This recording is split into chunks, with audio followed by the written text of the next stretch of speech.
Shalom, everyone, and welcome. This is the Apostate Prophet. How is everybody doing? Brother David, how are you doing? Shalom, shalom. Shalom, shalom, shalom. Oy vey, what a trip. Oh, that was a trouble. That was trouble. How are you doing? What's up? Hey, what's up? Oh, nothing. What's up? Hey. So what? What? Okay, just keep it like this. What's going on? Okay. Yeah, so we just came back from Israel, and it was indeed a very, very troublesome trip. But we're finally back. Hello everyone. Welcome to this place. As you can see, we went through quite some change during our trip to Israel, and now we are finally back. We also signed our official contract with the Mossad while we were there, so that we can now bring everything to the table fully and all that. Yeah. Mm-hmm.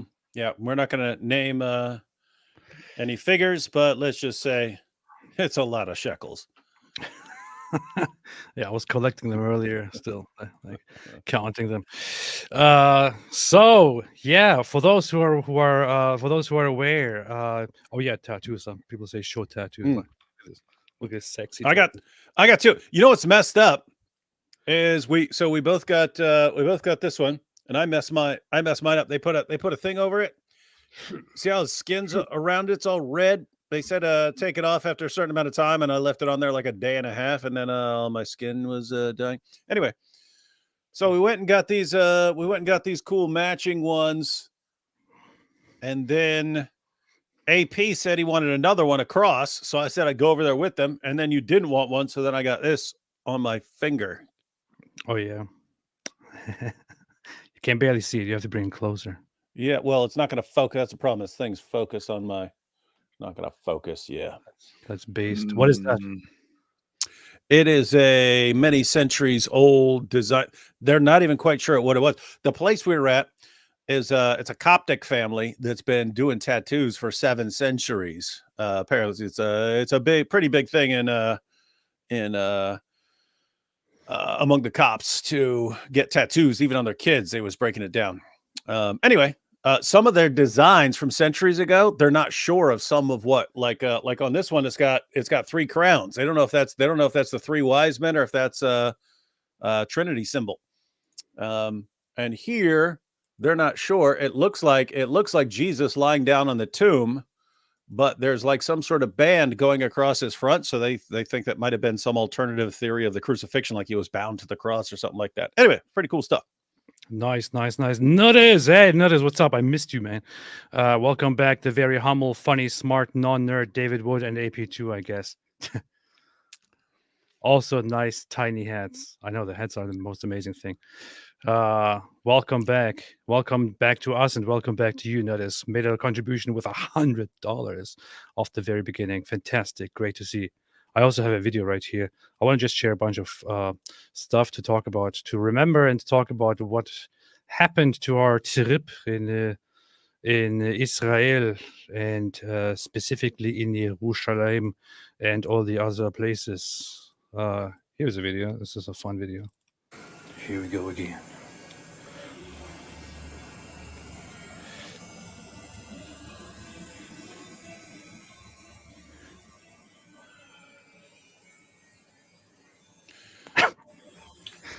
Here you can see that David wants to put a tattoo of Jesus on his fist. Who's this? Once Who's that? I remember that voice from somewhere. Who is that? Which voice? Whose voice is that? That's my voice. What do you think? Oh, that's you? Okay. I think does it sound strange? It does sound strange. Huh, that's weird. I thought it might have been like someone talking trash about me. Oh, okay. And shows the world that Christianity is a violent religion. He's saying that stuff right in front of this, right in front of the dude. Funny. Oh, I cut it off. You said it's about to get violent. Oh, did I? That's what you said, but I already pushed the button. So it was kind of a fun moment to have on camera, but then. Yeah. Hey, it's messed up because the dude was saying, because I'm like, how's not everyone getting this cool, putting a cool tattoo on their finger? He said that tattoos on fingers fade way more quickly than like on a shoulder or arm or something like that.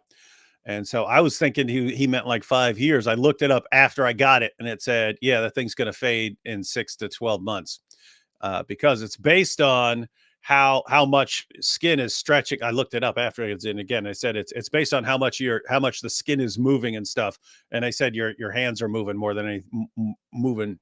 Hands and knuckles and joints and so on are what moves most and stuff. And that's why if you get a tattoo on your elbows or knuckles or even on your finger here, just your hands constantly moving, said it's going to fade. So we're going to see. I'm going to test it. I'm going to test and see how long this lasts. Inshallah, But inshallah. in the meantime, I can punch demons out of people. I found that out. That's fantastic. So Hey, we got it here. S. Campbell, Leviticus 18:8, tattoos are forbidden. they are. Yeah. Why would you put tattoos on your face when it's clearly forbidden? Why would you do that? Did you say on my face? Yeah. Why would you put them on your face when it's clearly forbidden? Wait, I can't position my camera right here. What is this, man? Okay. All right. So, yeah.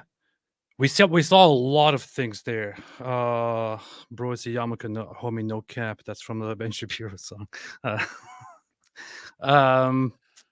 God, now I got distracted again.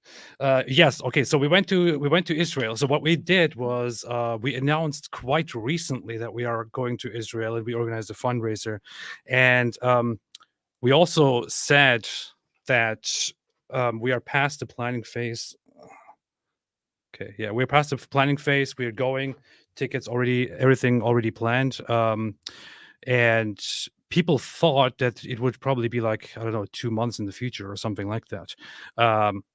It wasn't like that at all. We had it planned, and I actually created the fundraiser like a week before we were about to leave, and we left. And lots of people were like, "Wait a minute, what? You guys are already gone? You guys are already here? You guys are already there?" Yeah, well, that's what we did. So, and I wanted to go as soon as possible because we were already too late for certain things. By the time we went there, so we had a lot of stuff organized, like seeing certain sites, possibly going into Gaza, having a uh, more direct visit to certain places that were attacked by Hamas and so on. When I was there, I was already told that certain places had been cleaned up and closed up, and we can't see them anymore.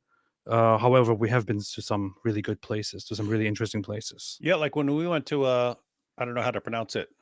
Sderot or Sderot or where? Sderot, yeah. Yeah, so we went there, and that place was. I mean, you could still see bullet holes in some walls and so on, but I mean, that's a place where those guys took over a police station, barricaded themselves in the police station, left Jewish bodies all over the ground outside as a means to try and draw people in so that they could shoot them when they come, because Jews really, really, really, really, really want to bury a body quickly, and so they leave the bodies around so that as people are trying to come take the bodies, they can shoot them. Anyway, they ended up leveling the police stations. That was all rubble, but it was all cleaned up by the time we got there. It's just like an empty lot now, but that had been a police department that was taken over by terrorists and subsequently leveled. But it's all cleaned up now. Yeah, what happened is the terrorists immediately ran into that. It was one of the first places, one of the first cities that they attacked. They attacked the place. I think I have photos here lined up. They attacked the place. They went into the police station, took it over. We saw a bunch of camera footage of them coming and shooting a police officer, jumping off of their pickup trucks, running in there, and all that. They go in there, and what they also did, aside from simply leaving bodies outside, they planted grenades on bodies or under bodies, and otherwise trapped the whole place. And we're basically expecting the police or the military to go in there and to be trapped and killed. And so what happens then is that these Hamas terrorists are inside the police department's building and waiting for security forces to come. The security forces realize that it's a whole big trap, so they start fighting, and eventually they just decide we have to take drastic measures here. So they start bombing the police station and basically destroying the whole thing and tearing it down with all the terrorists inside. And we saw footage of the whole thing. The whole place was leveled, and now they built a new place to have a new police station. It was, I don't know, it was really messed up to be there. Really messed up to be there. In fact, let's see. Let me bring up some footage here right away. I got a bunch of photos lined up. This is a a graffiti thing, a painting that they had next to that whole place, next to the police station, basically just in by some artists to remember what happened on that day. It has 7/10/23 on here. Says Sterot, and it's just a reminder of the police station, how they brought in a tank to tear the thing down because it was fully booby trapped and all of that. Together with the Israeli flag, which has interestingly a hole in it, and so on. Like the narrative about the Quran. Yeah. Lots of stuff going on here. Here we have some guy who randomly entered the scene and started holding this big thing here, which was used to fire. Yeah, it's a Hamas. That's a Hamas thing. Is it? Is it? No, I think. Oh, no. The other one was the one that looks like a little rocket. Yeah. You know what's messed up? When we were taking these photos, I didn't realize a pretty bad and pretty sad and pretty messed up detail here in this in that whole scene. Yeah, you're goofing off, and and only when I looked at the photos, I realized that right there in the corner is a teddy bear that has paint and blood on it, which says kidnapped, with all the hostage photos and all of that. And yeah. And well, when you said there was something messed up about this, I thought you were going to talk about Daniel Brown. So I'm not. I almost never pay attention to TikTok unless someone tells me I have to check out a specific video to comment on it or something like that. But Daniel Brown has like 5 million followers on TikTok. He's not big on YouTube or Twitter, but he's huge on TikTok. And we walk in the room and he's holding this thing like it's his penis. and a woman who volunteers there walks by and goes, "Nice." There you go. Yep, there you go. Yeah, and she's doing the translating, and she comes there and she's like, "Nice." And what's wrong with it? Oh boy. Yeah, that's the kind of stuff that was that was done on that day, on the tragic day that we went through that place. Wait a minute. Here's that other piece. Here's me just holding. No, that's a Hamas. That's a Hamas unit there. Yeah. This is a Hamas projectile thingy, and this is, I don't know why. I still don't know why you guys gave this to me here. I remember you handing that to me and saying, "Hold those together. I'll make a photo." Like, yeah, it kind of didn't make sense. You're trying to compare like Hamas with Israel, but it kind of doesn't make sense because you're actually holding a Hamas rocket, which is supposed to represent the stronger force. So yeah, it didn't make any sense. That is true. That is completely stupid. But that's why I would have left that. I would have left that out completely. But since it's already there, I apologize to everyone for coming up with a dumb idea about the dart. I have to rethink it, and maybe I'll come up with something better next time. Yeah. The Tamir interceptor missile operated by Iron Dome. This is one of the. This is an example of one of the things, the interceptors that are fired through the Iron Dome.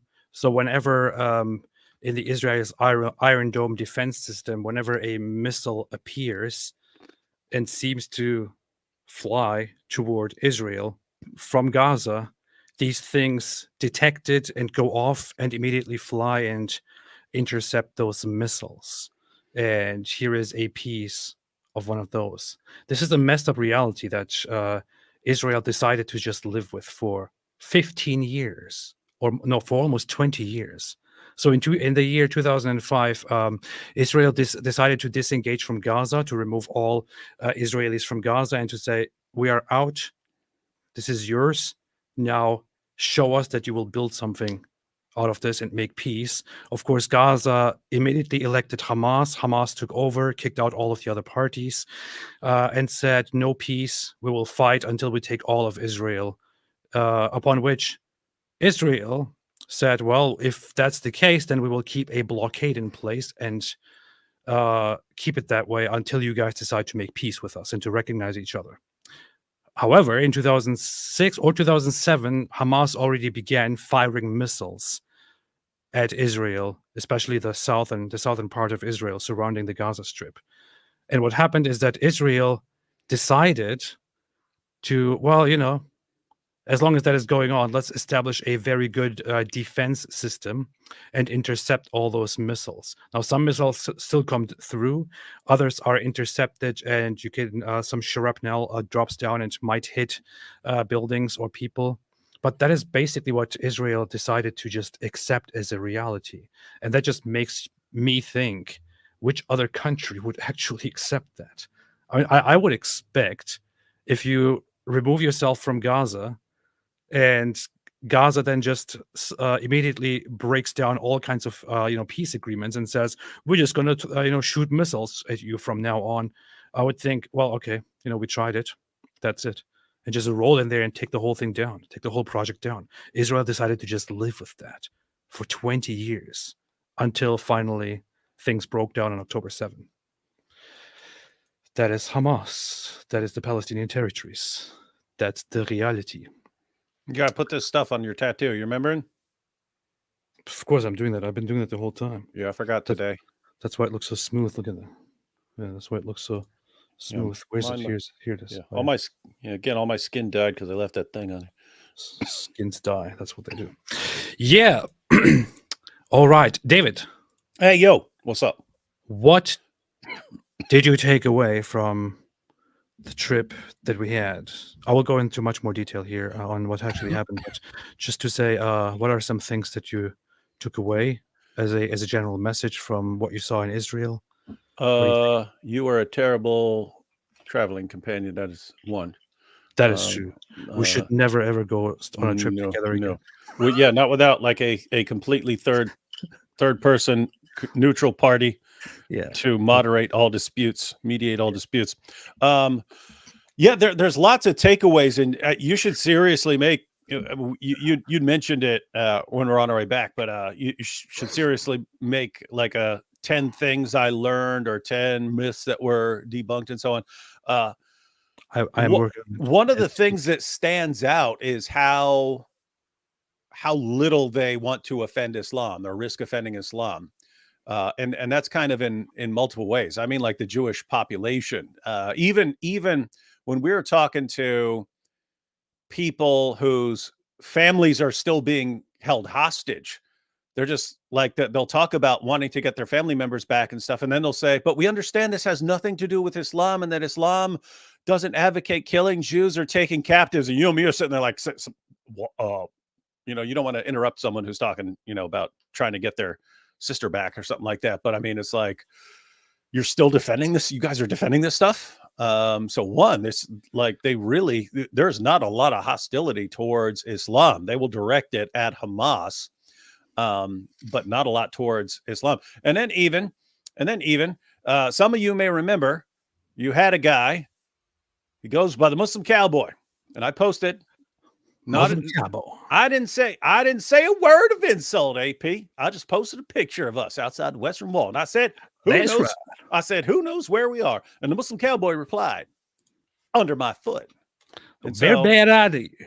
So what did I do? I instantly took a Quran and put it under my foot and posted a picture of that on Twitter. And then they got access to you somehow. You get contacted by someone from the Israeli government who shall remain nameless, who says, hey, because you shared it. So you shared it. So they must have been checking your account. Yeah. Because they've been having their eyeballs all over you since, we should tell everyone about the airport. I got to get my phone for that one because that was awesome. Oh, wait, we'll do that. Yeah. After this is done. Yeah. That was funny. So anyway, so you get contacted by someone from the Israeli government who said, "Hey, you shared a thing, and just so you know, if you guys took that picture in Israel and then posted it, that's illegal here in Israel." They didn't say anything about us making fun of Muhammad. They did say something about me putting my foot on the Quran. So I'm wondering what the law actually is.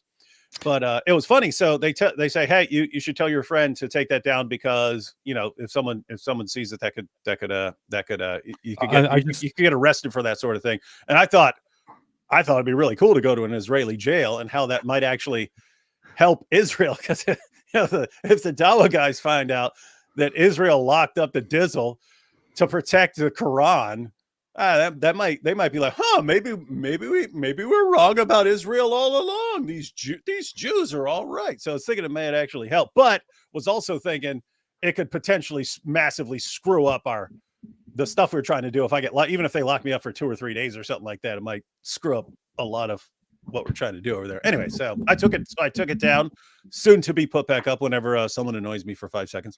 Yeah, there was so David is basically summarizing the whole thing, and it's a very watered down version of what actually was sent to me, and it was like, so the whole thing was not the entire trip, but the most important part of the trip was organized. We were supposed to, on the 20th, go and visit the Gaza envelope, which is the part of Israel that surrounds the Gaza Strip, and supposed to tour that and see much of the sites that were attacked. And shortly after David posted that picture with his foot on the Quran, I get contacted and I'm like, can you please explain this certain tweet? This can be seen as very inappropriate and problematic and could get us in trouble. And what is this about? If these things continue, then we cannot work together and all of that. And I was like, oh yeah, no, this was just a personal thing, just something that was going on, just something that was there happening and all that. And they were like, well, under these circumstances, you can't post these things in Israel. We don't allow these things. It is against the law. And disrespecting somebody's holy book, some people's holy book. This is not something that that is accepted in Israel. Like, hold up, this book that calls Jews the worst of creatures. Yeah. Don't want to disrespect that book, eh? That is the law in Israel. That is the law. So they contact me and they're like, what is going on? You can't be doing this. Yeah, by working together, I mean organizing this trip together, and because in order to visit those places, we have to be accompanied by somebody who is there on behalf of the government and who coordinates the whole trip with security forces and this and that. Some of the places that we went to, including Kibbutz Kisufim, which is so the kibbutz system in Israel is like a community system that these are very well organized, very nice communities that are also that are very close to Gaza. And when we were there, for example, the whole place was full of soldiers, IDF personnel. Everyone was armed, and people who are there, at least a representative who is with us, must be armed at all times in order to be there. So this is a very serious thing. That's why we need the government there to be with us. So when they saw that, they were like, "This is not okay." And I somehow talked through that with them for a while and eventually said, "You know what? I'm going to tell David to delete it." And they were like, okay, delete it, please. And it's very important that you guys don't do such things while you're here. And I was like, okay. Let's just all calm down. So we did that. And we both did think it would be funny if Israel actually locked us up, because maybe it would be good for Israel. I don't know. That would be hilarious. I mean, seriously, I'd like to see what a jail is like there. I mean, if they offer me and said, "Hey, you want to get locked up for 3 days? You won't be in any actual trouble or anything like that. Would you like to go to jail here for 3 days?" I would totally do that. Isn't that so interesting? Like, people say all kinds of terrible things about Israel. Like, these Islamists come here like, Israel is against Muslims and against Islam and against Arabs. And they're like about to lock us up over offending the Quran. That was real. I didn't even expect that. That was when I was like, I hope we can resolve this. I don't want the whole plan to go down the drain. I was really worried, man. What? Hey, we got to tell them about trying to get on the plane to Israel. So it's New Oh, York. It was crazy. We're in New York. We're in New York. At first, we try to go there, and the guy looks at us suspiciously. He says, "Come back later." 5:30 or whatever. So we come back later, and we go up, and they separate us, and they're like, "Hey, you with him?" And I'm like, "Yeah." And then they're checking you out, and they look you up in the computer, and like, you got 2 passports,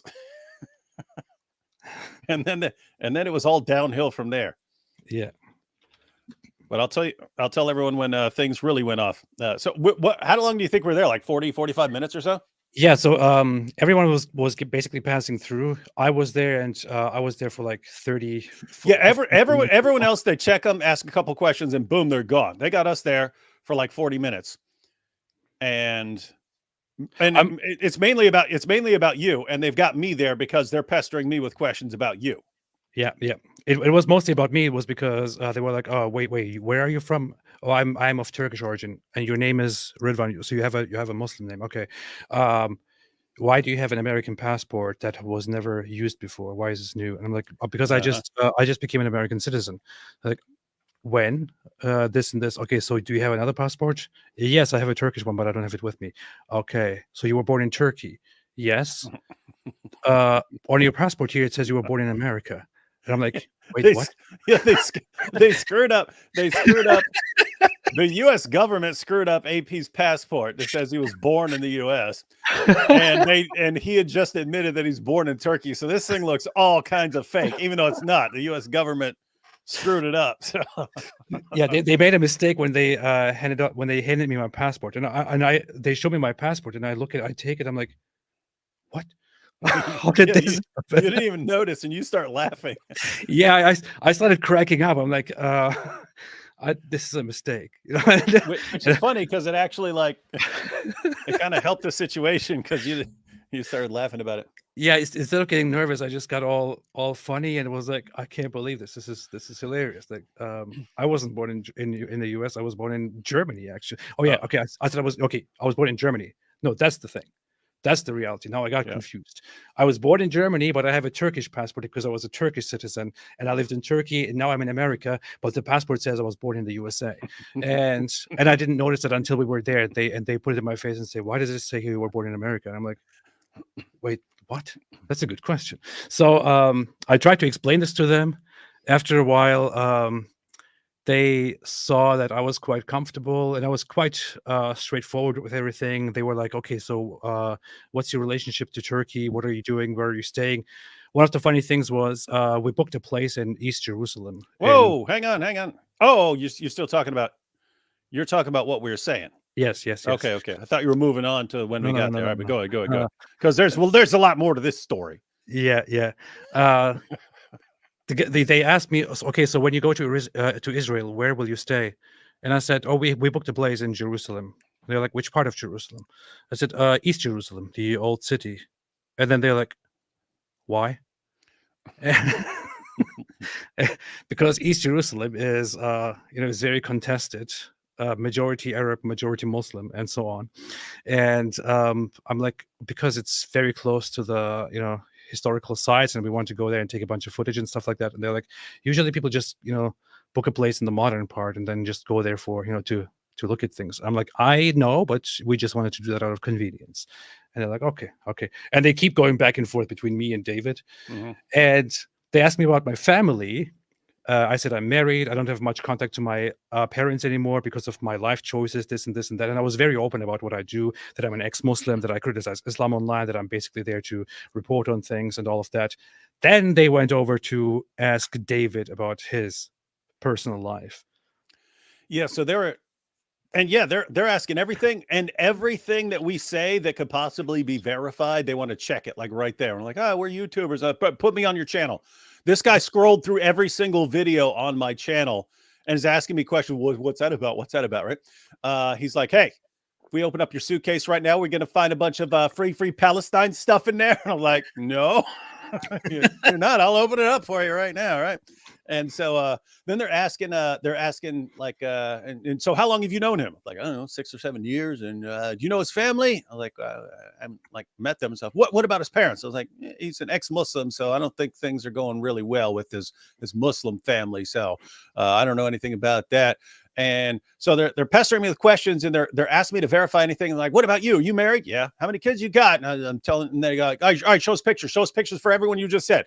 And here's what was funny. So I pull out my phone. This guy, like I've got thousands of pictures on here of various things because I never empty the thing, and I've had this forever. So like everything I've ever taken a picture of. Anyway, by this time I'm like, I'm like,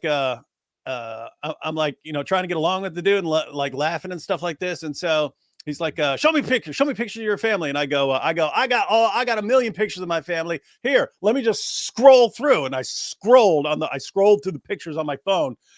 And this is what I landed on, everyone. I don't know if you can see that. It's AP on a gun ranch with an AR-15. That's what it landed on. Now, fortunately, he didn't see it because I was like this. So this is what I went like. I go, he goes, show me those pictures. And I go, look, man, I got all the pictures. I'll just scroll. And I go like this. Well, let me find something here. And I went right back to oh yeah, here's a picture of my grandma with my youngest son. See, look right there. So I was like that. Like, what are the odds, man? What are the odds? It's just, yeah, of all the thousands of pictures on there, scrolling APs with an AR-15 when they're literally trying to verify that you're not a terrorist. Yeah. Oh man, that was funny. Eventually, they came back to me and they started. They asked me about my activities because I gave them my Twitter handle and my YouTube handle, and I said, "Hey, look it up. It's all there. Go look it up. Yeah. You will see." And they're making us show us. They're making us show them stuff on our phones, but then they actually go to their computers. They go to their computers and are looking up our stuff. Yeah, and then they came back to me and said, "So, what is your YouTube channel about?" And then I thought, "Yeah, this is where things will turn around." So I took my phone and opened my YouTube channel, and I showed them, "Look, here's my YouTube channel. These are the videos that I make. This is me. These are recent videos that I published. Look, here are the titles. Here's the content. Here's how are some live streams that we have had recently. That's me and him together. We've been talking about this whole Israel situation." And then suddenly, after seeing that, they went back and looked it up again on their own, stuff. And then they came back totally changed, totally friendly and supportive. And what did they do? And then they were like, "Oh, okay, very interesting, very good stuff. Okay, all right. Well, thank you so much. Thank you for all your patience, and sorry for having you, wait so long and all of that." And then they call us and they say, "Hey guys, here are your boarding tickets, by the way." And on the boarding tickets, they gave us priority boarding or priority security checks or something. That's something like that. So after everything was said and so done, we got to go to a different. Yeah, we got to go to a different line, the quick line. Yeah. Then we got to skip everyone and just go to the quick line, and that was fantastic. It turned around there, and it was pretty awesome. I thought we're going to be dealing with the same thing on the way back a little bit because they're not as worried about people leaving as they are about people coming over there. They want to check everyone because you don't want to let someone in and they run over and to support Hamas and stuff like that. Yeah. Jump across the line. But on the way back, then I was fine. They were about to let me totally through. I'd answer the questions, and then you come over and I say hi, and they go, "Oh, you with him?" And I'm like, "Yeah." Like, "Yeah, wait right here." And they made me wait again. And but that guy was cool because he was joking. I mean, I ended up joking around with him and stuff like this. And he goes, "You got any weapons or sharp objects in your bag?" And I go, "Weapons? No, just these." And anyway, he was cool. Yeah. What happened then is when we were coming back, they actually put a little stamp on my passport, and which meant that there is an extra security measure that where they have to put me in a certain line and have to do a deep search of my belongings, which is understandable. I had a very bulky suitcase that also had like so many electronics in it and all that. And at first, when I was there, I thought, wow, you know what? I've seen everything. This is it. This is it. This is like pure blatant racism. Racism, Islamophobia, Jewish supremacists, and all of that. But then I looked in front of me. There were just a bunch of Jews with yarmulkes standing also in that special line. So I thought, well, I guess I can't play the victim here. So, yeah, that was that. And after that, everything was just fantastic. It was good. But during our trip there, we had some very, very interesting times. We stayed for half of our trip in Jerusalem, in the Christian quarter. Hey, yo! Even before that, the entire thing got derailed literally from the moment we landed. From the moment we landed. So, guys, we had all these plans about traveling. We're going to go to Jerusalem for a few days. Then we're going to head down to the Dead Sea area. Then we're going to head up north to Galilee, Nazareth. And it's crazy because we were actually, we were trying to meet with some people who are going to be. We wanted to get both sides. We can't go to Gaza and ask people stuff there. We're not allowed there. We're not allowed in there. But there are people in Israel who have different views and so on. So we wanted to actually meet with some people and get some different perspectives. And when we were supposed to land, I'd been contacted by an Arab Christian man and woman, and the woman said she left Islam on her own, but then she became a Christian after watching my stuff. And they were saying, she was saying, "Hey, we'd love to meet you in the airport and stuff like that." And they were going to take us to Jerusalem after doing an interview. They said they could actually get together with them and some Arab Christians who live in Israel to discuss whether Israel is an apartheid state. And they seemed very Israel friendly. But we also heard from some that aren't too Israel friendly that we're going to meet up in the Nazareth area later on. But anyway, we land and they had said they were going to meet us there in the gate and so on. We get there, no one's there. And then we stand around waiting, get our bag, get the bags and all that stuff. And all of a sudden, I was like, "Oh, let me check my email." And she said, "Oh, our car broke down. We can't make it." And I was like, she sent this hours earlier, but I wasn't checking my stuff. So anyway, no problem. We'll just rent a car. Wrong. There were 0 rental cars at any rental car agency in the entire place. I don't know what was going on. So then we had to figure out how to use the train system. But notice we're supposed to land, meet with some people, do an interview there. I was going to post that. Then they were going to take us to Jerusalem. It was all going to be smooth. Instead, didn't get that. Then had to figure out the train and bus system to get to Jerusalem. I told David he should have predicted this because there were already 2 factors that were totally a giveaway here. Because he trusted that these 2 people would pick us up, but he should have rejected the thing from the get-go because 2 factors. 1, they're Arabs. 2, they're Christians. Like, how do you trust? You see this? This is the racism that I had to deal with on a daily basis. There, AP is trying to start a real apartheid state. So then we get to Jerusalem. We're already like pretty ticked off and annoyed because we're just chilling on this train and bus. I'm fine on trains and buses, but when you got like luggage for almost 10 days or whatever like that, and I don't know, it was an annoying, crappy start to the trip, and it was all downhill from there, ladies and gentlemen. Like, I mean, as far as it was downhill in terms of everything we planned.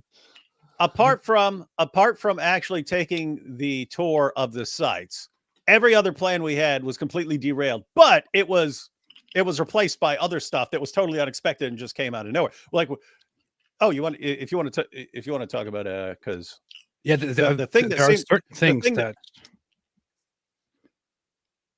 Oh, I was just saying things seem to change when you got invited over to that panel discussion, and then you get called out in the panel discussion. "Hey, back there, there's an apostate prophet. He's combating radical Islam," and everyone cheers for you. And all of a sudden, everyone loves you. All of a sudden, the whole trip changed after that. That was very unexpected, very amazing. So my whole plan was just to go there and meet lots of different people and have all of these bunch of interviews. And from the first day on, things went a little bit wrong. But I thought, okay, you know what, we're gonna fix that.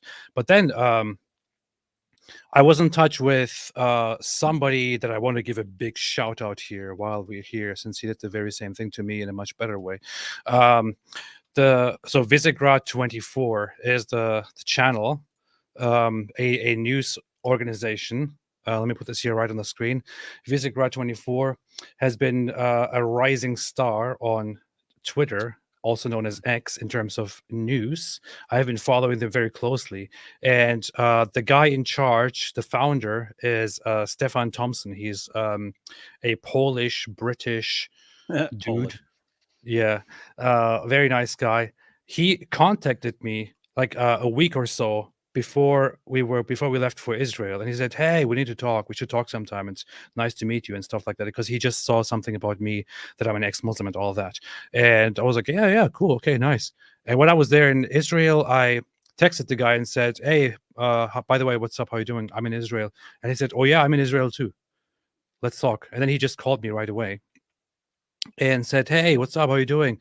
I wanted to tell you, tonight we have an event in Tel Aviv. I'm there. I'm going to speak with Michael Rappaport and Aviva and other people. You should come over." And I was like, "Oh, okay, yeah, sure." So I told David, we just canceled other things that we had on our minds and just went there. Yeah, And and but a little side note, that's what kept happening every single day, right? yeah, So, yeah. so I get progressively more and more annoyed because every single thing I have planned, it's like then something else pops up, and we're like, oh, let's go to that, and I'm like, okay, well, I'll try to squeeze this in tomorrow, but then the next day it's all the same, it's all other stuff too. But yeah, that sort of then everyone wanted to meet and hang out with AP and start having them on their shows and stuff like that while we're out there. That was totally unexpected. I didn't have in mind meeting anyone like different, anyone special. So we were invited to this event. Went there, and here is the guy, Stefan. Absolute amazing guy. He During this event, so we sat down. We are there in the very back row, David and I, and we're listening. I'm Hey, looking hold at on, hang on. Remember what I told you as far as when we're sitting? Yes, Because yes.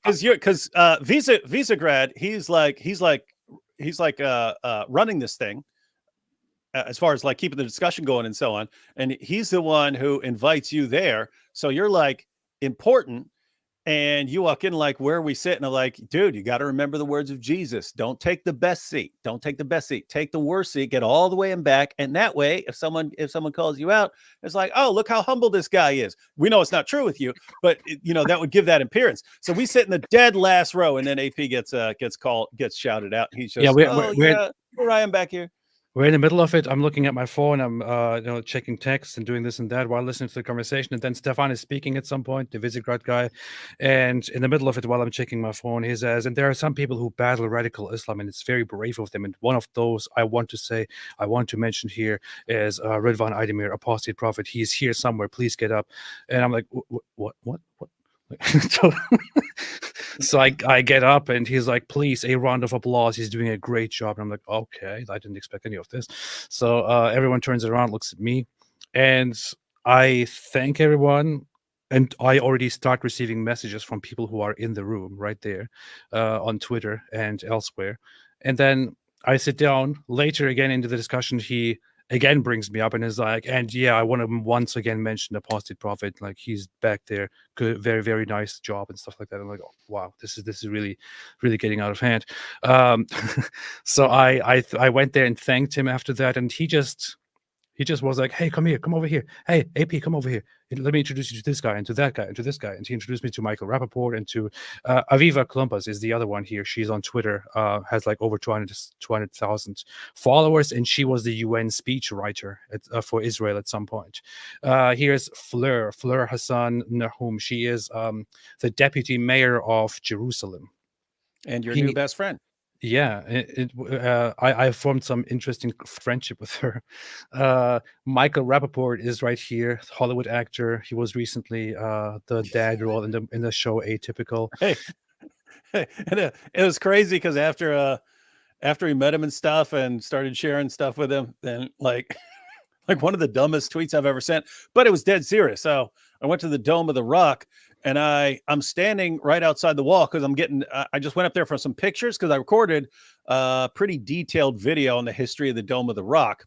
Right out there outside the Dome of the Rock, but I wanted some close-up pictures and stuff, like when I talk about demons being on the side of this thing. I don't know why they chose those marble structures, but they look like demon heads and so on. So I want some close-up pictures. So I'm going up there taking pictures, and I can hear through the wall. I hear, oh, oh, oh, oh, and I'm like, what the heck is going on in there? And so anyway, I posted about it later, and to be fair, I'm assuming it's some sort of creepy religious ritual or something like that, because the reason was later on I was going through the city on my way up through. I was through the Muslim Quarter to get to the pool of Bethesda, and I went by I was right beside another mosque, and I heard the same moaning. So I don't know if that's some weird thing. That's not like what I normally hear from them in prayers and stuff. It sounded like someone moaning while boning. So it could be, I don't know. But anyway, I tweeted, I was like, hey, I heard I was outside the Dome of the Rock, and I heard this sound coming from inside the Dome of the Rock. And it sounded like some guy having sex with a child bride or a goat or something. Anyone know what that is? Like Michael Rappaport retweets this.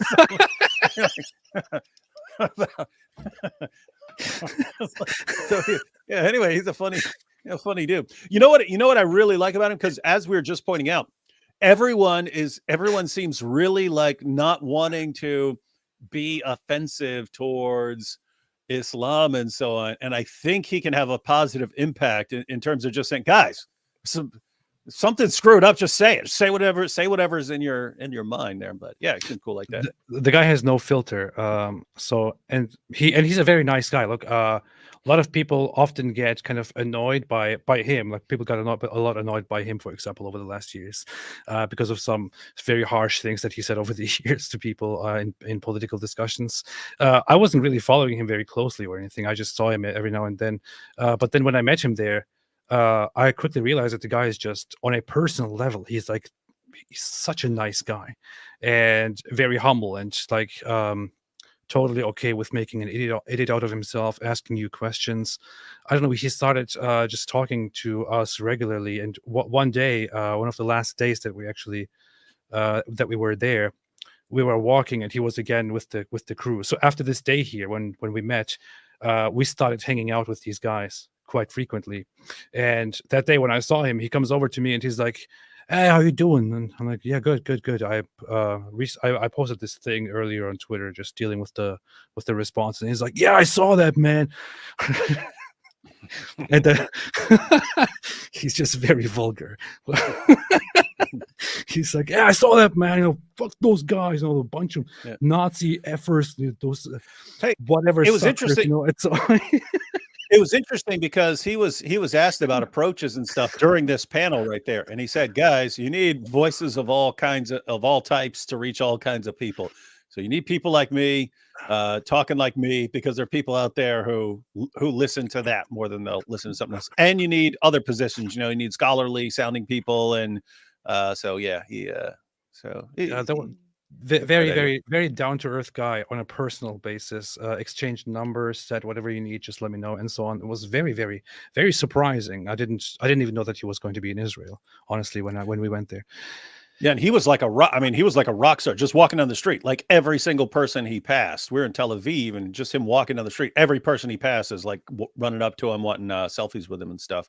Yeah, and I mean, it's interesting because he's not like, it's not like Brad Pitt or something like that. I first saw him and I told him the story. I first saw him in the 1990s, and it was in the film Higher Learning, where he played. It's ironic because he's Jewish, but he was playing a neo-Nazi, a skinhead, in that movie. And I told him that my neighbor's daughter had started hanging out with like white supremacists, and her mom didn't know what to do. And I was like, I just saw Higher Learning. That might help her out, so I'll take her. So I took her and some of her little friends to watch Higher Learning, and she walks out of the movie and she goes, I used to support the skinheads, but now I'm not sure. And I was like, that did work. That was cool. So anyway, I told him that story. Yeah, that was nice. We went to his bar mitzvah apparently. So he was born Jewish, but he never really cared, and he was kind of a wild character. And he made a video recently where he said, when I was younger, I went to school, and I never got my bar mitzvah because I went there for one day and they kicked me out and said never come back. So anyway, he went there to Israel to do his bar mitzvah. He started like embracing his Jewish side and getting in touch with Israelis and all of that after October 7, especially after lots of celebrities started becoming like anti-Israel and anti-Zionist and all that. And we joined his whole ceremony, and is walking through the places in Jerusalem. We went to this whole underground archaeological digging sites together with him, had things explained to us. They made a big surprise for him where there were a bunch of soldiers, and they welcomed him and celebrated him. He's here somewhere dancing with all these people. Where is he? Oh, right there.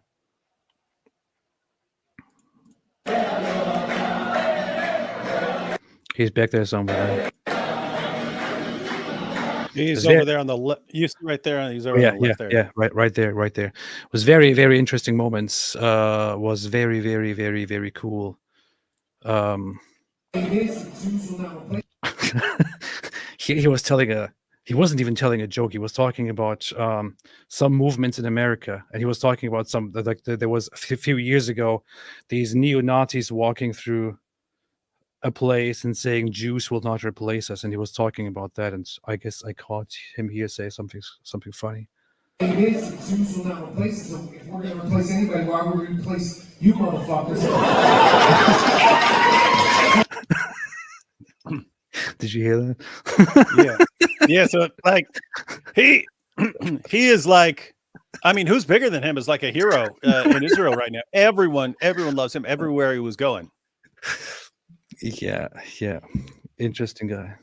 So it's just interesting because I think you know what I really think the issue is. I think they've got a lot of like Douglas Murray types or Visegrad. They're very well spoken, intellectual sounding guys, and he's just spitting up. Screw these guys, screw them. Right. I think people are like liking that. Yeah. Like someone who's just saying it and saying screw you if you disagree with me. Yeah. Let's see. Been a lot of talks about Talmudic tunnels, conspiracy theories. I'm in a tunnel under Jerusalem right now to find the roots of Jewish history, and it's amazing. What a random video. That's what I did my whole. I got another video. Mine's better because we're in an ancient tunnel, and you start talking about the Talmudic tunnels again. Why are you so obsessed with these Talmudic tunnels? I don't know, but wait, what was that? Where was that? That was when I was recording the archaeological thing. Oh, okay, yeah. Yeah, so I was recording you, and you walk up and you're like, "Hey, you know how Daniel Kichu talking about the Talmud tunnels?" This video is so stupid. This video went viral. I recorded this as a joke. A total joke. I recorded this as a complete joke. By the way, I found out what that is. That's the exit to the Dome of the Rock, but Muslims are allowed to go through there. That's where everyone else has to exit the Temple Mount. So you go up one way, and this is how, because I didn't realize until I exited, I was like, oh, this is where we got stopped the other day. So if you're a non-Muslim, you can't walk up through there.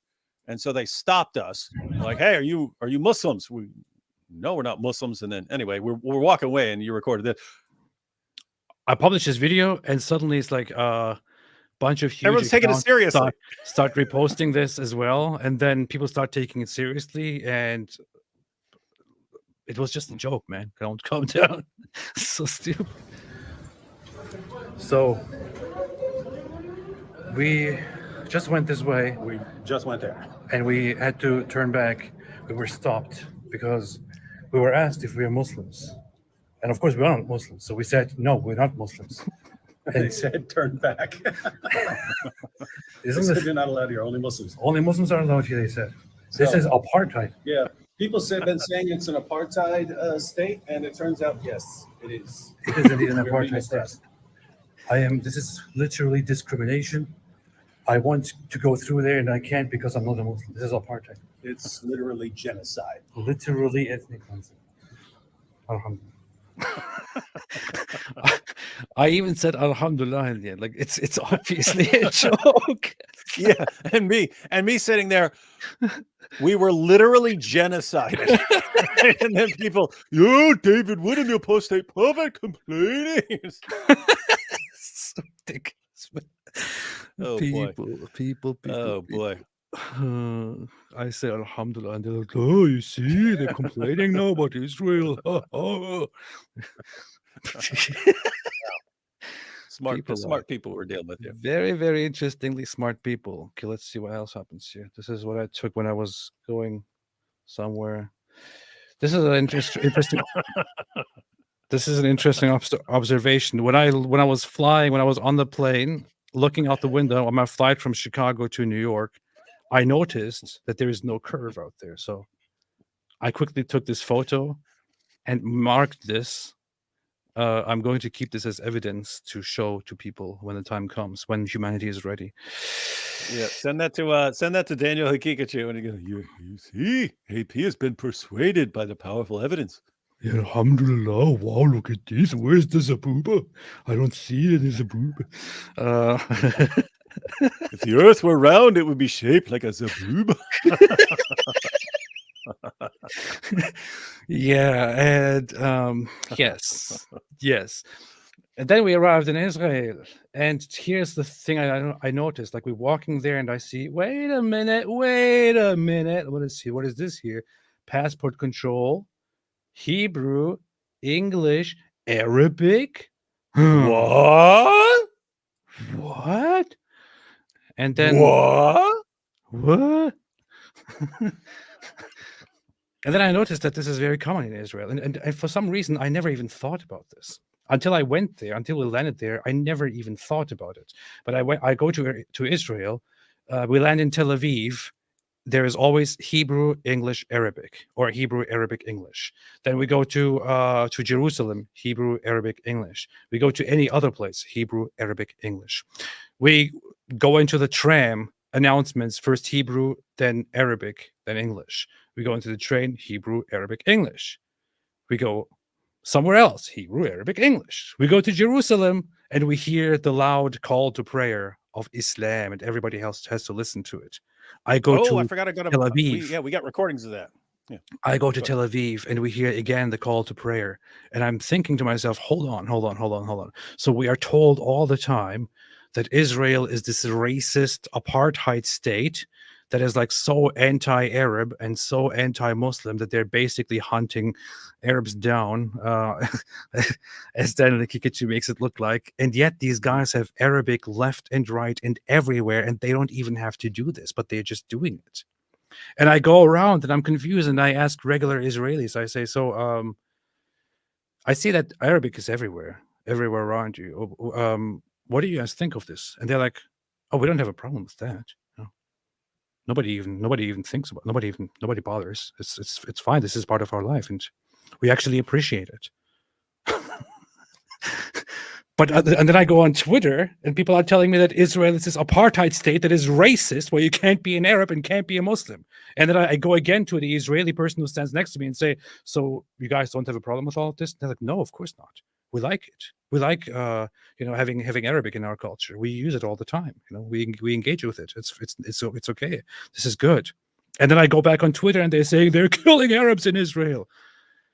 This is just one of those instances where you can see how people talk all kinds of crap about Israel, and it's just when you go there, it is nothing like that at all. Nothing like that at all. And this is only the beginning. One day we went to a restaurant. Remember, there was this waitress. She talked to us. She was like, "So what are you guys doing?" And I said, "Oh, we are YouTubers." And she was like, "YouTubers? Whoa, show me your channel." And of course, she's expecting that we're some pop stars or something. And I opened my YouTube channel. The prank channels or something like that, because then all the waitresses gather around us like we're super hot stuff, and then you show them, you see, we destroy Islam, and then they're like, "Oh, okay, yeah, okay, cool, interesting." Okay, not interesting. But the And one she was actually taking down our channels and stuff like that. oh yeah. But we're talking to an Israeli there, like regular Israelis, a regular Israeli waitress, and she goes, "So what do you guys think about the conflict?" And I say what I always say. I say, "Well, I think Israel should be much harsher." And do you know what she says? An Israeli person, an average, regular, young Israeli person. What she says to me is, "Well, I don't know. I think that we did a lot of wrong against the Arab population, and I think that of course they have a reason to fight, and we should acknowledge that." And you know, she just goes down that path, and I'm thinking, what in the world is this? And she also said that she goes every single week to protest against Israeli settlements in the West Bank. Yeah. So yeah, she says she's at the protests every week, and yeah, so we're just giving her some info on how to follow our discussions. And then I noticed after talking to her, and I tried not to argue too much. I just said, you should check out this video and this video, and like it will inform you on this matter. But then it turns out that as we go around and we speak to more Israelis, lots of Israelis are very much like Europeans in the way that they are extremely charitable toward the other side and have a lot of self-criticism and think, oh, it's probably not about Islam. It's probably not, the Islam issue. It's probably not, as simple as it seems. We should correct ourselves and this and that. Meanwhile, the world is blasting them. Meanwhile, the terrorists on the other side dream of exterminating them. And these guys in Israel have this view, think like Germans, for example. And it's quite interesting to see. Like on one hand, I admire how much they have self-criticism and how much they don't hate the other side. On the other hand, I'm thinking, dude, these guys want to overrun and eradicate you. Yeah. And you are acting like this. Yeah, it's like the entire country is saying that we want to explain this is not a religious conflict. This is not about religion. It's like, oh, it's about religion, whether you admit it or not, or realize it or not. It's about religion. The others, the people who are against you, it's their religion. So you are under attack from this religion. And this was a couple days later, but you had all these as soon as we posted a picture. And see, guys, if we're tossing around insults and someone tosses around insults back at us, hey, that's I know what we do, and I'm a big boy, right? But all I did was post a picture of us at the Western Wall, and what? Posted a picture of you and me at the Western Wall, and all I said was, "Who knows where we are?"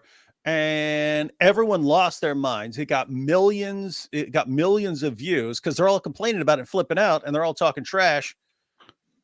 And I just thought, like, are these guys stupid? Are they still? I wasn't planning on doing this, but like, they stupid. We're right beside the Dome of the Rock. I can walk up that little bridge right there. You got to go through security, but I can walk up that little bridge right there and go talk trash. But anyway, I go up there and I talk trash outside the Dome of the Rock, saying, "Hey, you guys are starting the insults. I didn't come here running my mouth. You guys started running your mouth." And so here's what I'm going to say about your prophet right outside the Dome of the Rock. And anyway, someone, after I posted that video of myself at the Dome of the Rock saying, "Hey, you guys started this, so now I'm going to talk trash about your prophet." 3.2 million views, by the way. Yeah, an Israeli Jew posted a comment. I had to think about it, but he said, "I wish we Jews were as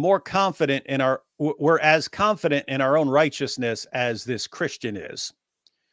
And I had to think about it for a second. I was like, because righteousness can have a kind of negative connotation among Christians. Like if you're trusting in your own righteousness, you're trusting that you're good. That's not what he meant. He was talking about like trusting that you're on the right side of things. And he's saying this Christian is really confident that he's on the right side of things, and that allows him to just go up and run his mouth because he doesn't think the other side has a point as far as what they're saying right there. The other side might have a point in different contexts, but as far as you guys running your mouths when I can run up in the Dome of the Rock and you guys start hurling insults at us and stuff like that, You're wrong. You're the one with the stupid fake prophet. So I'll talk trash to you.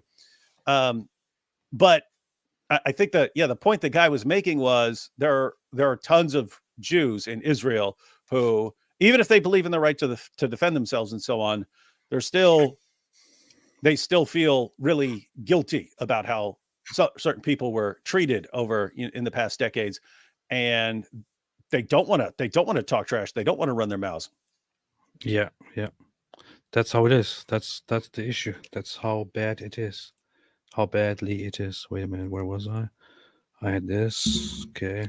Yeah, you've I got had millions of things. Let's just go through everything that you already went through, because that's smart. this. I already have that. Okay. Now we are stuck. Where are we here? Okay, we're here with this this guy who's looking completely confused and dumbfounded. Abu Bakr al-Pafdadi said, "How do Israelis feel about civilian deaths in Gaza?" It is something that I brought up to. So there are lots of things that I haven't gone through and that we will publish over time. But we interviewed hostage families. I talked to different people, and I asked different people both on camera and in private about how they feel about this whole thing in Gaza. And people overwhelmingly have a response of they feel sad for the people in Gaza, and they feel sad that there is a war going on, and they wish for peace, but they think there is simply no other way right now. We tried everything. This is where they pushed us. We have to go through with this and end Hamas once and for all, and stop them from ever causing such a conflict again. And it's very sad that innocent people have to die as a in the middle of this war. This is basically the position that people have there. Nobody feels happy about it, but Yeah. people feel confident that even those who are protesting the government feel confident that the fight must go on and Hamas must be finished. Like Israel is very much united on that goal right now. Yeah. Did we see? I don't recall seeing anyone when we were talking to people. Anyone who was like glad about civilian deaths, Oh, or who nobody. wants like actual ethnic cleansing or something like that. Keep in mind, there are people who have said that sort of thing, or who have held up a sign saying that, like, kill them all or something like that. And it's just one of the biggest things is that people will zero in and focus on any random Jew, even if that Jew goes against the overwhelming majority of the population. And they'll say, "You see, this is what the Jews think." Yeah. And it's and I pointed this out on several occasions during the trip in various videos. And so it's the opposite of what we're told with Islam. With Islam, it doesn't matter how many terrorist attacks there are. It doesn't matter how many terrorist groups there are. It doesn't matter how many Boko Harams and Al-Shabaabs and Hezbollahs and Hamases and Al-Qaedas and ISIS and Taliban. It doesn't matter how many groups around the world start coming to very similar conclusions about what they're supposed to do. You're not supposed to associate this with any Muslim who is not committing a terrorist attack. And I agree. Not all Muslims share those views. So yes, don't say all Muslims think this, but suddenly, the moment we're talking about Jews, look, this Jew held up a sign that said, "Kill them all." Therefore, that's what you can say about all Jews. Every rule that we're taught about interpreting what Muslims do, Muslims then completely throw that same rule out the window when they're talking about Jews. And you have to wonder why. But yeah, just to clarify, just to reiterate this, everyone we talk to, of all the people we talk to, no one, I'm not saying there aren't people who are maybe happy about civilian deaths or who think kill them all or something. We're interacting with regular people in various positions. No one is happy about civilian deaths. Everyone wanted the civilian deaths minimized as much as possible. That is very, very, very, very much the truth of the matter. Yes. Watch this summer. The silence of the Lamb means their consent with only GOAT superstar and winner of 3 Golden Shower Awards, Mohammed Thony Jabkins, as Han Hezbollah ins Kino gehen, ja. Ins Kino gehen, ja? Möchtest du ins Kino gehen? This is an ultimate combination of every meme ever. Hey, we have more than 3,000 viewers. What's up? Yeah, it's been that way for a while. 2,000 viewers. Very, very nice. Hello, everybody, and welcome. This is the Apostate Prophet. Shalom. Yes. Shalom, shalom, shalom. Why do you have a kippah on when you're not even a Jewish, David? What is this? Because you were wearing one. I'm not wearing one. What are you talking about? Georgia Dangstrup said, giving you some money, even though I don't have much because I'm annoyed with Did you this take app." yours off? I never had one on. I don't know what you're talking about. Liar! Jason Shepard said, you see, AP used the Loverboy method to make David Wood move to Israel. Now he's taking the money he make from TikTok. How about this? Oh, that's pretty based. That's based. That's gangster. Yeah. We went to Israel. Hey, you saw me watch this video so many times, right? Oh. When I saw this video, I was just so you watched us like 80 times while we were there. You're cracking up every time. Who saw this video? There's this video of this guy here in Arabic insulting a border police officer, a woman, an Israeli border police officer. He calls her a sharmuta, a whore, and she doesn't take it lightly. I watched it. I saw this video, and then I just kept watching it. David knows I just kept being obsessed with this video because it's so satisfying.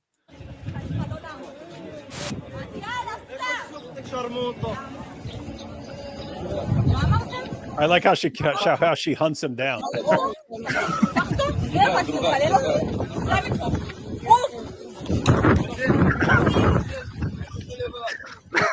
It's just so satisfying. And that is very interesting. One, you think these, and what's I saw comments from people. Oh, she shouldn't react like that. She should be a professional. It's like, shut up. yeah. This guy needs to learn how to be respectful around women. She didn't beat him up. She didn't shoot him or anything like that. She just got in his face a little bit. But I mean, think about how intimidating that is. This guy, he's going through the gate. He thinks he can call a girl a whore, and she comes at him. And she's right up in his face, and he totally backs down. But think, what's he going to do? Is he going to swing? Is he going to swing on this woman? Do you have any idea how messed up that? And he knows it. He knows his life would change very, very quickly if he swings on her, if he grabs her, anything like that. So it's like, dude, learn the lesson. Keep your freaking mouth shut. Yeah. And so she taught that guy a valuable lesson right there. And some people watch this and they're like, "Oh, well, it's because she has a weapon. We're very brave." Well, guys. The guy is the one who is provoking the situation by calling her a whore, right? If he goes there and does it under the circumstances, and he gets this response, yeah, I will watch this and I'll say, this is exactly how it should be handled. This is so satisfying. This is the language that these guys understand. This is the way that he would talk to one of his own women. This is the way that he would talk to a woman from his own space, from his own culture. He's trying to talk that way to an Israeli Jewish woman. And Israeli women are not like that. They are not like that.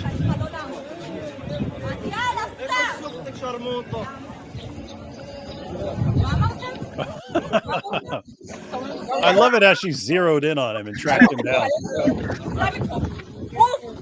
What a little weasel! What a coward! Walking away, he mumbles "sharmuta," which means whore, and what a brave guy! And then suddenly, he's all small and walks away. It's just so beautiful. Surrounded by his boys. So beautiful. Can you imagine? I mean, we don't know if how many of those guys were his friends or something like that. But how do you ever live it down? And now your face is all over the internet, getting punked out by a girl. And the point. Like none of that had to happen. He could have just kept his mouth shut. But now he's famous. Yeah, now he's famous for the dumbest thing, for the dumbest move he has ever made. Ever made. Here we have a beautiful picture of the Western Wall, which for some reason makes people really, really angry and really crazy and insane. Just looking at it.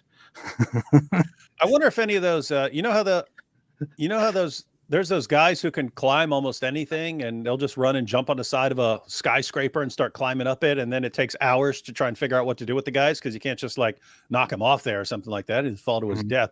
But I wonder if everyone, because that looks like it would be really easy to climb for one of these guys. So I wonder if anyone just like runs up on there and jumps on it and climbs up. Possibly so. Here we have a ceremony where a bunch of new recruits are going and joining the IDF. What's very interesting is I found this out when we were there. after October 7, Israel basically called upon citizens and reservists and everywhere to to come and support the army, to join the army, and twice the amount of people that they requested joined and signed up for the army. People came to Israel from around the world. Israeli citizens from everywhere came and joined, and many of them are reservists, many of them are on call, others are actively there in the field, in the offices, and so on. It's like October 7 really united these people completely, and it's amazing to see. Really, And it's just not looking good for Islam. I mean, they could still sway public opinion around the world with the dumb arguments they use and so on. I'm talking about the jihadi side. But as far as like, if any of these guys who are actually concerned about thinking that Israel's going to back down from going after Hamas, dude, you screwed up real bad on that one. keep dreaming, keep dreaming. I mean, I said it before. Lots of people are aware of it. Some people are still thinking, oh, there will be a ceasefire, there will be peace at some point. Gaza will be, put up again under different circumstances. No, it's done. It's finished. It is done. Hamas will be destroyed. Israel will not stop until Hamas is destroyed. Israel listens to the own population. The own population wants Hamas destroyed. Even those who are totally anti-government just want Hamas destroyed. And the Gaza project is over. It's over. Israel will take control of the situation and will probably make sure to re-educate the population and put a governing body in place that will no longer have the freedom which Hamas had, which would, lead Gaza into whatever direction they want, including terrorism and all that. They gave Gaza the chance to self-govern. Gaza messed it up as soon as they had the chance, and it's over. It's not going to happen anymore.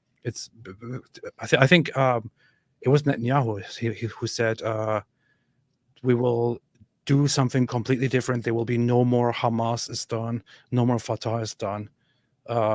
This is done. We will never again tolerate something like this. That's it. So Hamas is going to be crushed. Gaza is going to be taken over by Israel because they're not going to allow them to pick their own leaders anymore, because the last time they let them pick their own leaders, they went with Hamas. So it's just going to be interesting to watch, because you've got all these student protests every week all over the planet right now, and Israel's not listening to them. So guys, what happens once Hamas is completely crushed and Gaza has been taken over, and all these Dawa clowns who've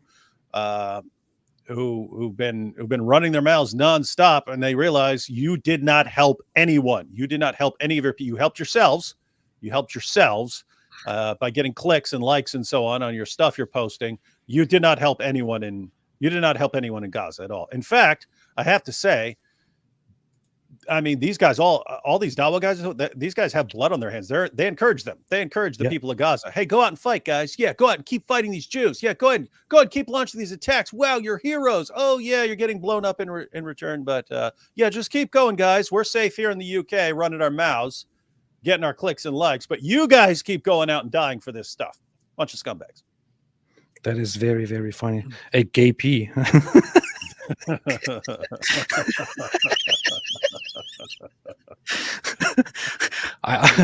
I love this profile.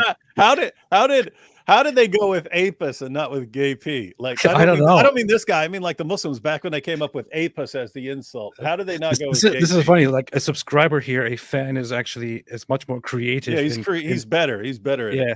Than these dumb idiots Islamists who come up with the stupidest names here. Like there it is, gay P. You see?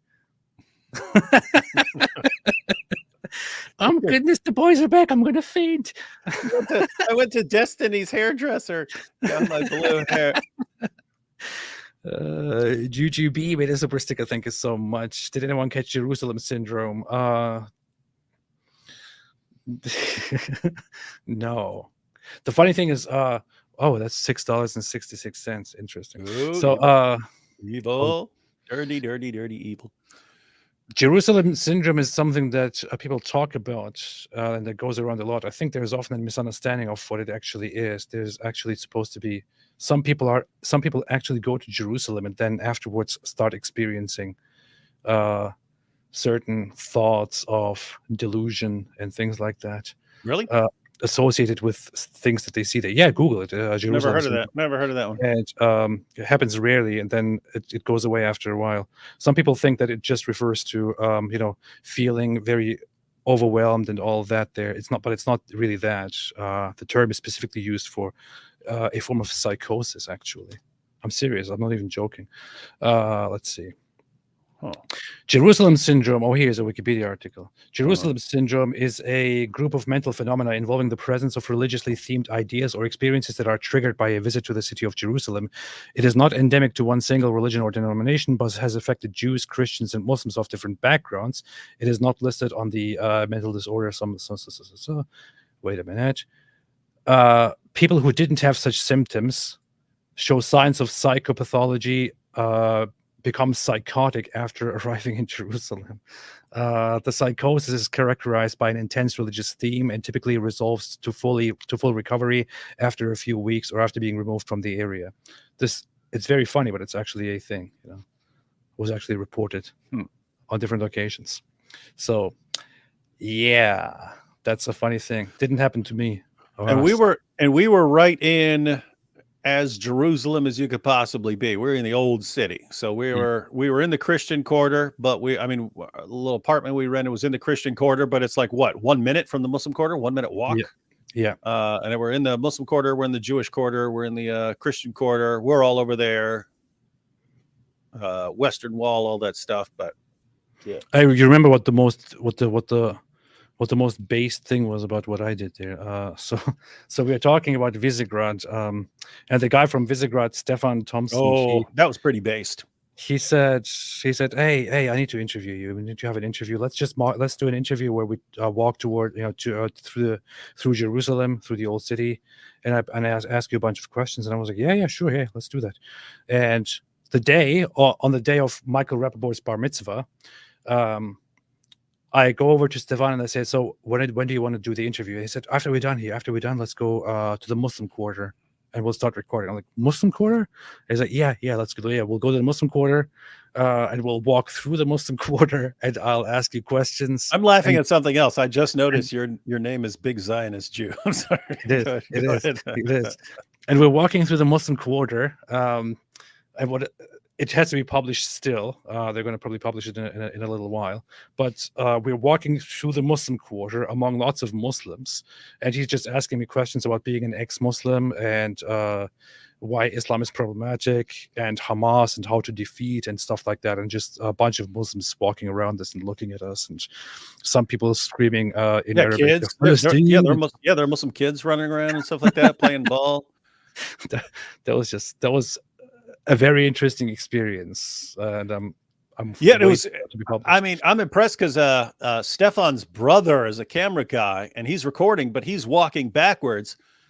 And Stefan had asked me to kind of clear a path for him, make sure he doesn't run into anyone. But we've done videos like that, like tracking sequences where one person's walking backwards. So we just grab the person, like the back of his shirt or something like that. In this case, I grabbed his bag to kind of pull him where he's going. But that's a pretty rough area to be walking backwards on because it's all stones. Everything is it's not like a sidewalk or something like that. It's like stones, and there's steps all over this place and ramps everywhere you're walking. So yeah, I was impressed that he made it without falling over and ruining the entire thing. That was a lot of fun. There was a lot of fun. That was pretty good. Here is a photo of Stefan right here. Very, very, very good guy. And this is Dr. Einat Wilf. This was very interesting. I actually made this whole meeting happen. And he didn't even know much about her. I think he knew quite little. And I said that I'm going to meet her. And I connected these two, and then they arranged a meeting here at this King David Hotel where they had an interview together, and then I also interviewed her. This was personally my favorite thing, and I think the most important thing that I did during this trip was to interview her. She is a very great scholar on Israel's history and Zionism and all that. And I talked to her before. I even talked to her before my debate with Daniel Kikichu. I was preparing things, and I had a few things on my mind that I wanted to, set straight. So I messaged her, and I had interacted with her before. I messaged her and I said, "Hey, I have an upcoming debate. Can I ask you a few questions?" And she was like, "Yes, yes, I'm available." And I said, "Yeah, can we talk on Zoom?" And she was like, "Yeah, I'm available in 2 hours." So amazing person, scholar and all that, very, very much demanded and called upon everywhere, but immediately ready to just answer a few questions. So I met up with her, talked with her for like half an hour or an hour, and then I went into the debate with Daniel Kikichu, and it went very well. And she asked how it went, and people told her how it went. When I met her there again, she said, "Hey, I heard you were really good at that debate. Very nice. I'm very happy to hear that," and all that. So she's amazing. I don't know. And I interviewed her for like 40 minutes, and I need to polish that and publish that. That will be an amazing video, I shall say. Clementine. Oh, by the way, everyone, that's how you actually get up to. No, go back. What, here? That little bridge thing right there. Yeah, you have to walk up. You have to go through security over there, and then you have to walk up on that little bridge thing. That's how you get up there, and you can see the dome in the background. That's from the Al Aqsa Mosque there. But Clementine in the chat asked how old he is. I assume that was she's referring to Stefan. But yeah, I asked him how old he is. He's 30, and his brother's Really? 25. Yeah, he's 30, and his brother's 25. So these guys are still pretty young. These Oh, yeah, guys are young bucks. These are young bucks. So it's told pretty me cool. They're getting interested in all this I was stuff. surprised that he's so young. But the guy is just, Yeah. I don't know, No, amazing. it was funny because I was sitting with him. I was going, because he's very like eloquent, like very well spoken and proper. And I said, "Hey, you got kind of like Douglas Murray vibes." And then he's like, apparently they've had disagreements over. Apparently they've had disagreements over stuff. And he was like, I don't agree with that guy on everything. No, Yeah, I was like, no, I'm talking about the way you speak. It's good. It's a compliment. Yeah, I think when we were sitting and we were eating shawarma together, I said to him, "So what's your disagreement with Douglas Murray?" And he said he doesn't want another, good sounding British guy to be out there besides him, or so he said something like that. I don't know. Interesting stuff. This is Dr. Annette Wilf. Amazing, as said. Would always recommend following. She has great takes on the conflict and history and so on. Also has a YouTube channel, also lectures around the world and stuff, and has written quite a few books. Very, very interesting person. And I respect her a lot. And I feel like I rarely fanboy, but when I was there, I could barely hide it. I said, "Hey, you're amazing. You're amazing. You're amazing." Yeah. What else? Let's see. Bunch of people here. Bunch of people. Okay, what else is here? What else happened? Oh, this is from the archaeological sites. This is actually from inside that museum. And this is part of the. So what they're doing here is we toured this little site of archaeological diggings right next to the Western Wall when we went to Michael Rappaport's bar mitzvah. And what they're doing is the Romans, when they tried to get rid of the temple and signs of it, they, instead of destroying the entire wall, they decided to just bury it under a bunch of construction. And what Israel is doing here in this place is to try to uncover as much of it as possible and find the roots and the history of it again. And it's a fantastic project. What's funny also is I showed a video only a few months ago where Hamas on their TV channel, Al Aqsa TV, they're trying to teach the little kids in Gaza that the Jews are digging under the Western Wall. The Jews are digging under Temple Mount because they want to make the Dome of the Rock collapse and kill Muslims and damage the mosque because they're evil and so on. What's really happening is that the Israelis are digging here in order to rediscover the history. That's what's really happening here. It's funny. Yeah, and it's so we went into there and I recorded the entire thing. I don't know how good the audio is going to be. Should be pretty good video, but I was thinking right after we got out, I was like, I would like to go through there again and have this guy hooked up to a mic. But I'm supposed to go back to Israel later this year with a group of Christians, but I'm going to see if I can get this archaeological tour. And it's crazy because you're right underneath like the Western Wall area. There's people walking all over top of you. You're underground underneath this stuff, and it's like they construct all these pillars and stuff to hold everything up. But anyway, I would like to hook that guy up to a mic as he's breaking down what all this stuff is. So guys, this is like earlier layers. It's going down, and he's like breaking it down, and like that's something the Romans made. That was a Roman addition here. This is before the Romans. It's beneath all that. It was pretty It's pretty dope. It's pretty dope. pretty awesome. Here's Michael Rappaport posing with a bunch of soldiers who made a surprise for him and sang with him and danced with him. Here in the back is some creep filming right there. I don't know what he's doing here. But yeah. I'm a creep. I'm a weirdo. Oh, I was like, I remember walking in there. I was like, oh, everyone's close up. I'll get the wide shot, and then I stood up on that wall back there so I get a cool shot. Yeah, that was pretty based. But yeah, I posted just some clips because I didn't want to post the entire thing. It was like, I don't know, 15 minutes long or something like that. But I just posted a couple clips on Twitter, so anyone wants to see things from my camera angle. Isn't it so weird to look this whole picture? There's one person here who stands out, like who's like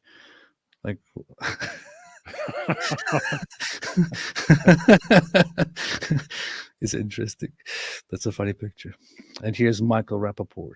Yeah. And here's that guy explaining to him what's up and showing him a little rock, which he was very amazed by. Then here's this weirdo. I don't know what he's doing here. People still under their sites for digging. Pillars that were there for thousands of years. Here's one of the arches that were built long time ago. Yeah, we basically went through this whole thing here, down here, and looked through everything. That was a very, very interesting tour to have. What else is there? Here is me posing next to Omar ibn al-Khattab Square. Omar ibn al-Khattab Square. Omar, the Caliph. The Caliph number 2. And, hey, you should post a picture of you looking creeped out by that next to the picture of me looking at, what was I looking at that had Aisha on it? What was that? Wait. I forgot about that. What was that? What was, I don't even remember what it was. It was a bar. Okay. Aisha. Oh yeah, Aisha.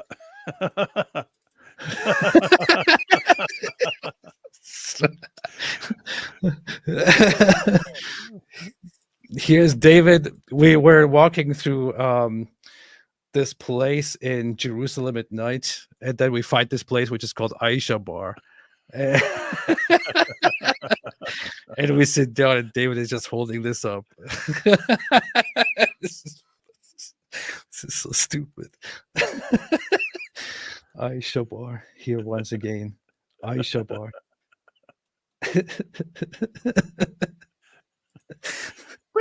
Pretty gross. How are you gonna name that? That's like Lolita Bar. Like what? Get out of here, man. Yeah. It's a pedo bar. It's probably in reference to somebody whose name is actually Aisha. Nothing to do with the Aisha that we're thinking of, but yes, it's kind of a funny thing to observe.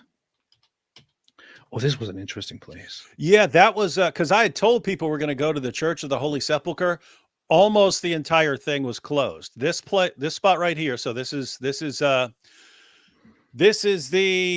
I can't say it's the tomb of Christ because this stuff was identified in the 4th century. With that said, it wasn't just no reason. They actually did an investigation. They got Eusebius, the Christian scholar, and they went and like investigated. This is what they came up with. But they had the site of Calvary, the site of the tomb here. This marble structure around it. That's because pilgrims were taking chunks off the empty tomb as souvenirs. So they built that around it to keep people from taking chips off. But yeah, so the only section that's open is like this right here. And of course, you've got the dome up above us, but the whole rest of the place is all closed off for renovations. Looks like since tourism is down because of the war going on, they decided to jump on some renovations. So anyway, we got some pictures and some short video clips out of that. I was planning on doing like a full discussion of the Church of the Holy Sepulchre, and it would have been perfect timing because it's pretty empty because there's tourism's just dead right now in the place. It's already the off season when tourism is down, but then because of the war, no one's going there. So it would have been perfect to get a record because I went there before 4 years ago. And the place was jam-packed. You could barely like squeeze through the door. There was a guy like pushing people through the door, like in groups and stuff like that, shoving them in. And it was just crowded, whereas now it's empty. So it would have been perfect for recording. But yeah, most of the place is closed down. So going to have to come up with another plan for that. So anyway, that's an example of a plan that got totally scrapped. I wanted to do. I spent a couple days studying the Church of the Holy Sepulchre so that I could speak accurately about it. But that's going to have to wait till a later time. It was going to be the perfect move. It was going to be the perfect video. Yeah. And for anyone who's saying, oh, you didn't get to make your video. Well, I went and made one about the Dome of the Rock now, didn't I? Ha ha ha. Ha ha ha. This is a very, very interesting, very nice looking place here. This is all old city of Jerusalem. I don't know what this is, why I took this. It's just it's guys, look at that. That's what it's like when we're walking around the old city. It's just like empty like that. Yeah, it was very, very interesting that it was so empty. Everything was so empty. Actually, we took one of the. Let me see. Look at that. This was one of the places in the church.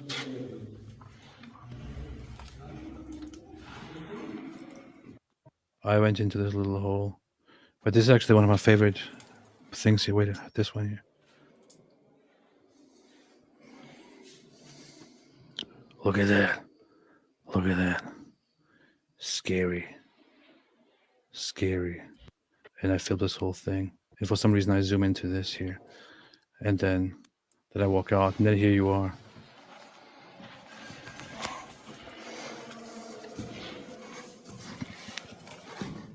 Did you call it a weapon? Yeah. Beast.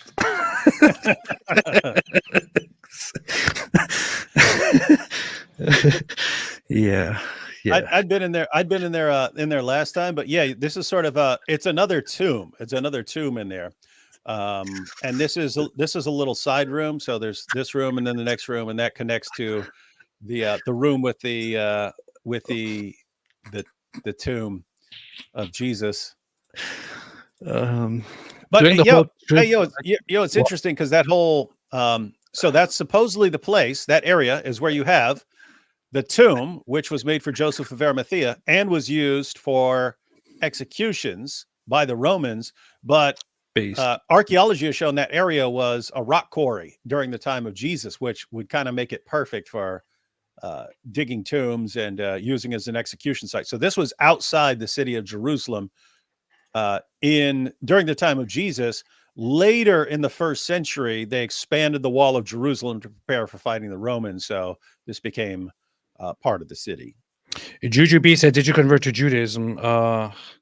Interestingly, I didn't have to. I was told I am already a Jew by people there, and I just accepted that as it is. But I'll get to that in a little bit. And I get told I'm a Jew like 50 times a day by Muslims. That's good. Did Mossad send you instructions? Yes. Pentecostal Child. Oh, and hi, Dizzle AP. Love you, tiny heads. Thank you so much. What tiny hats? I don't know what you're talking about. Yeah. Jill's Bean said, did Mossad send you instructions? I already read this. Jace the Shepherd said, anyone else see the FUC HMS Crusher? It's called the FCK HMS, and I have it pinned here in the chat. You can go on the fck-hms.com and you can order a bunch of good stuff there to wear for the best occasions when you go out for a nice dinner to a romantic place, for example. Layla Townsend said, bro, it's a Yamaka homie, no cap. Ben Shapiro, yeah. GoTop said, welcome back, boys. For this momentous occasion, we are offering a 50% off deal. Use code Big Boot Billy Code. See you there. Bye, baby. Michelle Mufaz said, about time. Welcome back, guys. Thank you, Michelle. Nice to see you here. Nice to see you. Knows too much falafel or shawarma. I didn't Did you eat? You didn't eat any falafel there, did you? I didn't eat falafel. You scumbag. We ate a lot of shawarma though. Yes, we ate shawarma almost every day. So we ate shawarma. Oh man, when we after we went from Jerusalem over to Tel Aviv, and we were looking. It's a problem because lots of places, because tourism is down so much, people aren't even opening or they're closing restaurants early. So like the first night we were there, it was like evening and we were starving. We just start walking around to all these places that are, according to, Google Maps, are open, but none of them are open. So we just keep walking further and further and further. Anyway, when we got to Tel Aviv, I'm like, hey, there's a sandwich place right over here that's open. Nothing else is open. There's a sandwich place. Let's go eat it. We go around. It's looking pretty shady. It's looking pretty raggedy little hole in the wall type place. But I'm looking at the reviews and they're good. And that kind of reminds me of stuff like you could go to certain like taco trucks and stuff like that have, they might look raggedy, but they have like the best tacos on the planet and so on. So, but yeah, we went in that sandwich shop. That was the best sandwich I've ever had in my life from that little place. It was amazing, which is why we went there again later on. And it was just some oldish religious Jewish man just making shawarma, and it was amazing. So we had to go there again, and we made sure to support the guy's place. It was pretty good, pretty good. As a goy, I say 1,000 years may Israel live. Inshallah, Habibi. Am Israel Chai. What a weird combination of things. What do you recommend I read to know about the IP war, the Inspiring Philosophy war, about the Israel-Palestine war? There are a bunch of things you can look up. I personally don't have a specific recommendation. Get Robert's books, nice and short. The Palestinian Delusion. I guess you could do that too. Yeah, that'd be pretty cool. Mr. Mag said, "Hey AP and David, during your trip, did any or both of you go to eat the local Quran? If so, how was it? Haha, I meant hummus. Oops." We did. I mean, it was always there. It was always there. So yeah, hummus was with pretty much everything. Yeah, like anything you get comes with hummus, which is good because I like hummus. Yeah, Excuse me. Hummus. It wasn't too bad. It wasn't too bad. Not the worst thing I had in my life. Sir Dr. Whitebeard said, here are my shekels, all great prophet Ridwan. Thank you so much. And your life will be spared because of this. Mike Roch says, AP, man, I'm appalled by all the terror committed by Hamas. David Wood, I'm a sociopath. We did have a day where we kind of, where David got really pissed because I was you almost saw like totally snapped David. we on the 20th we had our whole trip to the Gaza envelope, and we went to three places, to Sderot, to a kibbutz Kisufim, and then we went to the site of the Nova Music Festival where more than 300 people were killed by Hamas terrorists and many others were taken hostage. And everything was okay. The kibbutz, it was an interesting place to see, gathered a lot of things, a lot of stuff that we saw in videos before we saw there, and we talked them through. When we went to the site of the music festival, it was a little bit I don't know, it got a little bit too much for me. We went there and we saw these memorials, pictures of people who were killed there and Oh, taken hey, hostage there. yo, I got a crazy clip from that because I went over to, and it was just the timing. I was Yeah. in the area. I just described it. I said, this is the area where people were camping. So people were camping. There were tents and stuff over here. And then I moved over into and this was the area of the actual concert where people were just, enjoying music and stuff when terror showed up and started killing everybody. And then all of a sudden, you know how they were firing rockets? Yeah. Yeah. So this was the IDF firing rockets at Hamas targets and stuff. But right when I'm talking, I say, and this was the site of the concert when jihadis showed up and killed a bunch of people, and then all of a sudden, boom! Like whole area shakes, and I said, and that's the sound of mess around and find out. Yeah. So it was just crazy timing there. Yeah. There was we heard a bunch of explosions there as well. So we were walking there among these among the memorials, among the things that were put up because of the terrorist attack. This was nothing. These were just some flags here. No, It was- that wasn't. That's not what that was. Go back to the other one. What? The other one, right there. Those are for every person who was killed. They Oh, planted, okay, they yeah. planted, they planted a tree, and each tree is a memorial for a specific person who was That's killed. true. That's true. Okay, Yeah. okay, that's true. Yeah. Yeah, don't mess up their stuff. Here is where they did the same thing and put up pictures of every single person who was killed and also every single person who was taken hostage, who was captured there. And I recorded a long video, like a 10-minute video or so. I was just walking through this and trying to film almost every photo that is on here. I don't know. It was kind of rough because when I was walking through this, looking through the whole thing, I saw lots of photos of people that I read about. And then there was a photo of Shani Luke, which was like standing there somewhere, the one who was brutally shot and killed and taken to Gaza on the back of a pickup truck, while the Hamas terrorists and the Gazans were celebrating for her because of her death, over her dead body. I don't know. It kind of really messed me up there, and I started having these flashing images, and it really broke me that day. And I thought to myself, I can't do anything right now. And David was like, "Oh, we need to go and I need to record all of these videos." And I thought, I can't do that. And I told David, just go without me, record a bunch of stuff, and we can rejoin later.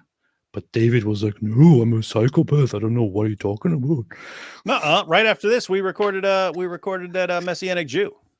Oh, that's true. That was the night before that, man. That's when I was about to throw you off a balcony. No, that wasn't. Because after this one here, we went. I'm talking about in Jerusalem. That's where I first started snapping. That was in Jerusalem. Yeah, here's a building with a bunch of holes in it. From the kibbutz, we went to this place. You see here a residential place with a bunch of holes. Some bastards online say, "Oh, this was a Hamas resistance movement. They're heroes. This was a military movement. This was a military operation against military targets." Does this look like a military target to you? Yeah, we went into some of these places, and it's like little kids' rooms riddled with bullet holes, and like, it's all like little girls stuff, little girls like dresses and games and stuff like that. And it's like everything's full of bullet holes, and it's like, seriously, there's a military target. Yeah. Some really, really messed up things that we saw there. We had one interesting thing was, this is from a video that we recorded. This girl is the sister of one of the hostages who is still held in Hamas captivity. This is her friend. And this guy is Daniel Brown. He is the TikToker who has 4 or 5 million followers on TikTok. Very nice guy. We just arranged on this day. I was supposed to interview the hostage families, but before this day, I just we talked about what to do, and I agreed to have Daniel Brown interview them instead, and I would film it and would then upload this stuff on my channel after I fully edit it, and would also credit it and send it to him and so on. So that's what we arranged, and he did a very nice job. He was like very close and very compassionate and very good with these people. This is one hostage family, and then I took a photo with them, and I looked like completely messed up. Then he interviewed a brother of another hostage. This is what we did. What else was there? Yeah, lots of good stuff. Lots of good stuff and bad stuff. David, take over if you want to for a moment. So what else happened? So anything else in Jerusalem? I love this place. I love this photo, this scene. This was from when you interviewed. That was, yeah. So I interviewed, and AP was planning on going there to interview a woman, and I had told the guy if I could get over there, I'd like to interview him. But yeah, we were on our way back. So this is Ashkelon. So that's one of the 5 cities of the Philistines, who that's what in the 2nd century, the Romans, as an insult to the Jews, named the area after the Philistines, who were like kind of Greek invaders of the area. They come from the islands and from mainland Greece and so on, and had invaded. But these are a lot of the people that Saul and King David and so on were fighting. But yeah, I interviewed a Messianic Jew and asked him why he believes in Jesus, and also asked him what it's like to be a Messianic Jew in Israel. And Mo, by the way, I've already posted that video. It's not public yet, but for you channel members of my channel, that is available. Don't watch it now because we're here live, but you can see that afterwards. That's already up there if you want to check it out. And it's I didn't want to make it like an hour long thing. So it was about 20 minutes. And I just asked them. And then I eventually got to where I was like, okay, you are a Jewish believer in Jesus in Israel. Who do you consider more of a threat? Jews who don't believe in Jesus or Hamas? And he considered that a no-brainer. Didn't he laugh at first or something, or he chuckled and then he answered the question. He thought that was that. Yeah, and he breaks it down. He's like, I see Hamas rockets flying over my house. And he didn't say this in the video because he talked about it there. He says he sees the rockets flying over and like landing in the field. He says basically when the rockets start, he looks at them when they start and when they're up in the air, and then he goes to the safe room. That's an interesting feature. Everywhere has safe rooms over there. They're not like American safe rooms, which are meant for if someone comes to rob your house or something like that, you have a room, you go close the door and they can't get in there, you can call the cops.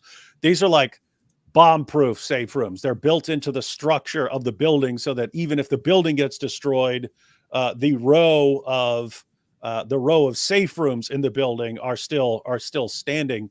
So every new apartment built after a certain date when this was established has to have safe rooms inside of it. And so he said, basically what he does is when the rockets start from Gaza, he looks at them while they're up in the air for a minute, and he understands I have to go run and get in the safe room once they are going to start landing. But keep in mind, that's what life is like. That's what life is like over there. It's just these constant, there are bomb shelters everywhere. There are bomb shelters all over the place. And it's just, rockets are firing. Go get underground. Go get in your safe room. That's true. It's everywhere. They have safe rooms. They have bomb shelters everywhere. It's very interesting. Like when you look at when you open Google Maps in Israel, you always see wherever you look, it says here like this store, that restaurant, and then it says bomb shelter, bomb shelter, bomb shelter, bomb shelter. You see them everywhere. The map always shows you bomb shelters, and they're always in good proximity, so that if you see something, you can quickly run and put yourself in a shelter. They are not big places. They're not big structures. They are everywhere, so it's kind of difficult. But I think I have a short video where I just entered a small shelter. Wait a second. Shelter. Oh, this is one of the small ones. Shelter. That's all. There were also other ones that are like that go underground and bunkers, right? Yeah, and you can see the difference between Hamas and Israel on this, right? They build bomb shelters everywhere for when Hamas fires rockets, so people can run into them and be safe. There are every new apartment or anything has safe, bomb-proof safe rooms that people can run into. It's all about keeping people safe. Hamas digs tunnels, but they've pointed out, not us, they've pointed out those tunnels are for Hamas jihadis, not for civilians. They want civilians remaining up on the surface. They want the civilians to die in the counterattacks. Yeah. And so big difference that they're digging tunnels which could be used to keep people safe from from rocket attacks and so on, but they won't let regular people go in there. They say it's not our responsibility to protect the civilian population. It's not our responsibility. That's the responsibility of Israel and the United Nations. We don't care. We use whatever means we have to build tunnels so that we can fight. That's the heroes, the resistance movement of Hamas. And by the way, it's amazing, isn't it? Hey, we want to be recognized as a state, and we're the government of that state. Okay, well, governments of states are supposed to protect their people. No, that's not our job. That's the UN's job and Israel's job. Yeah. We don't keep our people safe. Wait, but you guys were elected as the leaders. We don't care about the people. We want the people to die because it's good. It's good press for us. Yeah. Here's another. They draw nice things on some of these shelters to bring some life into this dark reality. Quick shout out. One person has been particularly helpful. Lots of people have been very helpful while we were there. But I shared videos of one person on my community tab several days ago already. Rebecca. I'm not sure if she's here, if she's in the chat. She has been very helpful, very insightful. She has her own channel that I want to give a shout out to, and I think people should be subscribed to. She does some great stuff. Helped us a lot whenever I needed something. I said, "Hey, can you come join us?" She was like, "Yeah, on my way now." Very, very. And she's very nice getting a pretty good Mohammed Hijab impression. That's true. That's true. I shared a video of hers that she made, which was like anti-Semitism, and it was like 2 hours long. And I actually watched the whole thing because I was interested. This is not telling the whole thing. She knows I watched the whole thing. It's very good stuff. She's very insightful, and she helped us a lot when we were there. Seriously. In fact, guys, when you guys see the videos of me, I've already posted the one from the Mount of Olives with the Temple Mount in the background, and I'm going to probably sometime next week post a video about the Dome of the Rock. But yeah, she was the one who was out there recording with me. Yeah, and even when I couldn't go with David and work with him to record stuff, I called Rebecca and I said to Rebecca, "Hey, go with David. Help him record all that stuff." I said to David, "Take Rebecca, get the stuff done." And of course, David comes back and is like, "Oh, worst trip ever. You're messing up all my plans." Like, you did. We had this plan. Hey, we had this plan. We had the ultimate plan, right? So we're going to go up to the Dome of the Rock. And people remember from 4 years ago who saw it. I was making a video of me walking around the Dome of the Rock going, "Jesus is Lord," right? So we had a plan where I was going to walk around in one way on my camera, and I'm going to be saying, "Jesus is Lord," with the camera pointing at the Dome of the Rock. AP was going to be walking around in the opposite direction, just on his phone, saying, "Stay away from Islam, stay away from Islam, stay away from Islam," around the whole way. And we're going to post these separately, but there would be a point where we cross paths walking around. And anyway, so the two videos would have been united, and one would have linked to the other and stuff. Anyway, AP screwed that one up because, I need sleep. I'm too tired all the time. It wasn't. That's what coffee is for. It wasn't because I was tired. It was because I was depressed like hell after the trip that we took. You should have said something. You should have said something. I would have made fun of you and cheered you up. I thought it was obvious. That's actually a funny thing. No, I thought you were just tired and lazy. And so if I'd have known you were just depressed, I would have Get up, soldier, something like that. That's the funny thing. One thing that I observed there in Israel is that Israelis have a very sick sense of humor very often, and I find it very, very funny. It's like Rebecca is there, and she sees me after that whole thing, and she's like, "So, how are you doing?" And I'm like, "Not great." And she looks at me and is like, "You want to go to the Holocaust Museum to spice it up?"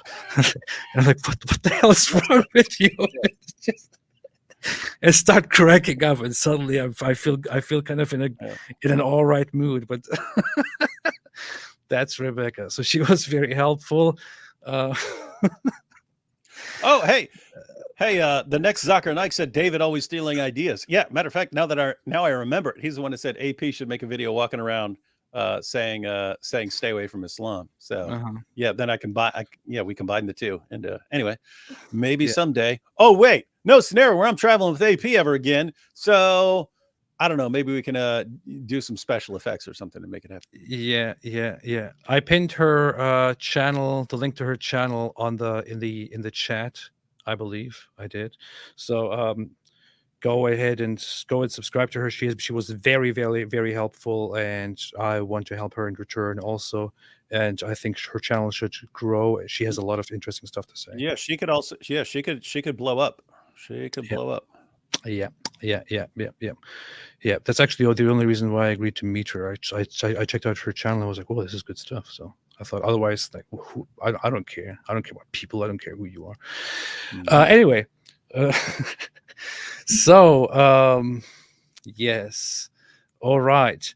With that said, notwithstanding, what is this? We saw a lot of death threats, both me and David, and here we are. Right here in the Muslim Quarter. Let's say what? Such a random video.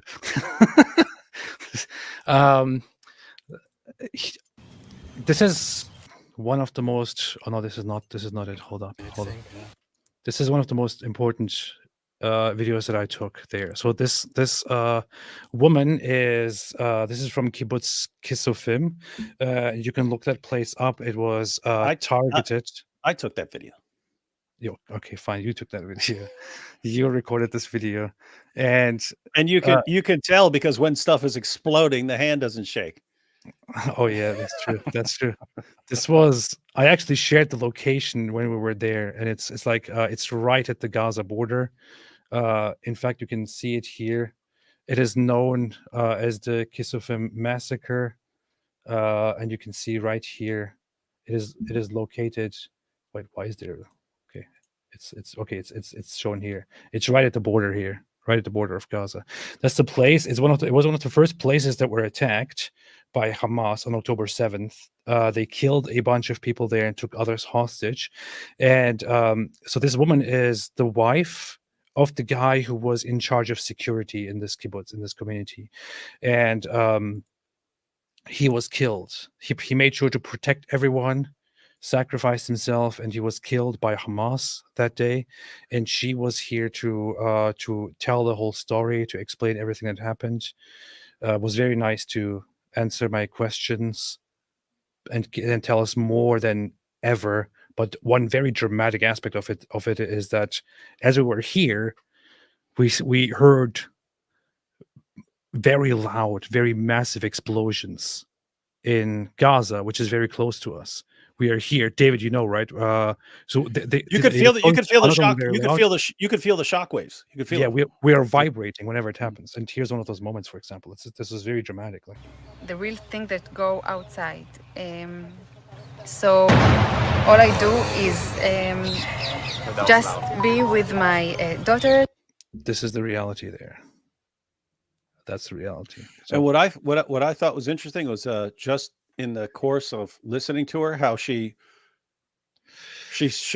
slowly adapted to the explosions. Like at first, like because it started even earlier than this, just while she's standing around and stuff like this, and she's like shaking with each one and stuff. And I think like towards the end of this video, she's not moving at all. Like she she gets used to it once the attacks start. And I recorded her with you're interviewing her here, and she's basically giving the story right after this. I didn't record it because I didn't know if she wanted me to record it, and it was in Hebrew, so I wouldn't know what it was. But she's playing the messages from her husband. Oh yeah. And my goodness, what a hero, right? He's leading the resistance. He ends up getting killed, but he's sending her messages and he wants her to be calm. And so he's like completely calm on the phone, and she's kind of translating and stuff. But he's just saying, hey, yeah, don't open the door for anyone. Don't open the door for anyone unless you hear my voice specifically. If anyone else is calling you out to open the door and saying that you're supposed to open, do not open, stay inside. And and he got killed. He got killed fighting. That was basically like he didn't even say what's going on. Just said, "Stay inside. Don't open the door unless." Yeah, never said there's a terrorist attack or jihadis or anything. Just hi. Yep, stay inside. Stay inside. Don't open for anybody. That's. And the guy made sure to just to leave his family safe and to go around and to make sure that the entire community is safe, and to go and look for everyone and protect everyone. In the process of that, he saved lives, and eventually he was in a shooting between Hamas. He was killed by Hamas terrorists, and she also showed us the house in which he was killed, in which the killing took place. We have it all on camera. I might have to go through that at some point. But it was pretty rough. And the biggest irony about this is, so kibbutz communities in Israel close to the border are communities that are very much it is a small system where a small community lives together. They share everything. They are always in touch with each other. They have a messaging system, always let each other know what's up, and so on. They have their own guns. They are armed. But what is very ironic about this whole thing is that the people in these kibbutz, they are very very compassionate and very, they're peace activists, and they're very helpful. These people spent their years going to the Gaza border regularly, taking people from Gaza who are sick, who need help, taking them to Israeli hospitals, taking kids to Israeli hospitals, bringing them back, giving them all kinds of gifts, giving them food, advocating for more help from Israel, to the government, and so on. Spent so much of their effort and so much of their time making sure that these people in Gaza are treated well and that they can take care of some of the needs of the Gazans. But what happened on October 7th is that Hamas broke in and let in Gazan civilians, and the first people who were attacked and the first people who were brutally murdered, massacred, and taken hostage were specifically these people who spent their lives trying to help Gazans. So their compassion, their help, which they offered, didn't save them. The very people who helped so many Gazans were the ones who got killed immediately on October 7th. That you were somehow supposed to believe that these guys were freedom fighters and all that. And notice the complete opposite natures of the people involved. Here, it's women and children and civilians. You get inside and go hide. The fighters are going to fight to protect you. You go hide. We'll stay out here and fight to protect you. And it's the complete reverse of Hamas. They'll fire some rockets, then they'll go hide. The fighters will go hide and leave the women and children and civilians in the line of fire, because they want them to get hit, because then they can post the footage and say, see? Yeah. Wow. And I told this to David when we were walking there, because it doesn't make sense to many people how that could happen, how these people how they help the Gazans, and the Gazans really don't seem to appreciate it and just seem to kill them, first opportunity they get. But it's I know the sentiment, I know the sentiment as somebody who grew up in Germany, for example, among people, among Muslims, for example, among religious Muslims. When people did me favors, when people were nice to me, I was still told, when a teacher was nice to me when I was a kid, for example, I was still told that in the end they are disbelievers, and all they want to do is just to take away our faith and take advantage of us and this and that. So this is the mentality. It's not surprising that if these people go to Gaza and take their kids and try to help them, those kids are helped, but they still learn that the very same people who are helping them are actually just doing that for some ulterior motives, and that they are actually hypocrites and disbelievers, and that in time they also can't escape what will be coming for them. So, and this is what Israelis don't understand. They don't understand hate. They should wake up to it. It's late enough. Late enough.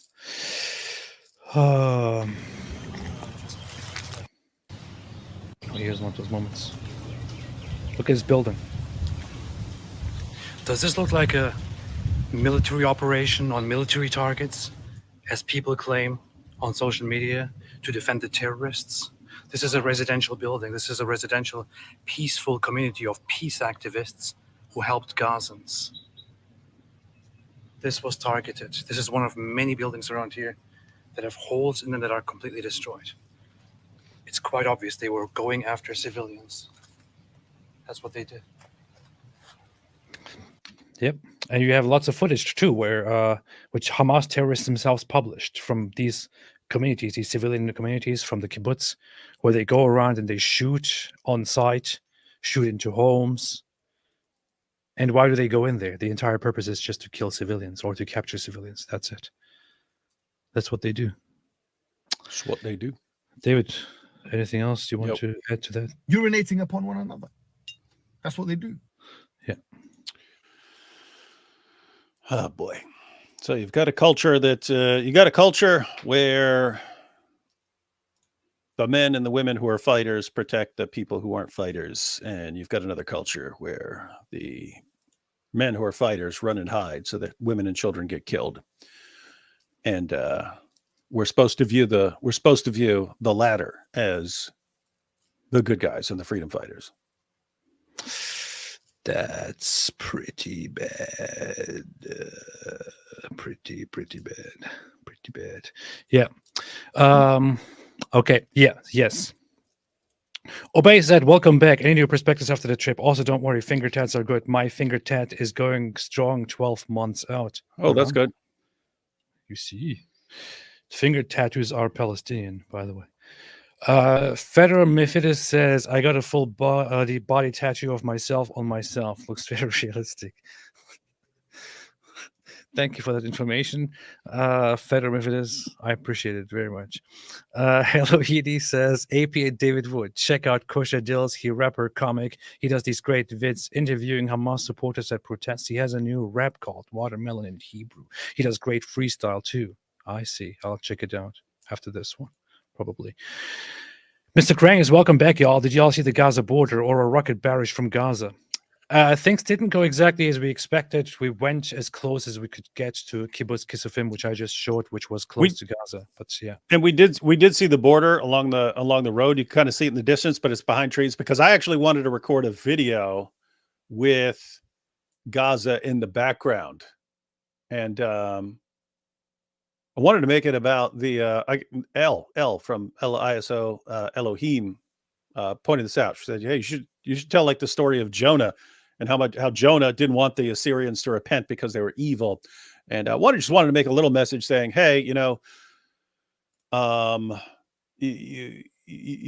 have to be in favor. You have to be in favor of getting rid of Hamas, but that's actually good for everyone involved. And the people around the world, the Dawa guys and the college protesters who think that they're helping the people of Gaza by cheering for them around the world, you're not helping. What have you actually done? What have the Dawa guys actually done to help the people of Gaza?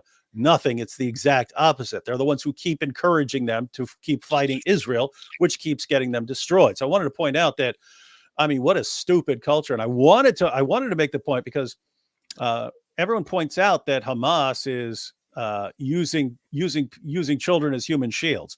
I wanted to point it out in a different kind of light, that they're actually pagan, because what they're really doing is human sacrifice. They're doing child sacrifice, right? They're here's our political cause. We're going to sacrifice children to our political cause. So that's as pagan as you can get, child sacrifice.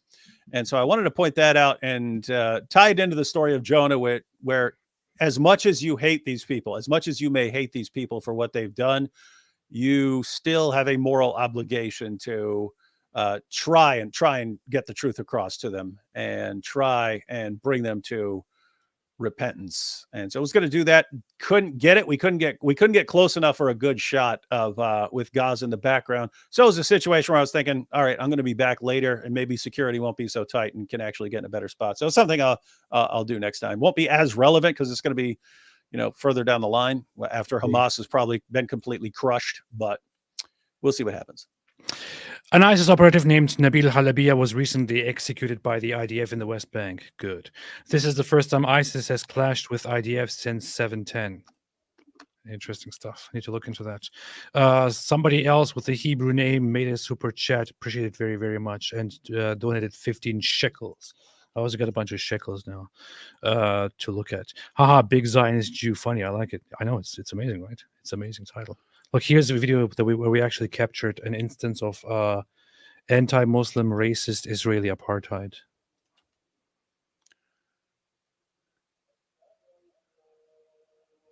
Wait, there's no sound. Can't really hear it. Okay. Wait. There you go.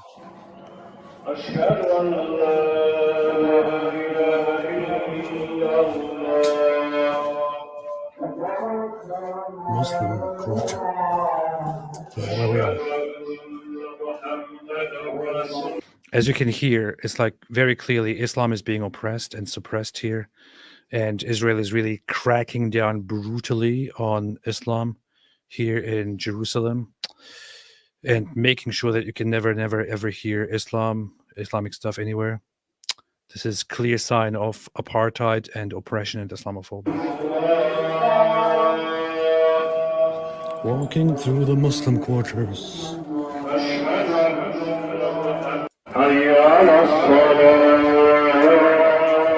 This is pure oppression. You see that? Pure Worst noise in the world. They're pressing the crap out of me with that stupid noise. Hey, what's amazing is everyone's like, oh, the sound of the Adhan is the most beautiful sound in the world. Talking Such a stupid sound. Yeah. Anyway, so this is you have witnessed it right here. Israel is clearly an apartheid state where Islam is totally not allowed and tolerated, and Arabic is totally suppressed, which is why you can hear the loud azan blasting through the old city of Jerusalem. And you can even hear it in Tel Aviv, which is very funny, which is a Jewish city built by Jews. It was never an Arab place, but yes, you can still hear it over there as well. What else do I got? This is so funny. I'm clearly out of breath, and you can hear it because this is a morning where I'm supposed to go and meet Dr. Einat Wolf at the King David Hotel, and I'm running, and I'm so fast because I'm kind of late. But then I realize I'm walking through a very beautiful park here, and I want to film the thing, but I also don't have the time. And then when I look at it now, I missed the best parts of it, I guess.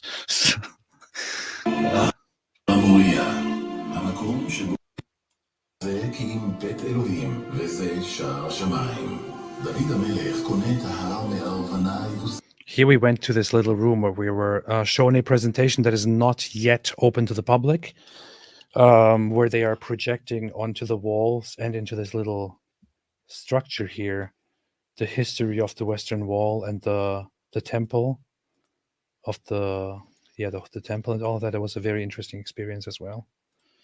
It's not open to the public, but since we are special people, we got to see it. Yeah, basically, since we were tagging along with Michael Rappaport, that's basically. Yeah. You always have to mess it up. I was just going to pretend for once that we are actually special people, but no. Yeah, we showed up and they were like, "Hey, this is not open to the public, but man, when we hear that D Wood and the Apostate Prophet are here, we open the doors. We open the doors." Yeah. The way these Western wall stones were covered for 1,700 years and have been recently exposed, we are now, they have been exposed. We are now privileged to stand before them. They are as sacred as the entire Western wall. In the house of God, we would walk with a multitude. Interesting stuff. This is the kind of stuff that I filmed. I just opened this. What else is there? Well, quickly we'll look through stuff to see if there's anything else that I wanted to talk about. This is the wall. You see why they go into the wall. Hey, did you share this video? Yeah. What's wrong with it? Yeah. Rolling. So here behind me, you can see hundreds and hundreds of the latest batch of IDF soldiers who are joining to combat Hamas. And we can all see that if the trajectory continues as it is, where are you going to hide, Hamas? Ain't enough tunnels. It's a good point. This is powerful stuff. Here's the tattoo shop. We got our tattoos. We got our tats. We got all tatted up. That was pretty tatty. Yeah. Here, David acting tough. Here, me being tattooed and actually not feeling anything at all.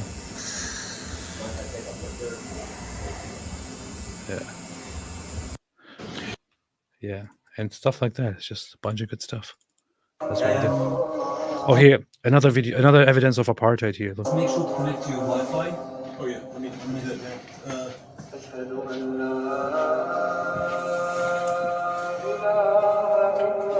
We have to hear this in the apartment we're staying in. Yeah. We got to hear this noise. This is the Christian Quarter. We actually have a place in the Christian Quarter. That's where we stay. And we open the window and it's like loud. The adhan is blasting there. Yeah. That's Apartheid, man. That's apartheid.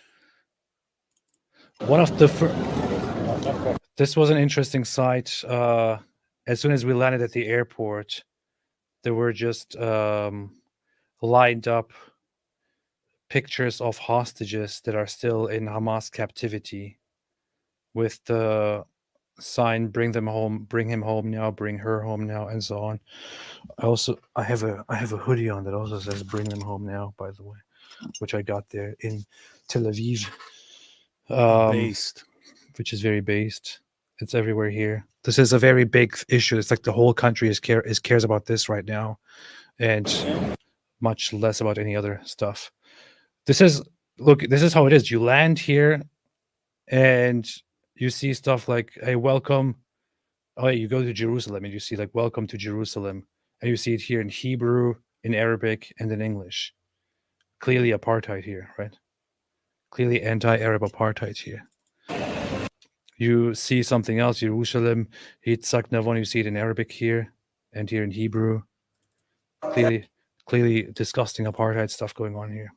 Yep, that's pretty much what's been happening. David. Yo. So what's going on? Nothing much, man. Nothing much. Yeah, so how did our perspectives change? That was the earlier question that I actually got here. So I kind of want to wait speaking about some things because I'm kind of trying to, I don't know, let it all sink in a little bit. But yeah, you got to let it process. You got to let it process and then distill it down to the dopest stuff you want to say. Yeah, pretty much. But so when we did get there, it's like baking a cake, right? You got to mix all the ingredients together, stick it in the oven, but you got to let it cook. You know what I mean? That's true. And then you got a great, and then you got it, and then it comes out, and it's everyone loves cake. Yeah. You're sitting there watching Netflix. And So when we went to Israel, I have been very much supportive of Israel for a long time. Since October 7, we have been very intensively talking about this stuff, and I have very much voiced my support for Israel, um, defended against Hamas, attacked, and talked about all the Hamas stuff, about the Islamists, about the claims that the Palestinian movement is somehow righteous and all that. Um, I must say, when we went to Israel, um, even with my whole pro-Israel stance, I was really surprised by a lot of things. First off, the whole issue with Arabic and Islam being totally tolerated, with Israelis being thinking that Islam is not the problem. I tweeted about this, with them thinking that that they can just live peacefully together, with all of them still having hope. I asked many people what they would think about a future where Palestinians would disavow all kinds of violence and genuinely became completely peaceful and thought like them. Would you be okay with them establishing their own state and living alongside you? And the vast majority that I asked said, of course, of course. All we want is peace. This is the general attitude. I must say, um, I like to believe that I'm usually unaffected by much of the propaganda that goes on against Israelis. But even in this state, I had a little bit of a preconceived notion that Israelis would be justly, angry, and that they would harbor more, I don't know, hate, and they would be more furious and all of that. I was genuinely, I'm serious, genuinely surprised with uh, how how peaceful and charitable Israelis are toward the other side. And there's something amazing about it. I don't know, because it's like on the other side you have the Muslim perspective that I grew up with, and the constant teachings of hate, no matter what the other side does, always hate, hate, hate, hate. We are supposed to hate them. They are, they are Jews are evil. You can't trust Jews. We are supposed to eventually eradicate them and kill them and so on. No matter what the Jewish side does, you just learn to hate them. And then I go and I walk among Israelis, and I see no bit of hate. And even those, and I'm not saying that they don't believe in winning this war and crushing the other side. No, they totally do. It is very popular right now. It's like the population of Israel is focused on going through with this and destroying Hamas, and teaching them a lesson and finishing them off and making sure that something like this never happens again, to completely overcome them at all costs. And they are also aware of one thing, which I think they should be more explicit about, which is that much of the world doesn't really care about our struggle that we are fighting right now, which is why we are supposed to care about it, and we are supposed to finish the job no matter what people around the world say. I think, yes, that's a perfect perspective. Do it, finish it. Despite that, the people don't harbor hate toward the other side. They think it is unfortunate that this is happening, and it's unfortunate that there are civilians who are on the other side who are uninvolved, who are dying as a result of this, and they want it to be over. They want peace. Everyone talks about peace. Everyone says that the end goal, that the ideal future is one where these populations can live in peace together, where there is a peaceful future, a future where people don't die and don't kill each other anymore. This is their perspective. And I was, to be honest, quite amazed seeing that when I went there, and very impressed.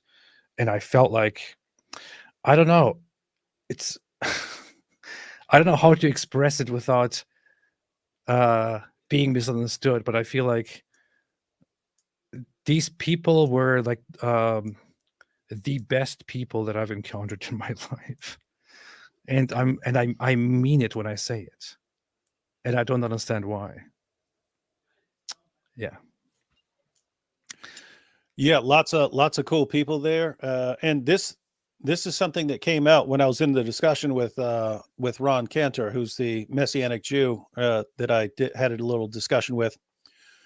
But I was asking him about how he's treated as a Jewish believer in Jesus, and I was asking about persecution. And I was pointing out, hey, there are these videos of Jews spitting on Christians as they go by. He said that is a particular hyper Orthodox sect that is like 1% of 1% of the people there. He says the vast majority of people.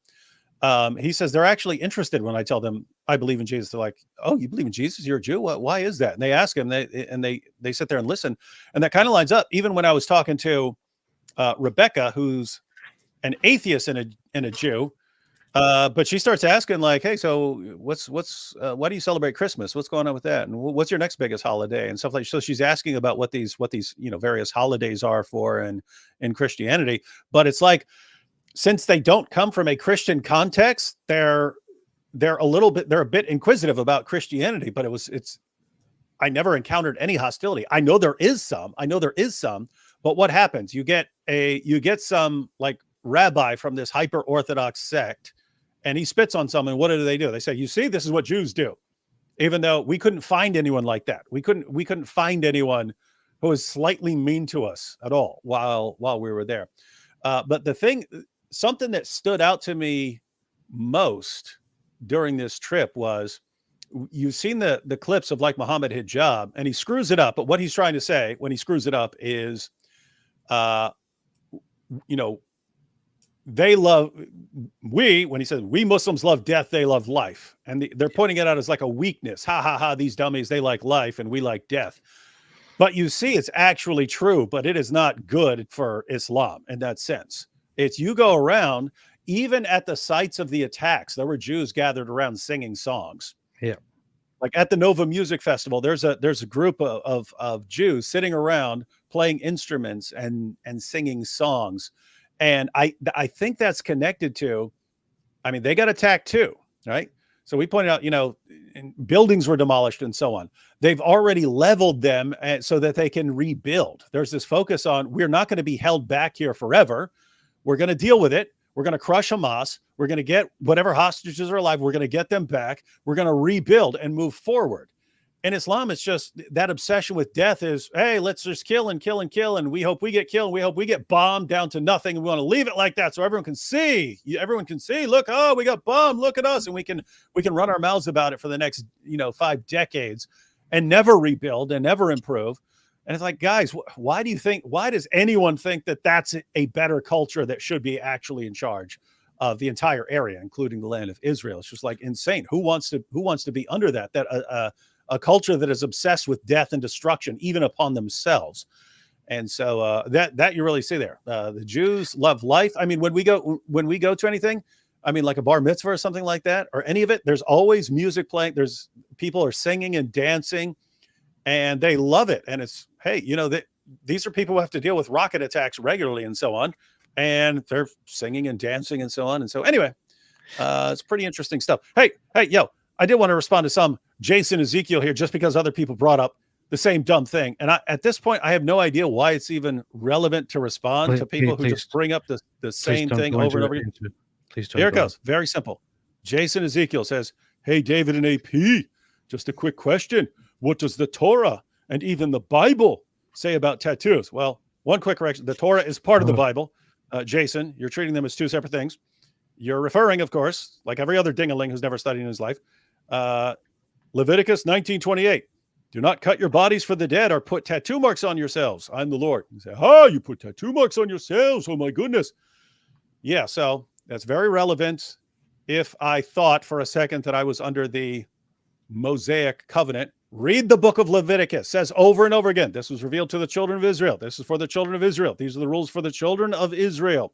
You get to the new covenant, the New Testament. This becomes an issue in Acts 15. What of the old covenant actually applies to Gentiles? There's only a couple things. This ain't on the list. But notice, like multiple levels of insanity here. If you just went to the verse right before it, Luke 19:27, "Do not cut the hair at the sides of your head or clip off the edges of your beard." So why don't you bring that one up? Because you probably break that too, like everyone else, right? Yeah. Why don't you have a problem with it? Because you probably don't think you're under that, right? You probably don't think that is for you. Have you seen the Jews who have their braids down the sides of their heads because they're obeying that? They're not cutting the hairs on the sides of their head. Yeah. Do you think I'm under that? Do you think AP's under that rule? If you say yes, that's very interesting. Please, because according to Christianity, I'm not under there.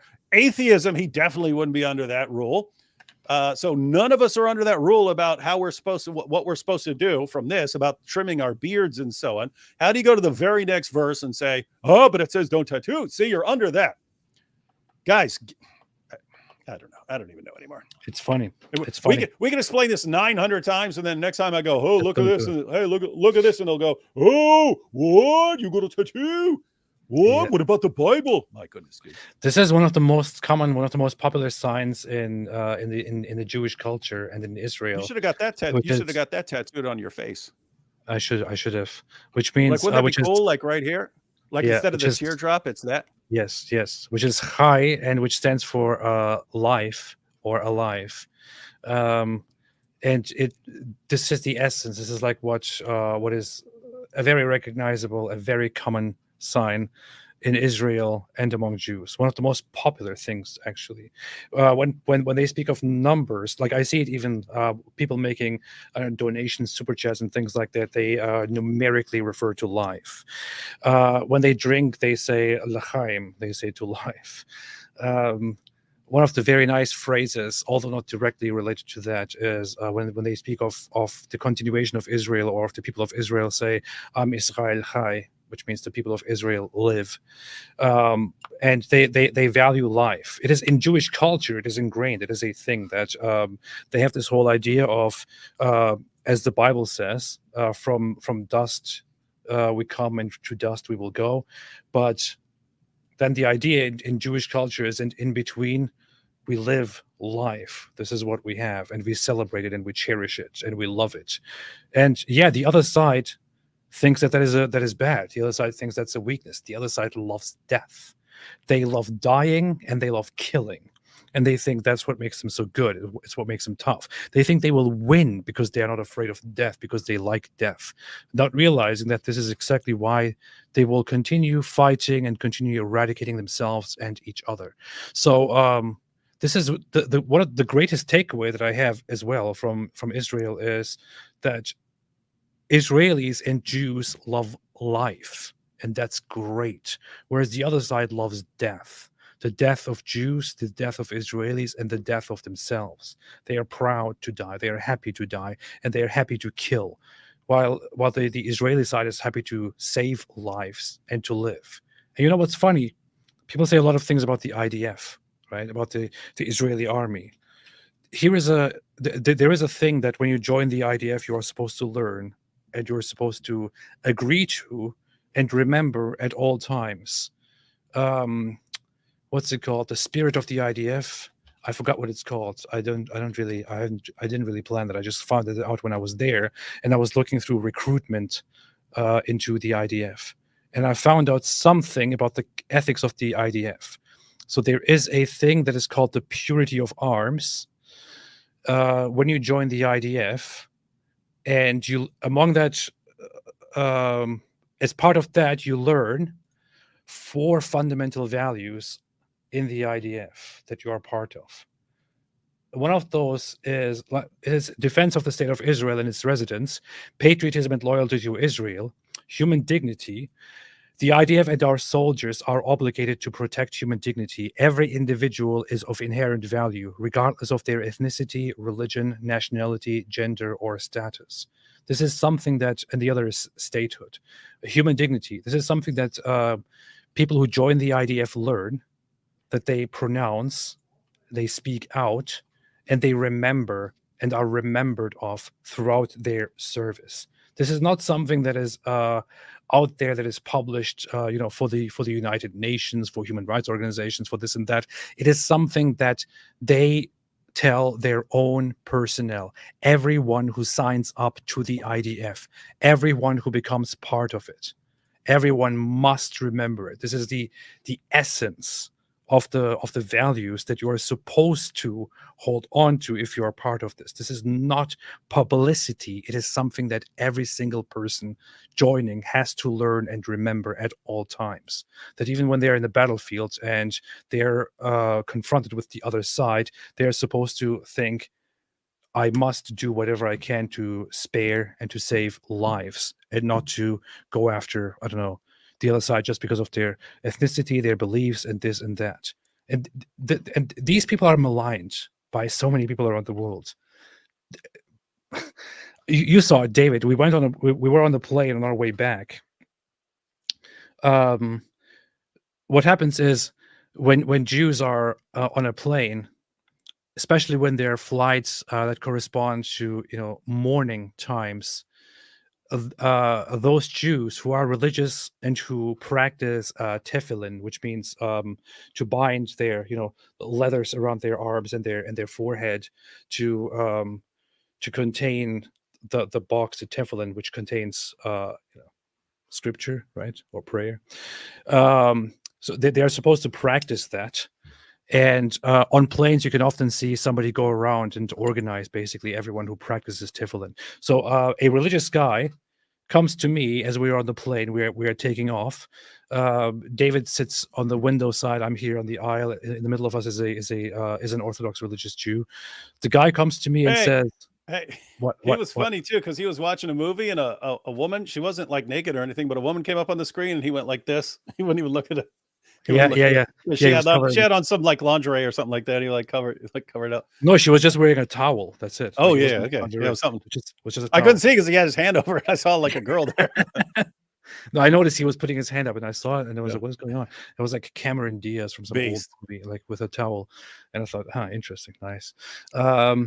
So the religious guy comes to me and he says, he speaks to me in Hebrew. I said, I speak English, and he's like, "Oh, do you practice tefillin?" I said, "No." He said, have you ever done it? I was like, "No." "Do you want to do it?" "No, I'm not Jewish," I said. And then as soon as I said I'm not Jewish, he's like, "Oh, sorry." And he's like reaching to me, No, taking my he hand and spit going, on you. yeah, He spit on you as soon as you said you're not Jewish. and going like this. Like, this is like the opposite of everything that people always say about these people, right? That's pretty much the takeaway, right? Like if you listen to what the Dawa guys and the neo-Nazis say about Jews, and you actually go to Israel, they're the exact opposite of what these guys say. Yeah. He just goes like, "Hey, okay," and shakes hands with me, and then walks away. And then the other time that he walks past me, he's like, he nods at me with a smile on his face. This is what these people are. We were walking along the Western Wall on a second day or so, and there were these ultra Orthodox religious Jews. Many of them hand out booklets and flyers and things like that to just to preach to fellow Jews to observe more rules and more practices, because they believe in that if everyone contributes and so on, it will be better for the Jews and their covenant. So we walk past these religious guys. They come us and speak in Hebrew. I say we speak English only, and they're like, "Oh, where are you from?" Say, "America." Like, "Oh, nice, welcome." Like, this is their reaction, and the whole time David is wearing his cross, by the way, and they are very nice to him and say, "Welcome to Israel." Nobody spits on him for some weird reason. I don't know why. Maybe they're scared because I'm big. Yeah.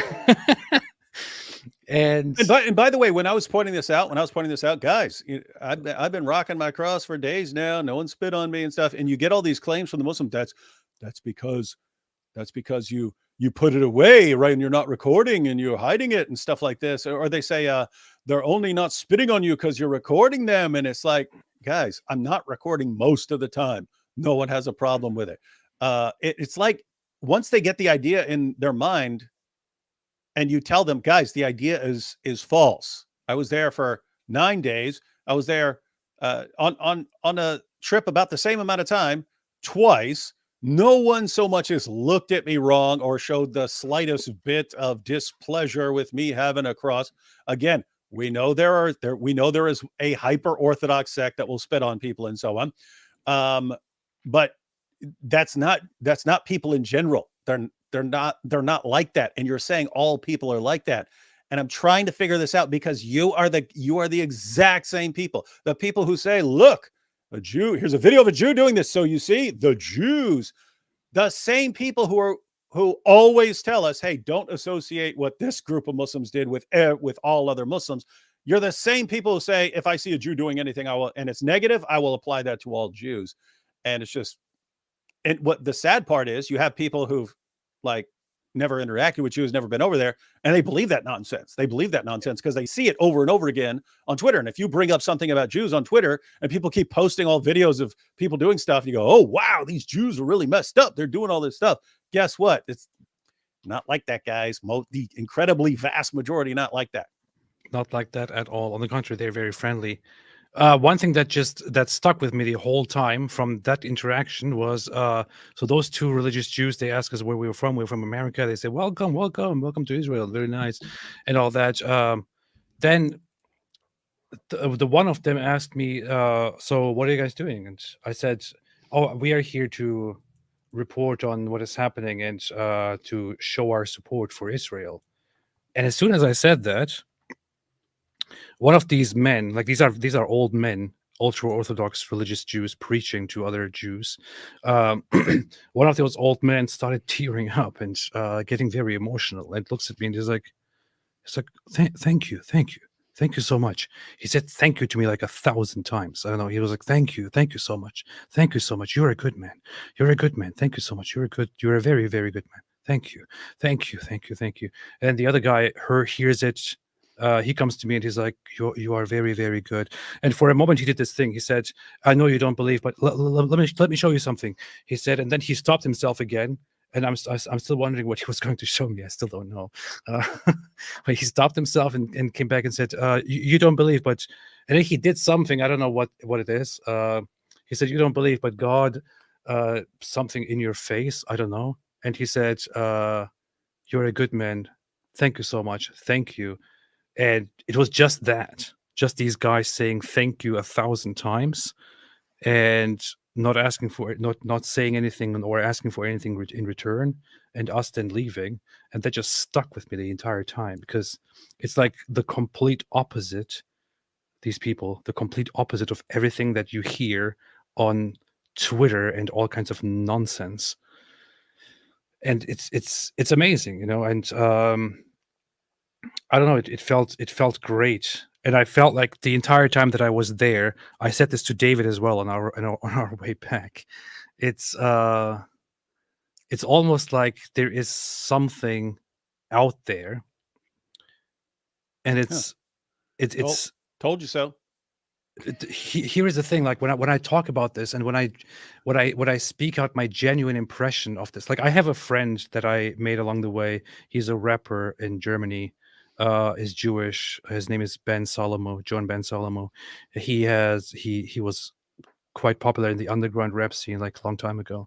I spoke with him about this too, and he was very, very surprised, and we had a long conversation earlier. And I don't want to, I don't know how to put this into words because I don't want to be misunderstood, and I don't want people to think this is just something that I say because I'm paid by Israel and stuff like that, which is complete stupid nonsense. Israel is not even paying people for propaganda anymore, like not even their own people anymore. It's like they don't care. And we went there completely self-funded, but no, we went. Everyone else funded. Everyone else funded that trip. That's true. That's self-funded. Self-funded in the sense that no like organization or government or anything was paying anything for it. Yeah. It was us. I mean, our people, subscribers, everyone who was helpful enough to come here and contribute. But when I was there, when I was on my way back, it felt really painful. I thought, wow, I want to stay here. I don't want to leave. I really want to stay here. I want to spend a long time here. I want to help out because I received these warm thank yous and just hugs from so many people over there. I went into a cab, and the woman, after asking us what we do, and the person with me explaining to them very briefly in Hebrew what I do, she turns around and goes, "Can I please shake your hand?" And I'm like, yeah, thank you. And the entire time I feel respect toward them, and I feel humble, but they just they just show appreciation for the mere fact that we are there to, I don't know, to support them in a time of need. And the way they treat others, the way they treat each other, the sense of community that they have, I don't know, it just makes me feel like these people are amazing. I loved those people. I felt like I felt at home there. I feel like I belong there. I want to help as much as I can. I felt like if I could give everything away, if I could make myself completely unknown and just with whatever I have contribute to in some way help them without getting anything in return, I would want to do it. Because I think these people are amazing. They have great morals, nothing like anything else that I've seen anywhere else in the world. And to be very, very honest, at some point I began thinking the way that these people are and the way that Muslims and so many others around the world malign them and unite in hating them, it doesn't make sense. And it almost feels like there is something greater at play, like something more evil at play, like something almost demonic at play, uh, which unites certain people in hating this group of people, in hating this population. It can clearly not be the way it cannot be because of the way they are. Because when you actually live among these people and you experience the way they are, the last thing, the very last thing you would conclude is that these people are evil. The last thing you would conclude is that these people are hateful, opportunistic people. That's the last thing you could conclude. These people are amazing. And I don't care who says whatever they want about me and my motives. I don't care what these Jew-hating people around the world like to say. I don't care what anyone says. I love these people, and Then why are you think stuttering? they are amazing. I think they are amazing. And I don't know. I feel like I would like to spend like 10 years there just Wrong. helping out. I don't know. That's the shekels talking, buddy. That's the shekels talking. Look at that, right? I look at that. I just want to like go walk through that field. Yeah. It's pretty cool. So that's the site off the balcony of in Ashkelon there.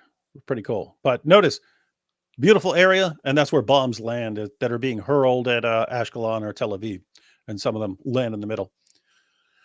Yeah. Hey, quick comment from another dopey dude. It's weird. Well, David, this is a different dude, but he says, "Well, David, you missed the part." It's back on the tattoos. Well, David, you missed the part that says to not mess with the temple of your body. Tattoos is like graffiti on a church. And he says 1 Corinthians 6:19. Get your reference right. But I like the bigger point here, because it's Paul says that your body is the temple of the Holy Spirit. The section is on sexual immorality. This guy is saying that if your body's the temple, you wouldn't put tattoos on yourself. Now, keep in mind, I do not believe that is affirming tattoos. But if you wanted to make a point out of this, the temple, they decorated. The temple was decked out with even if you go back to the tabernacle, there's like they're putting pomegranates and cherubim woven into everything. It was all decorated. It was supposed to be a beautiful work of art that reminded you of the things of God. So someone who wants tattoos could say, oh yeah, since my body is the temple of the Holy Spirit, then I'm like the temple. The old temple was decorated. The tabernacle was decorated. So I need to be decorated too. You could use that verse for the exact same argument. It would never cross my mind to do that. Why? Because it's not what the verse is talking about at all, period. And what we've got this ongoing problem, just like trying to say, oh, this says this in Leviticus, and therefore it's under you, Christian, even though you're told you're not under the Mosaic covenant. I'm going to apply it anyway. And what you really mean by that, what you guys really mean when you say things like that are, I grew up in a church that taught this, and I can't actually defend it. So I find what my church said when I was a little kid, and I kind of insert that into verses that have nothing to do with any of this stuff and It's don't apply. so stupid. Like you ask a Jewish rabbi, and he says, no, there is no way that that others would be bound by such a covenant. And then you have this guy coming out and saying, no, I am bound by it. Yeah. And it's and the disturbing part, see, you don't have to be commanded. It's not like Islam where you can't know that something is wrong unless you have a direct command from God. Like there's no Bible verse that says don't torture old ladies for fun. But there are other things that you could get that from, like do unto others as you would have them do unto you, and so on. So you can get more things than what the Bible says by general principles and so on. But you're not getting it from this verse, dude. That's called eisegesis. You're taking your idea and inserting it into scripture and then applying it to other people. Dude, that's wrong. You're not supposed to do that. Stop it. Either show us chapter and verse, or show us where you're getting it from, or stop embarrassing yourself. Okay. Jace the Shepherd said AP Destiny is looking for some more debate Destiny. Why would I debate Destiny? Destiny is very unapologetically pro-Israel, and I'm pretty sure he's supposed What's to he debate. What's he want, a 2-on-2 or something? I don't know. I think he's supposed to debate Norman Finkelstein soon, which is I've still never seen Morgan Finkelstein. How do you think, is he a good debater? I was gonna say something, but I'll keep that. You were gonna say something sick like a good master debater or something. I wasn't gonna say something sick. I was just gonna tell my honest opinion about Norman Finkelstein. But the guy is a hack. He is a complete fraud. He's a complete fraud who is being used by neo-Nazis and Islamists around the world as the good Jew.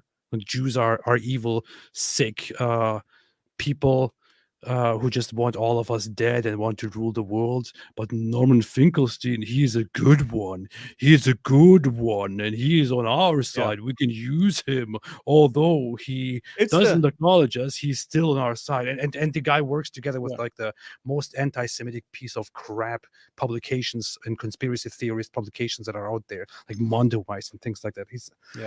Nobody takes that guy seriously in academia. Nobody else should. With the Muslims cheering for him, it's the same thing that we always see. If you disagree with them on anything, they rain down abuse and insults on you. If you agree with them on something, then, oh, you're good. We love you. We'll shower you with praise and attention and so on. And, it's also the funny thing, like the guys, like they come and they're like, "Oh, Norman Finkelstein, he's a political scientist. Who are you?" Oh, well, you have to believe everything he says. Everybody, like the vast majority of academics who publish in the field that he published some things in ages ago disagree with him completely and think that he is a complete joke. But hey, you have some people who hate Jews and they're like, he's a scholar. Well, sorry, if you want to appeal to authority and say he's a scholar, the vast majority of scholars in the field actually think that he's a joke. So, okay, if we want to go with scholarly opinion, then yeah, I will trust the scholars. And I will agree with them that Norman Finkelstein is a joke, because the guy is a joke. By the way, have you noticed this? This is always the pattern in Islam. It's like they'll go to the Bible. They can go page after page after page, verse after verse after verse. They'll fixate on the one thing that they can twist into something about Muhammad, even though all the verses before it and after it completely contradict Islam. And they'll just fix on it and they'll say, you see, the Bible agrees with Islam.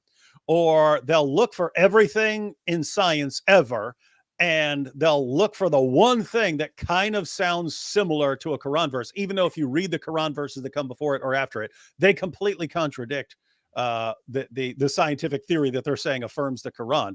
But they'll just fixate on one little thing, focus just on that, and ignore absolutely everything else.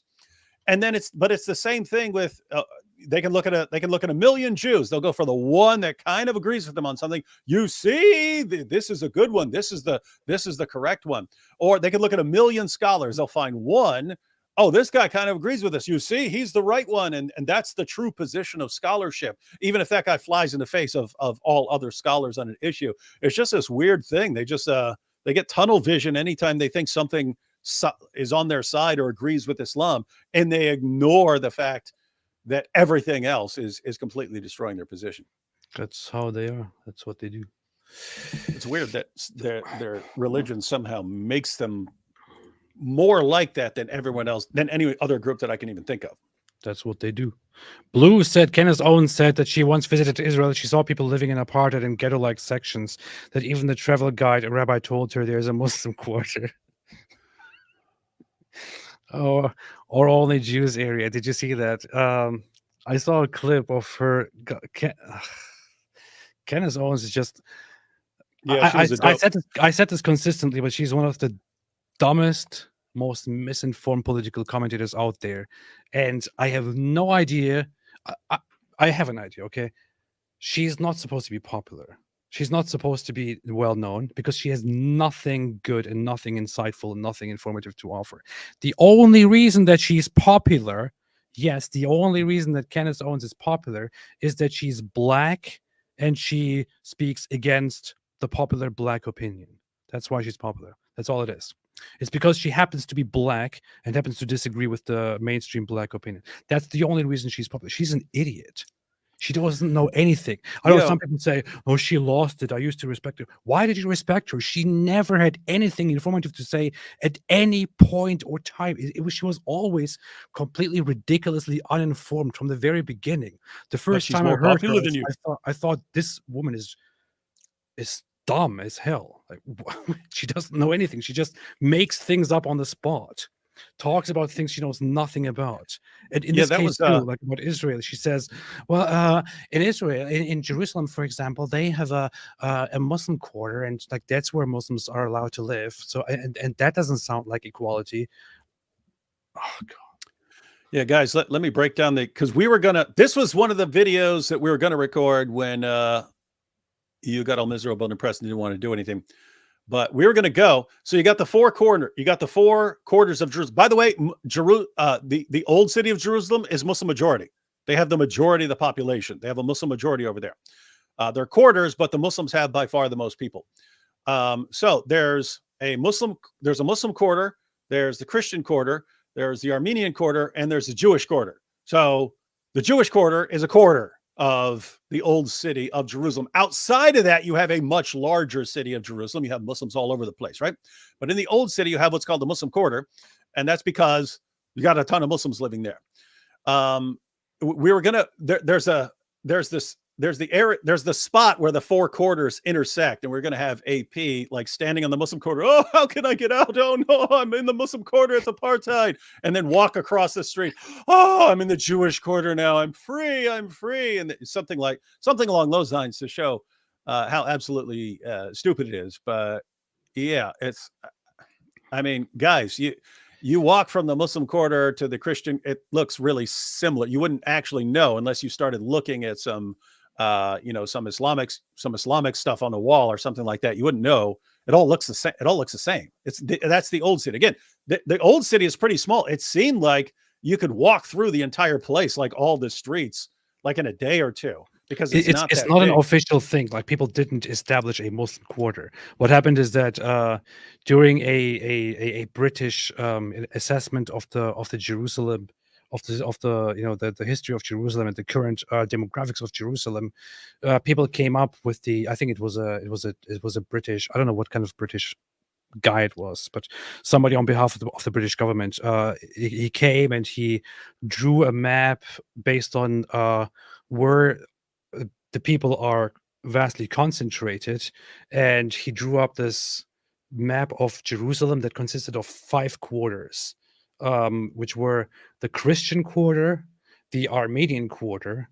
So Armenians are also Christians, but it's like the others are mostly non-Armenian Christians, and then there are Armenian Christians. Then there was the Muslim quarter. They live mostly in the northeast part of the city, and then there's the Jewish quarter at the bottom. There was also another quarter, which was the Maghrebi quarter, the North African, Moroccan, and so on quarter, which no longer really exists. But that's it. It was all based on the observations of a British commissioner. It wasn't like, oh, okay, this is where Muslims will live. This is where this will live. This is where no, it was just an observation because that's how people gathered and populated the region.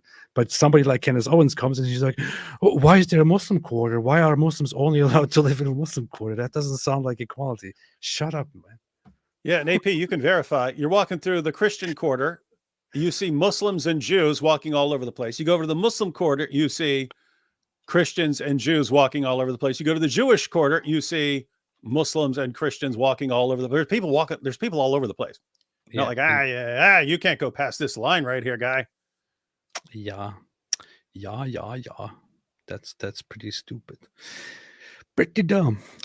Crow made a super chat of $20. Thank you so much. Appreciate it. Appreciate it very, very much. Ayatollah Khamenei said, AP, I saw you met with Michael Rappaport. Did you do a choke slam or just a regular body slam after you found out he hates Trump? I punched him directly in the face. It was brutal. I had to pull AP up off him. Yeah, I was like beating. He was like, "Hey, sorry, I like Trump now." And then he actually went to the PBD podcast and said that he regrets now attacking Trump so much. I'm serious. You can find that clip. He actually said it. I only switched up the time there. He said that before I beat him up in Israel. Beatrice N said, "Guys, glad to see you back. I hope you had an amazing trip. Thank you so much, Beatrice. Appreciate it. It was a good trip, despite everything that went wrong." Ari Wasserman said, "Hey, there was a funny part when after several days of like everything we planned getting derailed and us doing something else, you go, 'Gosh, is this entire trip cursed?' And I'm like, 'You're an atheist. You believe in curses over there?' It's like, that's true. I did say that. Yeah. Ari Wasserman said, "Yo, Mo, what will you call Surah 2? Mupus, I choose the cow for the good of the children." if I have to choose between 113 other chapters of the Quran and the chapter of the cow, I will choose the cow. I will choose the cow. Yeah. Let's see. Ari Wasserman said, "Ever since AP and Dizzle went to Israel, I have no one to whom to make filthy Mopus jokes about. Cows, goats, Ellen, trajectory, Dua Lipa, Muslim cowgirl, and jizya-stained robes. Guess I felt strapped down." It's always feels so empty without us. Feels so empty without me.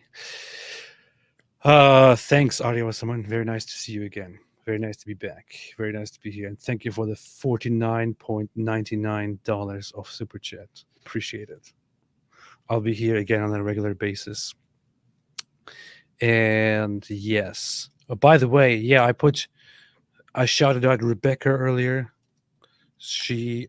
I put the link to her channel in the chat. I linked it. It's a pinned. It would be very, very nice if we could just have her channel to 1,000 subscribers or something, so that she feels forced to make videos. Yeah, that would be funny.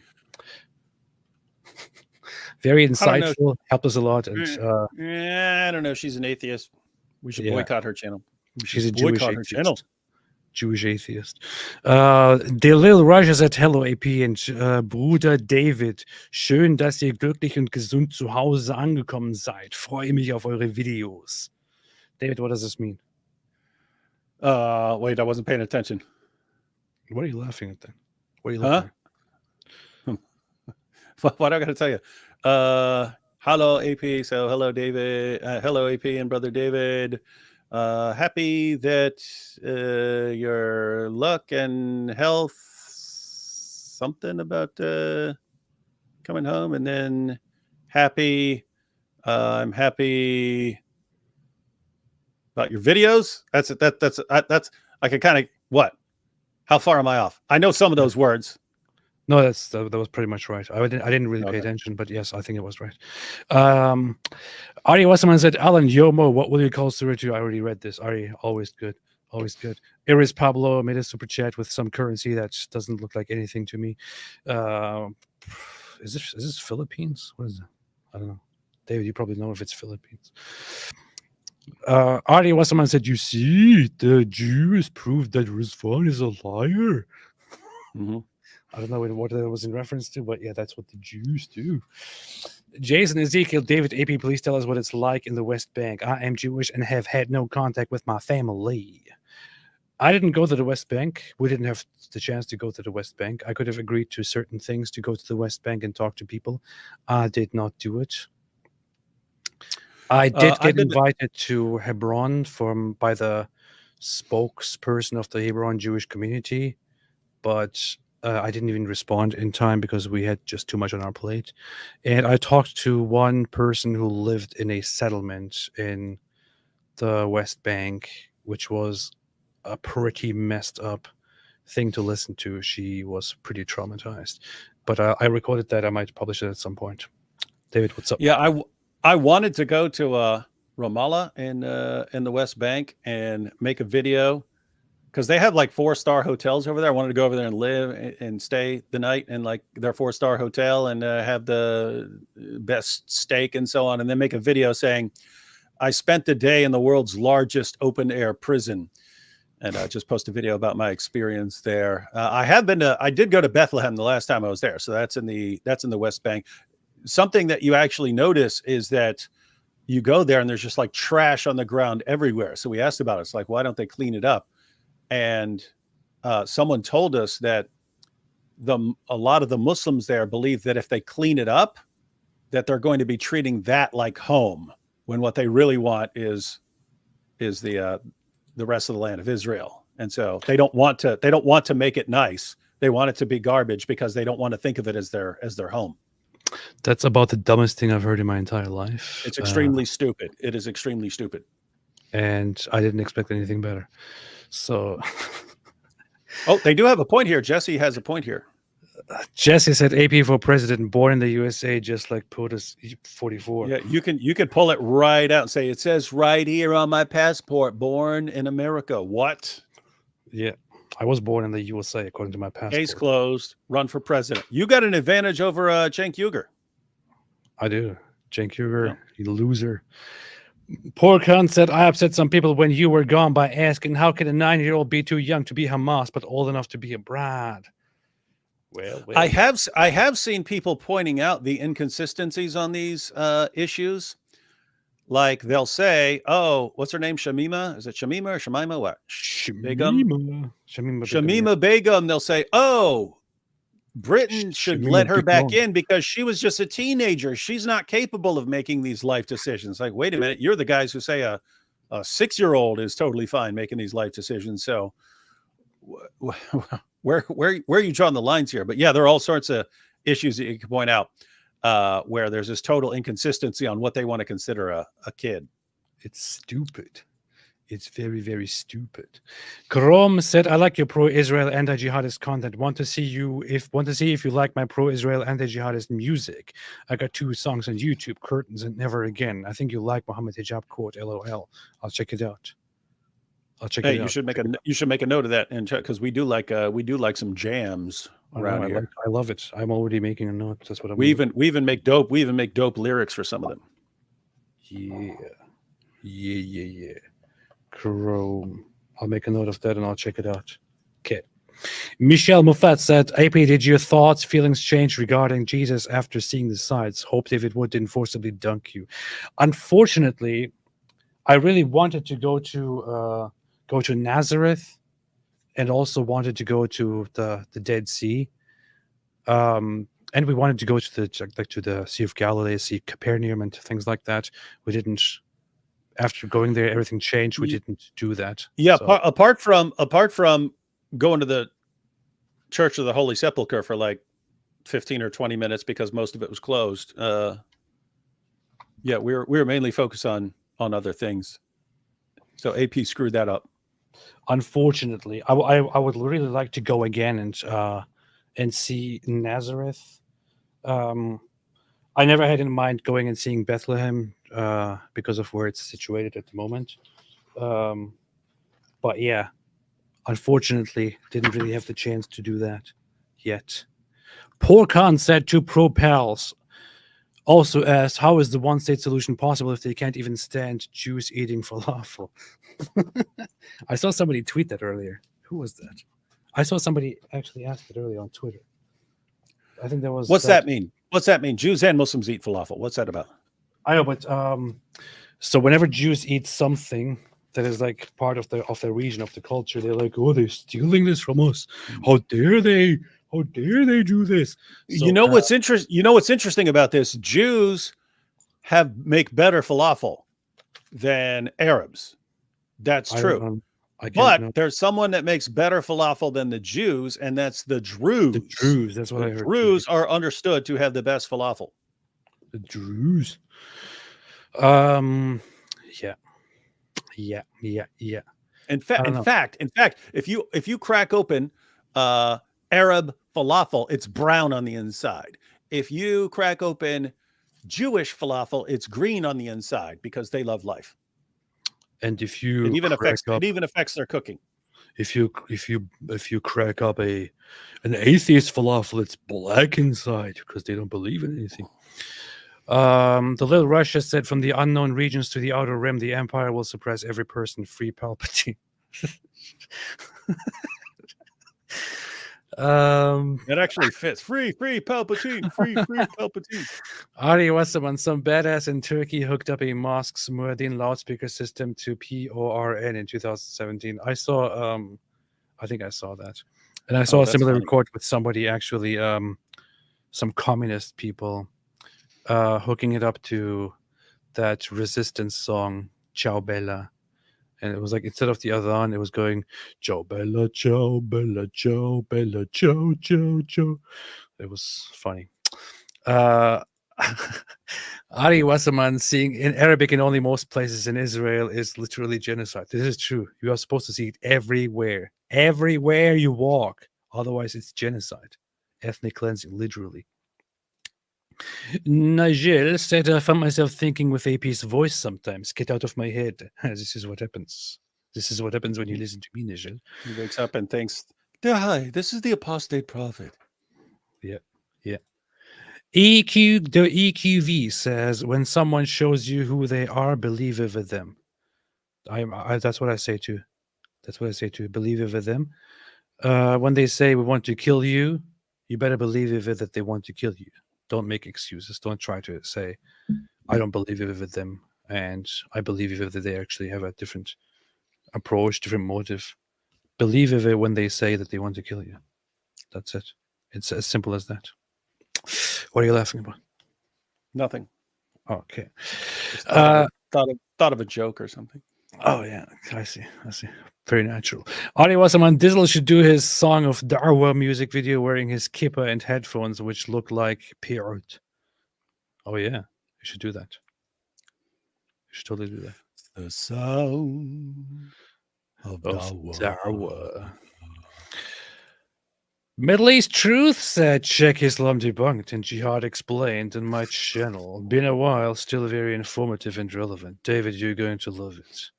Well, 15 shekels can probably buy David's attention. So, David, check it out. Mm-hmm. Christophoros, so how safe is it to go to Jerusalem? I was planning to go in December, but then October 7th happened. Jerusalem is pretty safe. It's pretty good. Pretty darn safe. There's soldiers all over the place. There are IDF soldiers with machine guns all over the place. Yeah, and border police and IDF, everyone. It's a very safe place. There was a very funny conversation that we were having. It wasn't funny. I just like to use the word funny whenever I can't find any other word. Yeah, sometimes you catch yourself because it'll be something horrible, like a slaughter or something like that, and you'll go, the interesting thing is... That's what happened when we were driving on that day, the 20th, and I was talking about the kibbutz system, and I said, the funny thing is, the ironic thing is, because I realized what I'm about to say is like very horribly morbid and bad, and yeah, the most hilarious part to me as an atheist is...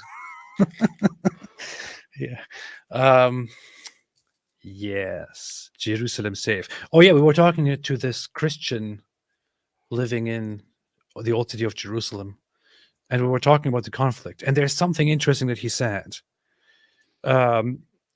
He said, living among the Muslim population, it is difficult because we are surrounded by Muslims. They are the majority here, and we don't usually have any problems with them. Like there's nothing bad going on between us, no fights, and so on. But there's always constantly like tension in the air.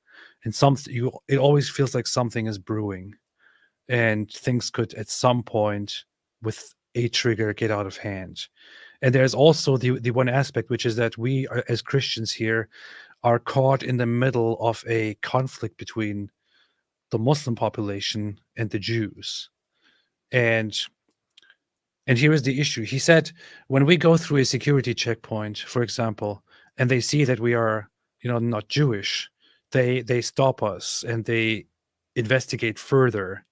But once they see that we have a cross in the car, they suddenly treat us better.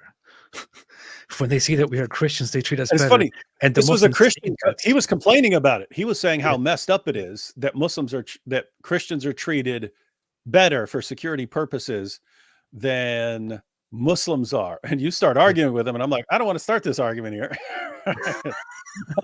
So I'm trying to I'm like AP. Yeah, I'm like AP. What you're saying is, hey, you do have lots of Muslims who want to do terrorist attacks, so it makes sense. And you're pointing out that from the perspective of peaceful Muslims, this is kind of messed up. So yeah, you're both fine. I was trying to. Yeah. He was explaining how when we are in the middle of this, and when the Muslims see that the Israelis treat us better once they find out that we are Christians and not Muslims, and their suspicions kind of are like, oh, okay, everything all right. The Muslims see this and they get angry at us because they think we are being treated like with privilege because we're not Muslims. So Yeah, it's And like by the their way, anger at us is rising. you can imagine this though. Take not the Jews and Christians for friends; they are friends of each other. Right? Yes, So you can see what this. But think about it; it's like a self-fulfilling prophecy, because you have to be suspicious of these two groups and be against these two groups. But then these two groups, they know you're against them, and then they start getting suspicious of you, and then it makes you, oh, you see, they are more hostile to us. Yeah, because you're dumb book, man. Yeah. And I said to the guy, they have a point. I grew up Muslim and I grew up in a Muslim household, and it's not easy. Islam really has a big problem, and Muslims do have a big problem with Jews. And the guy's response to me was, Muslims have a problem with everybody. While he's arguing that Muslims shouldn't be treated like that. So Yeah. it was a very funny conversation. Anyway. Yeah. Hey, Christophoros, you said you're going in I don't know. Did he mean last December and he changed his mind, or is he thinking I don't about know. next December? But I'm going to be there in December again. So if you're going in December, I'm going to be there. I have to say, for anyone who's planning on taking a trip, this is actually a really, really, really good time to visit Israel, because if you want to go see sites, lots of places that you have to wait in lines. Like if you go to the Church of the Holy Sepulchre during a high tourist time, you could wait for hours to get into the tomb. What did we wait? Like 60 seconds?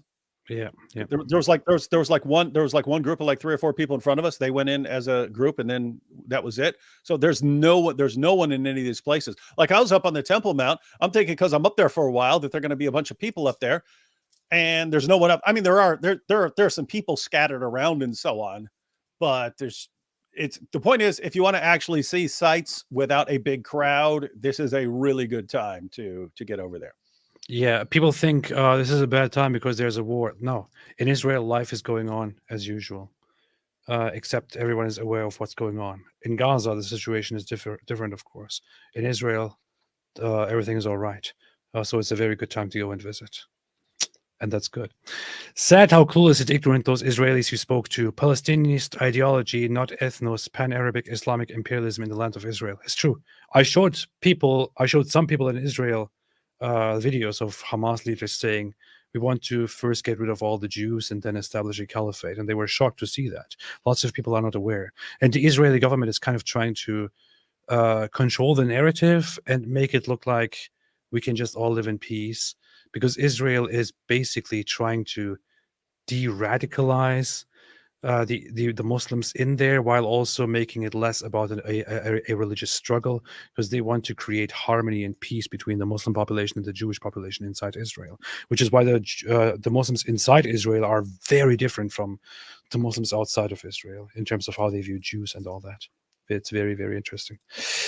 Mr. K, a Dutch Jewish woman who went back to Israel to fight, has been informed that when she returns, she's facing genocide charges. Well, I guess she has a good reason to stay in Israel then. she's facing, that somebody is suing, I guess, but not that she'll actually be, you know, she actually get into any real trouble. Render unto Caesar, it says, welcome my back, gents. Welcome me back, gents. I hope you had a great time and looking forward to all the Zionist content. I hope so too. We will have the bunch of Zionist content here. Gwyneth Isaac said, I saw the paratroopers in the West Bank practicing with their paragliders in the background on another YouTube channel. It wasn't a religious jihad channel. By the way, it was Islamic gardening channel. Well, there was one thing that that I learned when I went there, which is that so I was talking to somebody who was a politician, and she told me that that there were always signs that something is going on the other side of the borders, and that especially the women who were looking out and watching were saying, guys, there's something happening. Things are not like they used to be. There's something going on. But the Israeli security didn't take the issue as seriously as it was. There were signs. And we saw that over and over again, where everyone was saying no one was taking it seriously. They thought anyone who was saying they're under attack is completely nuts. And the woman who was at that place in what'd you call it? Sderot, yeah. She runs a little kind of a shelter area, and she said it was a holiday. She didn't even show up. She didn't even show up to the place because she's like, it's a holiday, nothing's going on, no one's going to be there and stuff. Then there's the attack. Then she rushes there because she's got a job to do in case of attack. Everyone's been slaughtered in the area. And she's like, I would have been dead too. I'm alive right now because I didn't show up because it was a holiday today and I thought there was going to be nothing to do. And so that's going on a lot. Yeah, they didn't expect that at all. I gave an interview to I was interviewed by JNS TV, Jewish News Syndicate, which is on YouTube. They're going to publish it, I think they said, like this next week or so. It's funny. It has like a crime syndicate. Like whenever I hear syndicate, I think of like a crime syndicate or something like that. Yeah, a Jewish news syndicate sounds like some gangster journalist. You know what I mean? It does.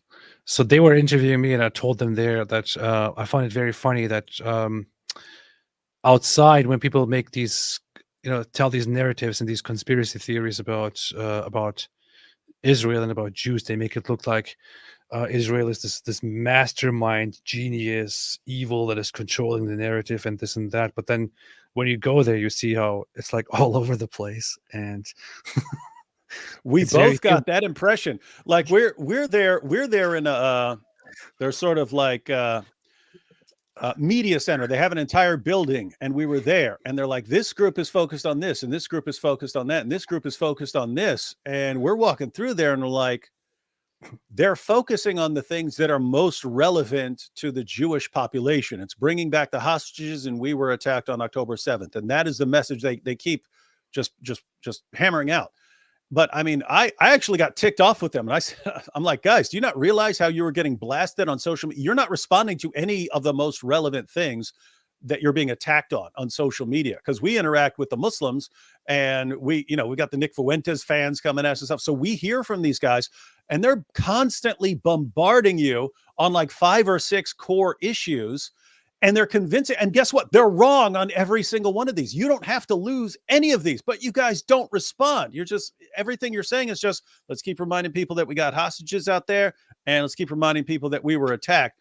And it's like, you've got all these other issues. And it's like, I mean, just as an example, that, I mean, I get tons of messages, David, if you go there, you're going to get spit on. It's false. Yes, there could be a situation where it could potentially happen. It's just massively probable. It's just massively improbable. And yet you have all these guys out here that thinks a Christian can't walk down the street without having a bunch of Jews spit all over him. It's like, you could actually respond to that with simple videos like, hey, I'm a Christian. I walked around with this bling cross all day long, walking around Jerusalem. What happened to me? You post video. You could actually fix these claims.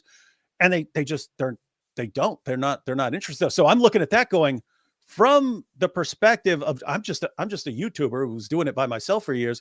It's like any YouTuber could tell you what you need to be doing here, and you guys, you don't get it. You're not thinking about what other people are saying around the world and responding to that stuff. And so, yeah, everyone thinks there are these masterminds and masters of propaganda and stuff. No, they're not good. They're not good at countering propaganda. They're interesting. Yeah. Which is, it's actually cool because it's like, this gives other people a chance to, help them out a bit. Yeah. So we'll take care. Well, don't worry, Israel. We'll take care of that for you. Alhamdulillah. Shebrew says, that's a nice name. Shebrew says you should have E. Howard Bloom on your show. Who is that? I don't know who that is. Act like you don't know who E. Howard Bloom is. I will not have somebody on my channel that I don't know. I don't know who that is. I first have to find out. I'll check, and then I'll let you know. Ari Wasserman said, Alan, was that a good move? Messing with my servant Sharmuta. With my servant Sharmuta, badass Israeli girl. It was the perfect move. Thanks, Alan. But it's the same thing over and over again. It's, let's launch a terrorist attack on these, knowing what's coming. Let me call this woman a whore, noticing even though she's going to completely humiliate me. Let's talk a bunch of trash to David Wood and the apostate prophet, knowing David's going to walk up there and talk a bunch of trash about our prophet right outside our third holiest site. And it's just, guy, why do you do it? Why do you do it? They're the most psychologically fragile. They're the most psychologically fragile people. They can't handle criticism. They can't handle a word of criticism. And if you really couldn't handle criticism, it seems the solution would be the nicest people on the planet, and so people would feel bad about criticizing your position and so on. Instead, you start things with everyone and you cry like babies whenever anyone responds. It's I don't know, it's pathetic. It's because babies are cute. The Shin Bet said you forgot some of your shekels. I will go back there and get them soon. I know that I'm aware of that. Yeah, I'm aware of that. Let's say hello to the Shin Bet. Deku said, is there any chance you guys are going to make a Discord server? Love you both and God bless. I'm working on it as we speak. Yeah, David doesn't know that for 9 years. David doesn't know what Discord even is. He has no idea. Knows Something too where much. People talk to each other. That's true. That's like real life. Knows too much said it was foolish to give Muslims rule over the Temple Mount, emboldened their pan-Arabic Islamic campaign, prevented archaeological digs and other visiting. It's true. Yeah. And there's situations like in the 1967 war when the Jews took it over because they were in a war and they put a flag up and they got ordered, take that down. It's offensive. Well, considering that in the ideal future, all of it will be Israel anyway, I would say that it's no big deal. Just you need to wait a little bit. And just so everyone knows, the Temple Mount is a really huge area. So even if you wanted, I mean, seriously, if Muslims wanted to impress the world and make a difference about how things are going, if they really wanted to get along, they would say, hey, we've got this, we've got the Dome of the Rock up there. We've got the Al-Aqsa Mosque, but this place is huge. It is. It's like, I can't describe. I wanted to record myself going around the entire thing up on the temple grounds. It's huge. It's like the size of like 20 football fields. If Muslims ever wanted to actually impress people, they should be like, hey guys, there's room up here for all of us. We've got our place. Jews, why don't you have a place over here? And Christians, you have a place over there, and we'll all get along up there. But they can't. We have to, because Muhammad flew his magic flying donkey monster here, so we get it. It's ours. When you want to describe the size of a place and you say 20 football fields, first off, nobody in the world except dumb Americans know how big a football field is. Every person who knows anything about anything knows exactly what a football field is. I can't help it if they're poor, broke people who can't afford a television or a real sport. Well. Burned.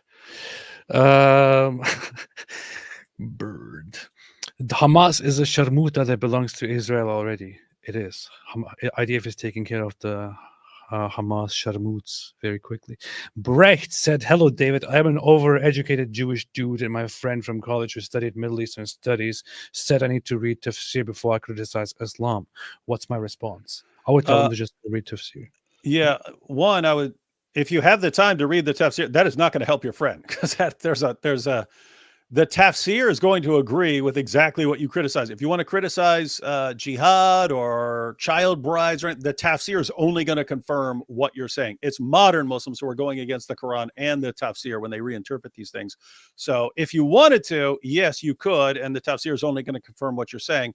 With that said, if you're not that interested and you don't want to study the tafsir, just call bull on him and say, wait, the Quran claims over and over and over and over again to be Allah's clear speech. The Quran says that the Quran explains itself in complete detail. It's perfect. It's perfectly clear. So you can ask your Muslim friend, wait, Allah had all eternity to get his speech exactly the way he wanted it. He finally got the perfect book, the perfectly clear book that proclaims his message. And you're saying, no, don't go there. I have to go to later guys who actually said it better than Allah. That's what you're saying. That's what you're telling me. I do that. And just, yeah. So notice what he's saying is actually an attack on his book. You just have to point it out. What are you laughing at? Are you laughing at this comment or something I was saying? Because nothing I was saying was funny. Not even slightly. I was dead serious. At the super chat here. That would be funny. Or we have... That wouldn't be a very good video for YouTube. No, I mean, what's crazy is Muhammad Hijab, he will use what Rabbi Shmuli's daughter does and use that as an insult. But that's Muhammad Hijab's buddy. So we could use this as an insult in like debates and so on. It's like, the Quran is harder. This is harder than Muhammad Hijab's penis after taking some of Ali Dawa's Viagra. Peace be upon me, said, welcome back, boys. David Wood, thought you went to Saudi Arabia to steal the black stone since you were so close. APM visiting Middle East, including Turkey soon. No, don't go to Turkey. It's dangerous, man. Stay out of Turkey. That would be a funny movie called like Stealing the Black Stone. And like, you go there and you pretend to be a Muslim because you're like, oh, well, yes, I am a Muslim because I submit to God. And that's what the Dawa guys say, that if you submit to God, you're a Muslim. So let me in there. And then, you have some tools up under your little thawb. You got your little thawb on. You got some tools under there, and you go up and you act like you're going to kiss it, but nope, you pry it out of there and bolt. Yeah. But they got soldiers all over the place, as you saw when that woman whipped out a Palestinian flag, and she got swarmed by soldiers because MBS ain't putting up with that stuff apparently. But so you'd have to be like instantly like airlifted, like you snatch the black stone, and then the helicopter comes by and lifts you up. You'd have to do something, but it can be done. It can be done. Notice. Yeah, I would always advise against going to Turkey because Turkey it's a garbage place. Turkey's tourism has been in severe decline, and Turkey really relies on tourism. And you know what? I would say I want to do my contribution and say, hey, don't go to Turkey. Don't go to Turkey. Stay away from Turkey. Don't contribute to its tourism sector. Let it die. Let it decline. Because it's good to see, because Turkey is living the consequences of the political, direction that it has been going. And I would just say, hey, let it die. Don't go there. Or at least if you're going to go there, don't spend much money there. Let it die. That's how I feel about Turkey. And then you can eat the turkey. Blue said, did you see the 45-minute film? Yeah. Blue, did you see the 45-minute film? Unfortunately, that was one of the plans, but we didn't get to see it because they stopped showing it when we went there. But we saw some of the additional stuff. I did, however, get in touch with somebody on getting the footage, on viewing it myself, upon which I was connected with an important government person who said she will try to get me a viewing outside of Israel. And also the same day, I got sent a huge drive full of every single footage that is out there that is published or unpublished, and that actually added to the whole thing. That was on the 20th when we toured the whole site, and I just opened it and looked a bit through it, and I thought to myself, what in the world? Why would I do this? We were watching extra footage in Sderot. Yeah, we did. We were a little bit. Of the little girl, her mom and dad got killed, and she's wandering around. She doesn't know what's going on. She's 4, and she's like wandering around, like looking for her mom and dad when they just got blown away by Hamas, and just like wandering around this area and stuff like this, like confused. Yeah. It is on security cameras at a roundabout where they get out of their vehicle and the girl's parents are killed, and she's just out there standing and not knowing what to do. Yeah, while you the actually got to So- see how some of these guys are moving. They show up and there's a bunch of them packed into a car. They kill somebody, then a couple guys jump in their car. They move around, take over another car, jump in there. So they're just spreading out. And Oh, there's another one where this happens right in front of the Sderot police station, actually, where the terrorists come, and a vehicle that they see, they start shooting at it and kill the guy, kill the father and the mother, as far as I remember. And in the car, in the vehicle, there is a little baby and the older sister, a little girl, crying. So Hamas was, I guess, merciful enough not to shoot those little ones in the car.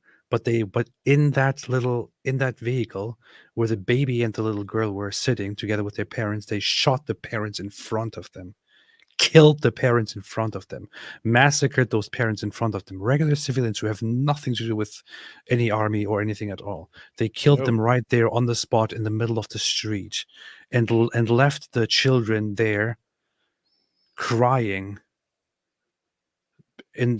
right behind their dead parents. And the it was police a arrives. military target. And the police arrives, and the girl tells the police officer, and she's brave enough to say, "Oh, they killed our parents, and we're here. It's my younger sister or brother. I don't remember, but I don't know, man. It's just." And then there are people out there, scum of the world, out there defending Hamas and what they did. Scum out there really defending Hamas and saying, "Oh, they're just freedom fighters. They did it for freedom." Rats, maggots, rats, filth. That's what they are. Gunaith Isaac said it's unfair to call it Islamic gardening. He's Muslim and visits Muslim gardens, but never mentions Islam and would hate to be called Islamic gardener. Interesting. I have reached a point over the recent months and weeks where I just don't want to engage with anything or even think or see anything that has anything to do with Islam or Muslims or Muslim culture. It wasn't like that before, but after everything we have seen and after everything I have heard and read over the last weeks, I don't give a shit about Muslim culture and Islamic culture anymore. Even if it's something peaceful and nice, I don't care. Just stay away from me as far as possible. Go into your hole, support your bastards that are out there. I just don't want to engage with it at all. That's the point that I have reached, and I know that lots of people aren't on board with that. David, jump in quickly. I'm going to fix my light here. You're fixing light? It's past Yeah. midnight, dude. What the heck is wrong with you fixing your light? Okay, everyone. Well, I can sit here pointing out that we've been on 4 hours, and now all of a sudden, AP wants to fix his light. This is the sort of guy that I just had to go through Israel with. A guy who will sit here for 4 hours and then decide that he has to fix his light. This is what I'm working with here. And people wonder, David, how could you get so annoyed at this It's man? not charging anymore, so I don't care. Yeah. AP, I sent you a link to Adnan Rashid video. Interesting topic. I don't want to look at terrorists at the moment. Dor Daniel said, did you guys experience the GPS disruptions we have all around nowadays? Yes, we did. How was teleporting to Beirut? David would use these schmeckles for your next sandwich. Yeah. Yes, we did. Israel is doing there's limited. There's a lot of GPS disruptions because Hezbollah is apparently using the GPS system to direct missiles, and there's a lot of stuff that is going bad. Yeah. Cars in Depth said, great dark humor. The dance of Genghis Khan. Jeremy Mott, Oklahoma schools have tornado shelters. Israeli schools have bomb shelters. That's funny. I thought the same thing when I was at the airport. I want to say earlier. I arrived last night. When I was at the Chicago airport, I'm looking and I'm seeing the tornado shelters and things like that. And I'm thinking, this is very, very ironic. I thought about the very same thing. Karam became a YouTube member. Thank you so much. Appreciate it. Welcome to the club. Welcome to the cult. Smani made a super chat. Stuff and Things said, prostate prophet. You guys were there for how long? And of all the historical sites you could visit, you didn't even bother to look for Farfor's homework. The Jews bombed it, man. Can't find it anymore. That would be a funny title for a joke movie. Finding Farfor's homework or something. The Jews bombed his homework.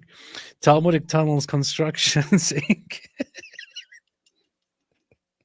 said, It's a goat. It's a goat with a construction hat on.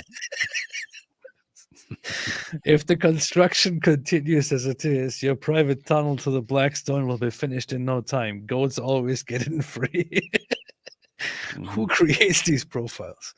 It's good. Your fans. It's amazing, man. Winnie the Pooh says, I wonder why the Palestine flag has the 4 colors of the 4 horsemen of the apocalypse in the Bible. Interesting. I would say it's more about, it was actually a British guy who designed the flag. A British guy designed the flag of the Arab Revolt. There's a history to it.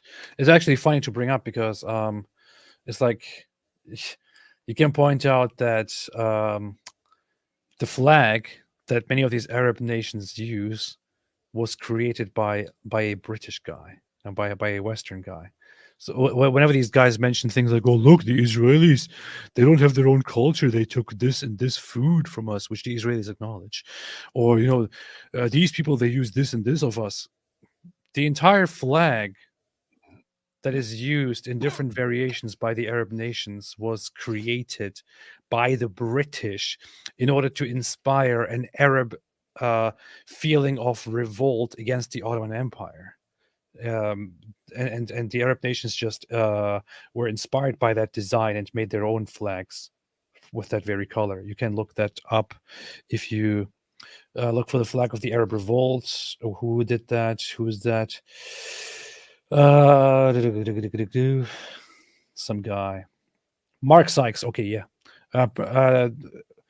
British diplomat Sir Mark Sykes is the one who is credited with having designed the flag of the Arab Revolt, which is this.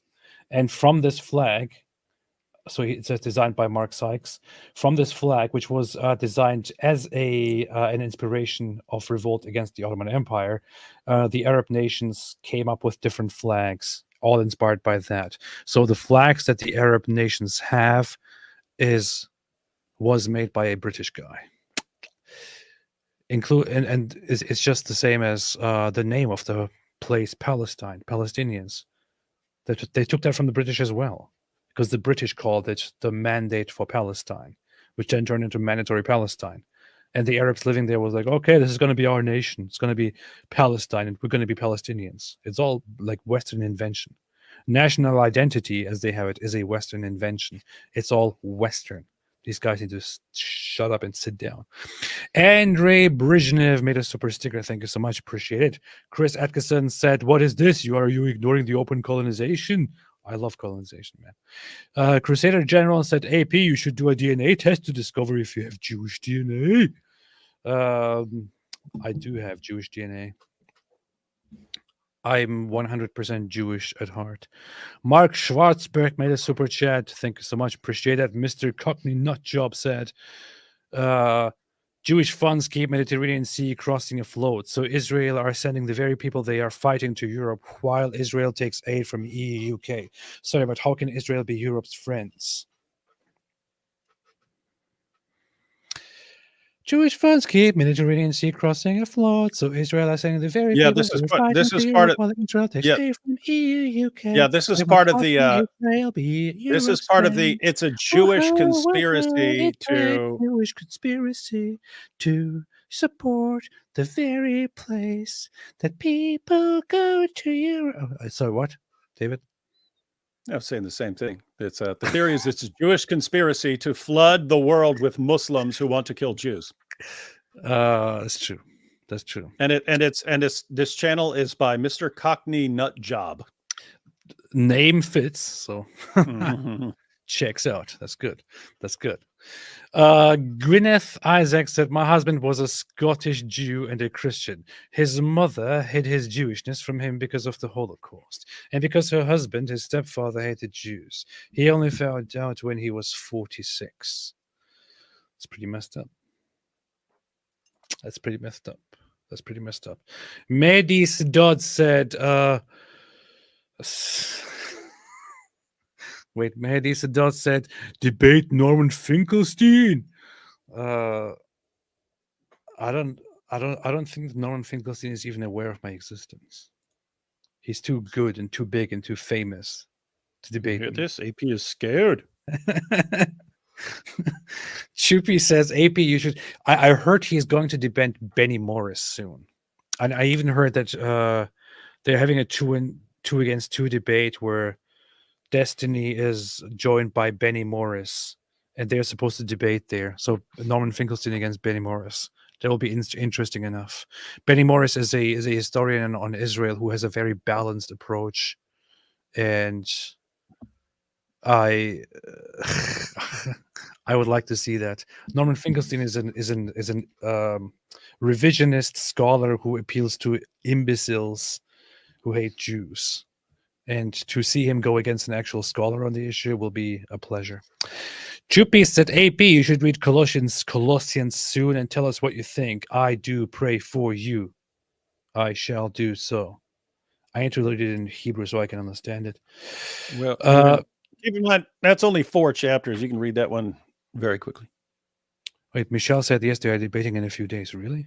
I'm not aware of that. When's Benny Morris, Norman Finkelstein?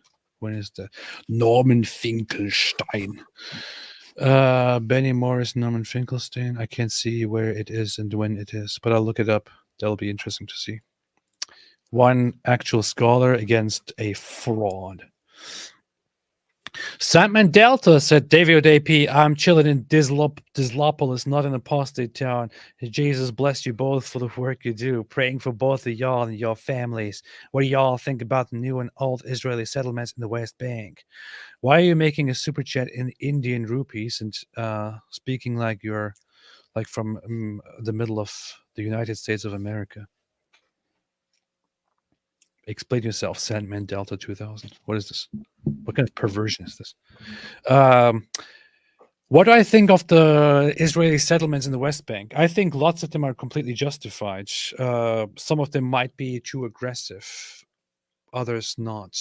Consider, for example, the whole Hebron. Like there's a settlement effort toward Hebron and around Hebron. Hebron was a Jewish city for millennia, for thousands of years.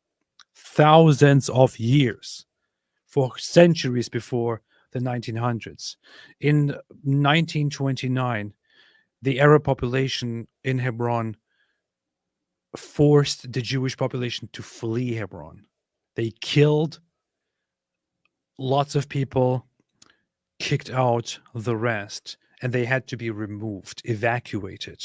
Some of them came back later, and they were finally completely evacuated in the late 30s.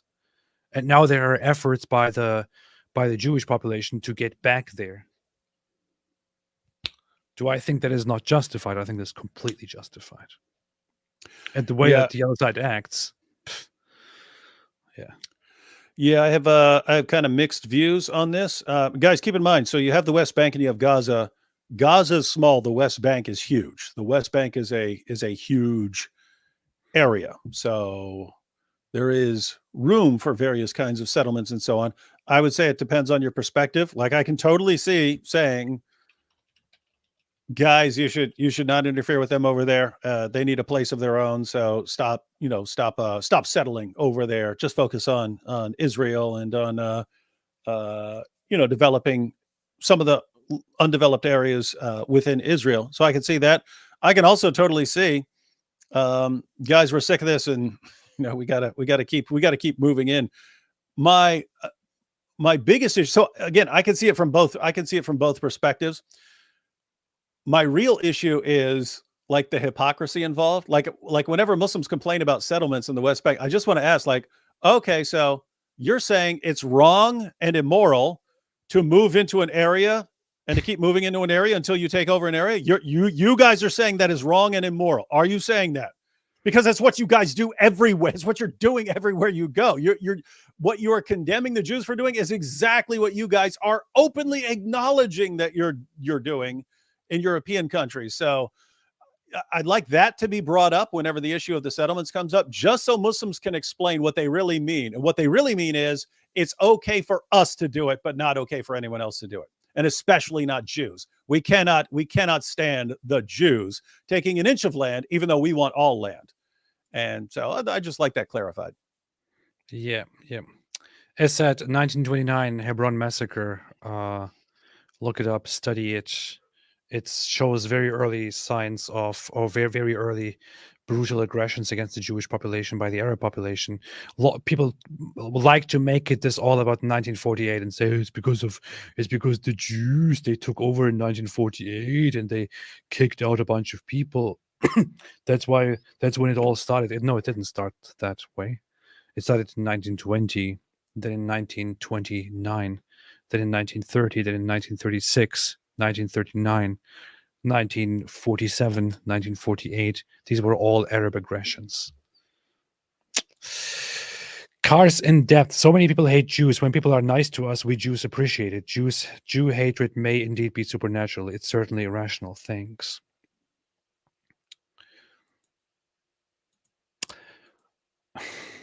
(1901) Elena said, yes, AP, it's spiritual. Satan hates God's firstborn. Thank you for your contribution. I will let that marinate. Heath Blair said, shekels for your Judaism conversion fund. AP and David Wood. Alhamdulillah. Thank you. Yes. Thank you. Baruch Hashem. Yeah. Shalom. The Kitchen Guru said, David Wood, would you debate Tovia Singer? I don't know if David Wood would debate. I would think that David Wood wouldn't want to.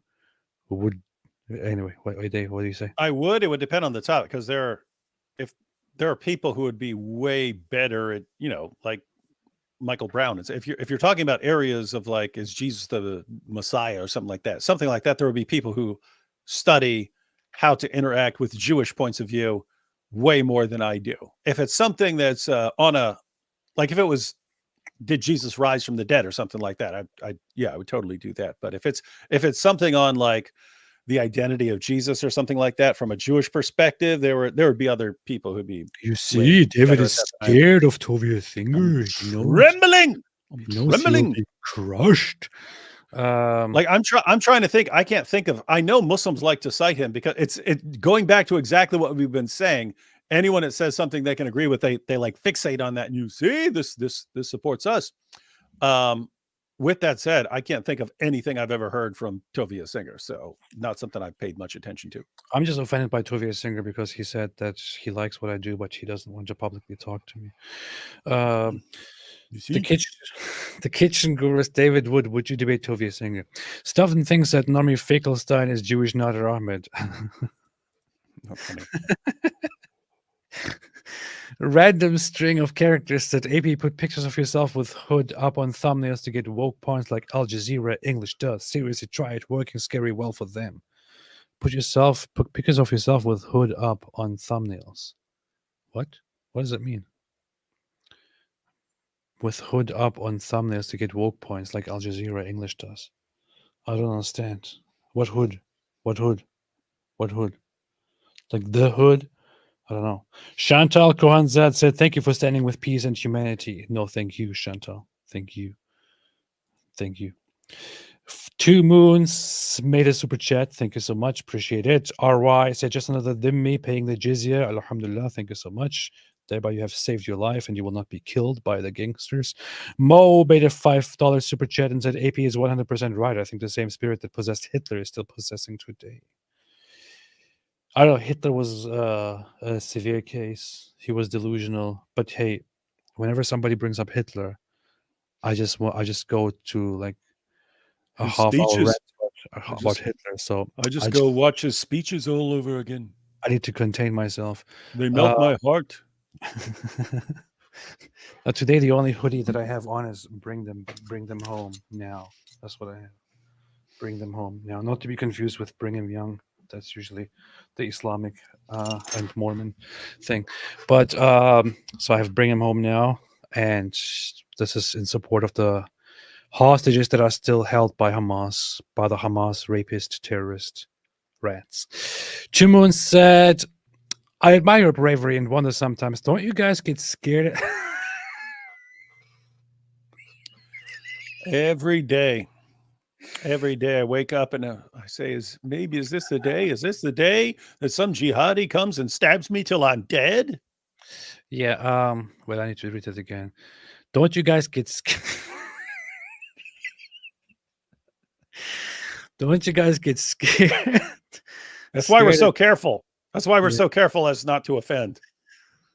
I admire your bravery and wonder sometimes, don't you guys get scared at times that some nut job might come after you? Yeah, I'm terrified. Terrified. No, thank you so much, 2 Moons. Thank you so much. But no, they should be scared. C. Chapman said, found you guys recently, have learned a lot already. Glad you went and glad you are Homer safe. Thank you so much. Appreciate it. I am Homer safe. And I love it. Thank you. We're both Homer safe. What? It was a very good trip. I liked going there, and I want to go again. I want to go again right away, but not without Muslim Cowboy. D. Bodro said, looking forward to future released footage and interviews. Thanks for countering these insane pro-Hamas crowds. Much love. Thank you. Yeah, this I is wanna actually make- weird. You have multiple things that are basically just ready to go and be posted, and yet you post nothing. What is going on there? Because I'm Homer safe, and I'll do whatever whenever I feel like it's safe to Homer post. safe. I post what I want when I want. I am Homer safe. I do whatever I want. D. Woodrow, yes, I want to make it a rule to whenever we mention Hamas to refer to them as rapist, terrorist Hamas rats. So that would be interesting to do that. It's got. You need something that flows a little better. Okay, fine. So you got to put it together like child molesting, murdering, rapist. When I say Muhammad, right? You got to, it's got to flow. We'll work on it. We'll work on our Hamas thing, and then we'll get everyone saying it. I would just say ham ass. I don't know, something. Yeah, like that. that's too easy. That's Yeah. like gay pee. You know what I mean? Yeah, it's too cheap. Bean Supreme said Muhammad Hijab going to claim you are committing genocide. AP, watch out. By the way, that is I've been pointing this out, and it's actually very disturbing that anytime you say anything that is at all correcting any claim, you hear, "Oh, so now you're supporting genocide." So I can say, "Hey, I went around Jerusalem for multiple days wearing a cross, and you guys said that I would get spit on, and no one had any problem with it." And I will actually get the response, "I can't believe that you think this is a justification for genocide." Like, what are you looking at? Like, what? Anyway, you have a bunch of people that are programmed. They are programmed to. They can say anything, no matter how false it is, as long as it's about Jews. And if you correct a completely false claim, in other words, if it's a complete lie, and you say, "Actually, that's false," so you're supporting genocide. Like, what the heck? Oh my goodness. Anyway, it's pretty disturbing. The reason that's so bad is that will actually wear lots of people down. If lots of people are trying to say things that are true and to correct mistakes, but every time they bring up something, anything, even if they're right, they get blasted as supporting genocide. That has an effect on people over time. They start, okay, maybe I'm just not going to say anything right now because I'm getting sick of this. I think that's stupid. And I think people need to shift the narrative and actually push back against this ridiculous, stupid posturing and this victim playing, arrogant victim playing, which is very ironic. I would say the only genocide that was taking place was by Hamas against the Jewish people, and the IDF is doing their best right now to stop the genocide. That's And- what's happening. And you know what? If one side here threatens a genocide very explicitly, and they did that, Hamas repeatedly did that with a lot of support from the population, and the necessary response by Israel to that, in order to stop it from happening or not allow it to happen, that genocide, if the response to that is perceived as harsh and extreme, and they want to call it genocide, then call it whatever you want. Sorry, it's necessary. This Hamas wanted to commit a genocide, and it is Israel's right to stop that. Go cry me a damn river if you don't like it. I think it's interesting how this relates to the Ottoman Empire. So the Ottoman Empire enters World War I, fighting on the side of the Germans, wrong side sports. One of the reasons they didn't last very long, because up till that time they were considered a powerful empire. One of the reasons they were having problems, they were carrying out multiple genocides during the war. They're doing, most people have heard of the Armenian genocide, but they were also carrying out a genocide against Greeks and against Assyrians right there. As part of the Ottoman Empire, you had Arabs revolting, and the Western nations were encouraging the Arabs to revolt. Keep in mind, this is all the Ottoman Empire. And the Ottoman Empire carrying out all these genocides and having all these revolts among people groups in the empire because people hated them. They lose. The Ottoman Empire loses, and then Western nations take over the Ottoman Empire to decide what to do to make sure other groups aren't genocided. One of the things that's eventually done is, let's make sure Israel has its own little piece of land out of this giant empire. Let's make sure Jews have their own little piece of land so that people can't genocide them. And it somehow becomes the most evil thing ever, when part of the reasoning was there are so many genocides going on. And after World War II, Jews had just gone through one. Hey, let's give them one little tiny spot where they can control it themselves. And it becomes, to our time, the most evil thing in history. Alhamdulillah. JBL said Harbu Darbu.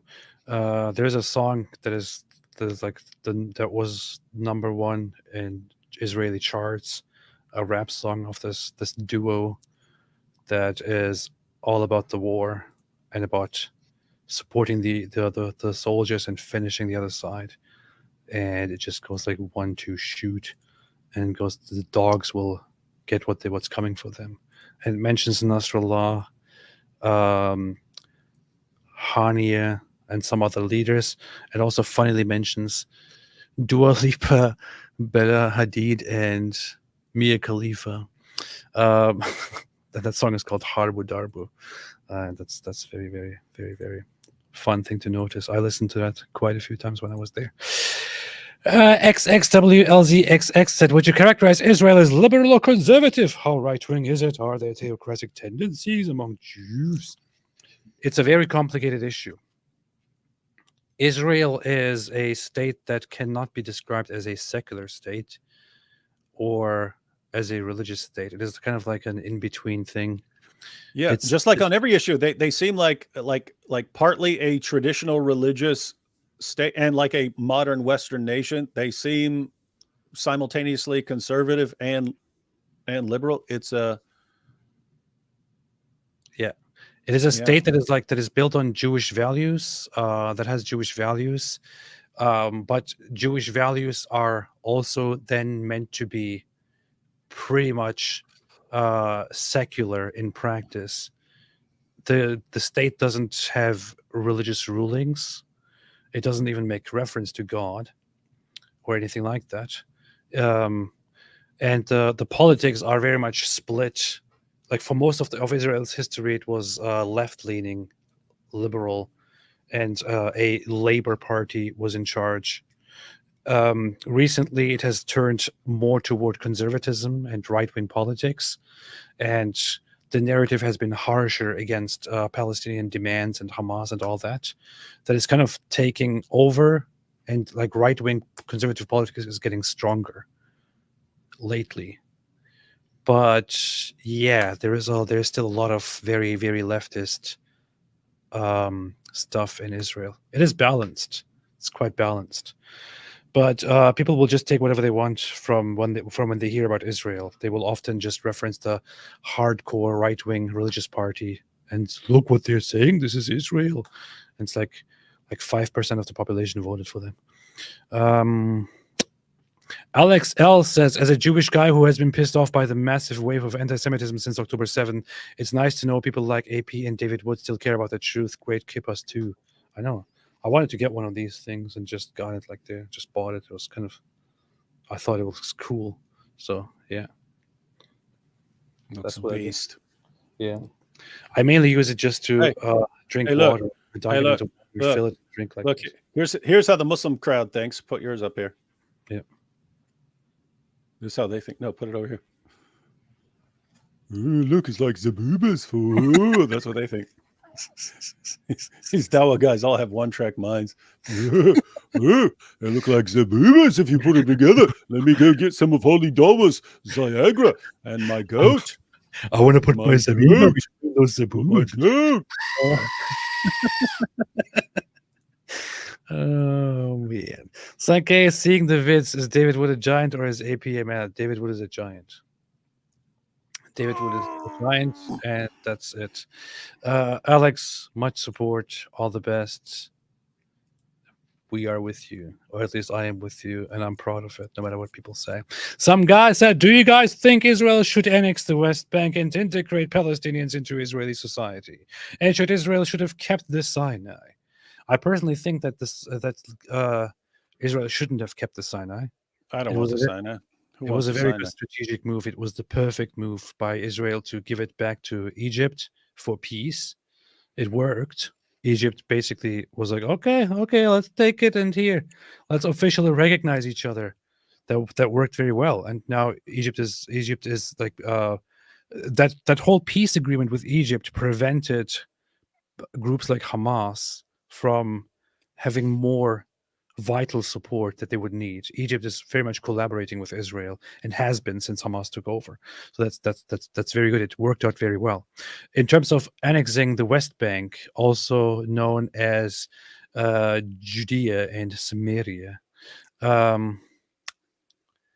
integrating that's the thing. Like when I ask people about integrating Palestinians, they're like, yeah, it would be nice to have this place united, but then we would have to give Palestinians equal rights and have to give them the right to vote on matters of politics. And you know how that could end very quickly. Yeah, they elect all of a sudden a Hamas-like group.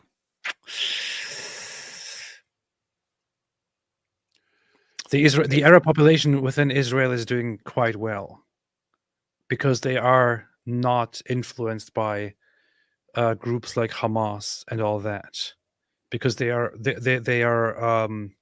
is an effort to integrate them into Israeli society. There is a poll, and I bring this up quite often, but there is a poll that is that shows how people feel about Jews when when Muslims in the Palestinian territories are asked how they feel about Jews. 99% say unfavorably. When they ask Israeli Arabs how they feel about Jews, more than 50% say they view Jews favorably. The huge difference. These are supposed to be the same population, like Arabs inside Israel and Arabs in the Palestinian territories. In the Palestinian territories, they hate Jews almost unanimously. Within Israel, the Arabs, most of them say, we like Jews, we're okay with them.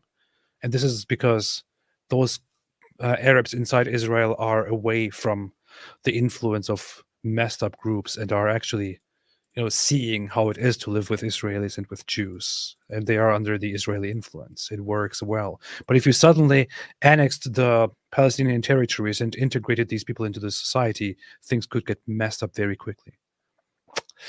Yeah, and you can think of that from a similar perspective. Like lots of European nations are starting to realize the impact of importing massive numbers of Muslims, right? The impact that is having on their society, with even having 6 or 8 or 9% Muslim population in a Western nation is becoming really, really, really problematic. So if you think of, now we're going to take the West Bank and that's all going to be part of a part of Israel now, you could think of it as along the same lines as you just imported a ton of Muslims into your country.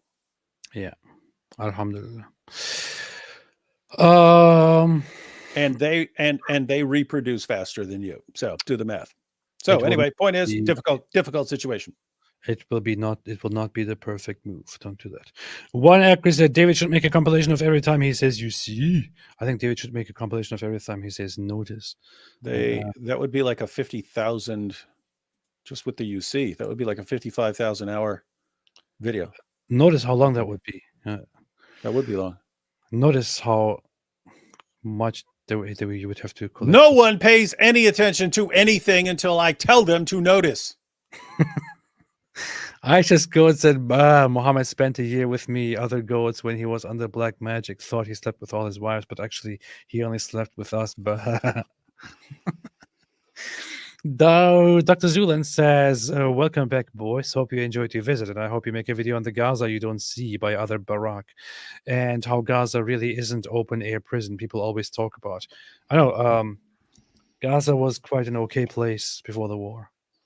And it would be significantly better if they just got the terrorism out of their minds. Yeah, like that could be like Dubai if they stop. I mean, the amount of money being sent into the place from the rest of the world, these guys could live like kings if they just got it out of their heads that they have to go kill Jews. Yeah, Gaza was an average place to live before October 7. Anyone who says, "Oh, Gaza was an open-air prison, it was a terrible place to live, they had no other choice," just doesn't know anything and is completely ignorant and shouldn't be taken seriously for a second. It had better living standards than South Africa, which is the very nation that is currently trying to sue Israel for genocide. So ironic. Hello, Yidi says, made a super chat. Thank you so much. Appreciate it. I'm not even joking. On the Human Development Index, you saw Gaza ranking higher than South Africa. I'm serious. Christian says, did David Wood take the goat? I'm looking forward to seeing pictures of him enjoying the sights. Did David Wood take the... What kind of a perverted question is this? It's the only goat I have. You meant that goat. Okay, I see. Based. Bobby Crowley said, I can't believe the Dawa guys haven't thought to make channel like Cameron Bertuzzi's. They could call it Capturing Kafirs. Mm-hmm. That's pretty good.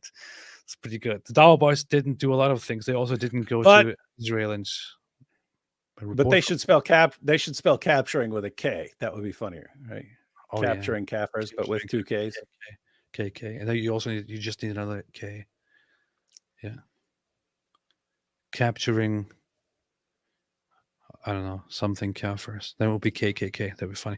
Moo Cow said, Islam dies without lies. Welcome back to exposing Islam's lies. Thank you so much. Thank you so much. Appreciate it. Realize. Carson Death said, Israel is supposedly a colonial settler state, while countries of Egypt, Jordan, Syria, Lebanon, and Iraq were all created by Brits and French with fries. That's exactly what happened. I know. People are selectively outraged. Yigal Gurevich says, what type of cuisine from different cultural backgrounds have you tried while in Israel, and which ones did you enjoy? We ate a lot of shawarma while we were there. We went to a regular Israeli restaurant one night and ate a bunch of seafood, and I must say it was like the most delicious food I have eaten in my entire life.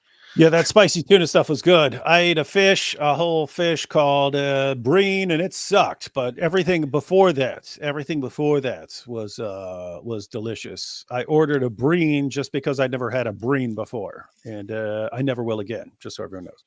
What was the place called? With that said, I'm not attacking the fish. I generally don't like fish except a couple. There's a couple fish I like, and so it was. Oh, I should try one to find out if I like this. I did not like it. You may love it, but yeah. There was a place called Satya in Jerusalem that we went to, which is a place about that is seafood and meat, and I loved it. I don't know. I didn't expect anything going into that place. It was amazing. Yeah.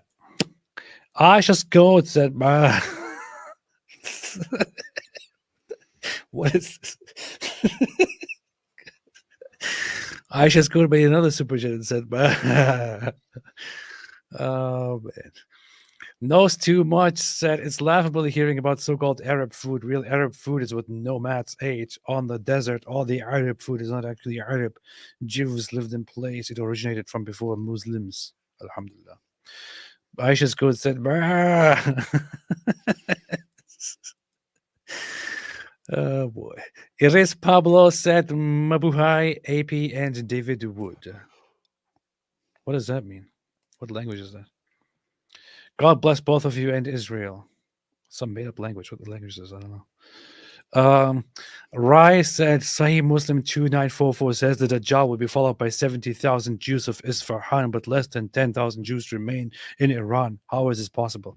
Well, obviously they will move there again, and then they will come from that place. Mhm. Yeah, you do have some of these problematic hadith predictions that don't seem possible anymore. But yep, Alhamdulillah. you'll eventually have Muslims saying, we must defeat Israel so that they can move to Iran and fulfill the prophecy. Alhamdulillah. Grenade is actually a bunch of Aussies and Aussie bush horses brought on down the Ottoman Empire. They took Beersheba, then rode to Damascus, got there 48 hours before Lawrence, then rode to Jerusalem 48 hours before Lawrence. Agreed. Zohar Donan here said, thank you. Hope you had a good trip. Did you meet up in Israel? Bring them home now. We didn't do a meetup in Israel because we had no time. David was like, let's go make a meetup there. Everybody come. And we barely had time to breathe. So that was the issue. RJ Solomon made a super chat. Thank you so much. Appreciate it. That's it. We're through all the super chats. And David Wood has been yawning for 2 hours now. So it's time to go to sleep for David. Yep, my wife's leaving tomorrow, and no nurse all day or all night tomorrow. So this right now is my last chance for sleep until Monday, probably around 8 o'clock.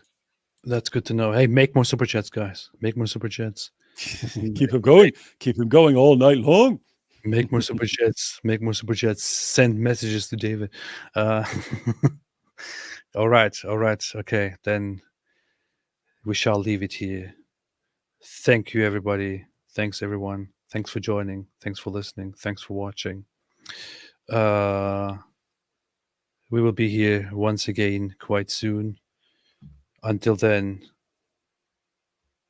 make sure to take your notes and Lose faith. I tell you, lose faith. It's better for you. and then also, of course, as a result of that, You're sitting there watching Netflix. and finally, Homosexuality should be fine. yes. And with all that said, thanks everyone. Shalom. And as they always say, Stay away from Islam. peace.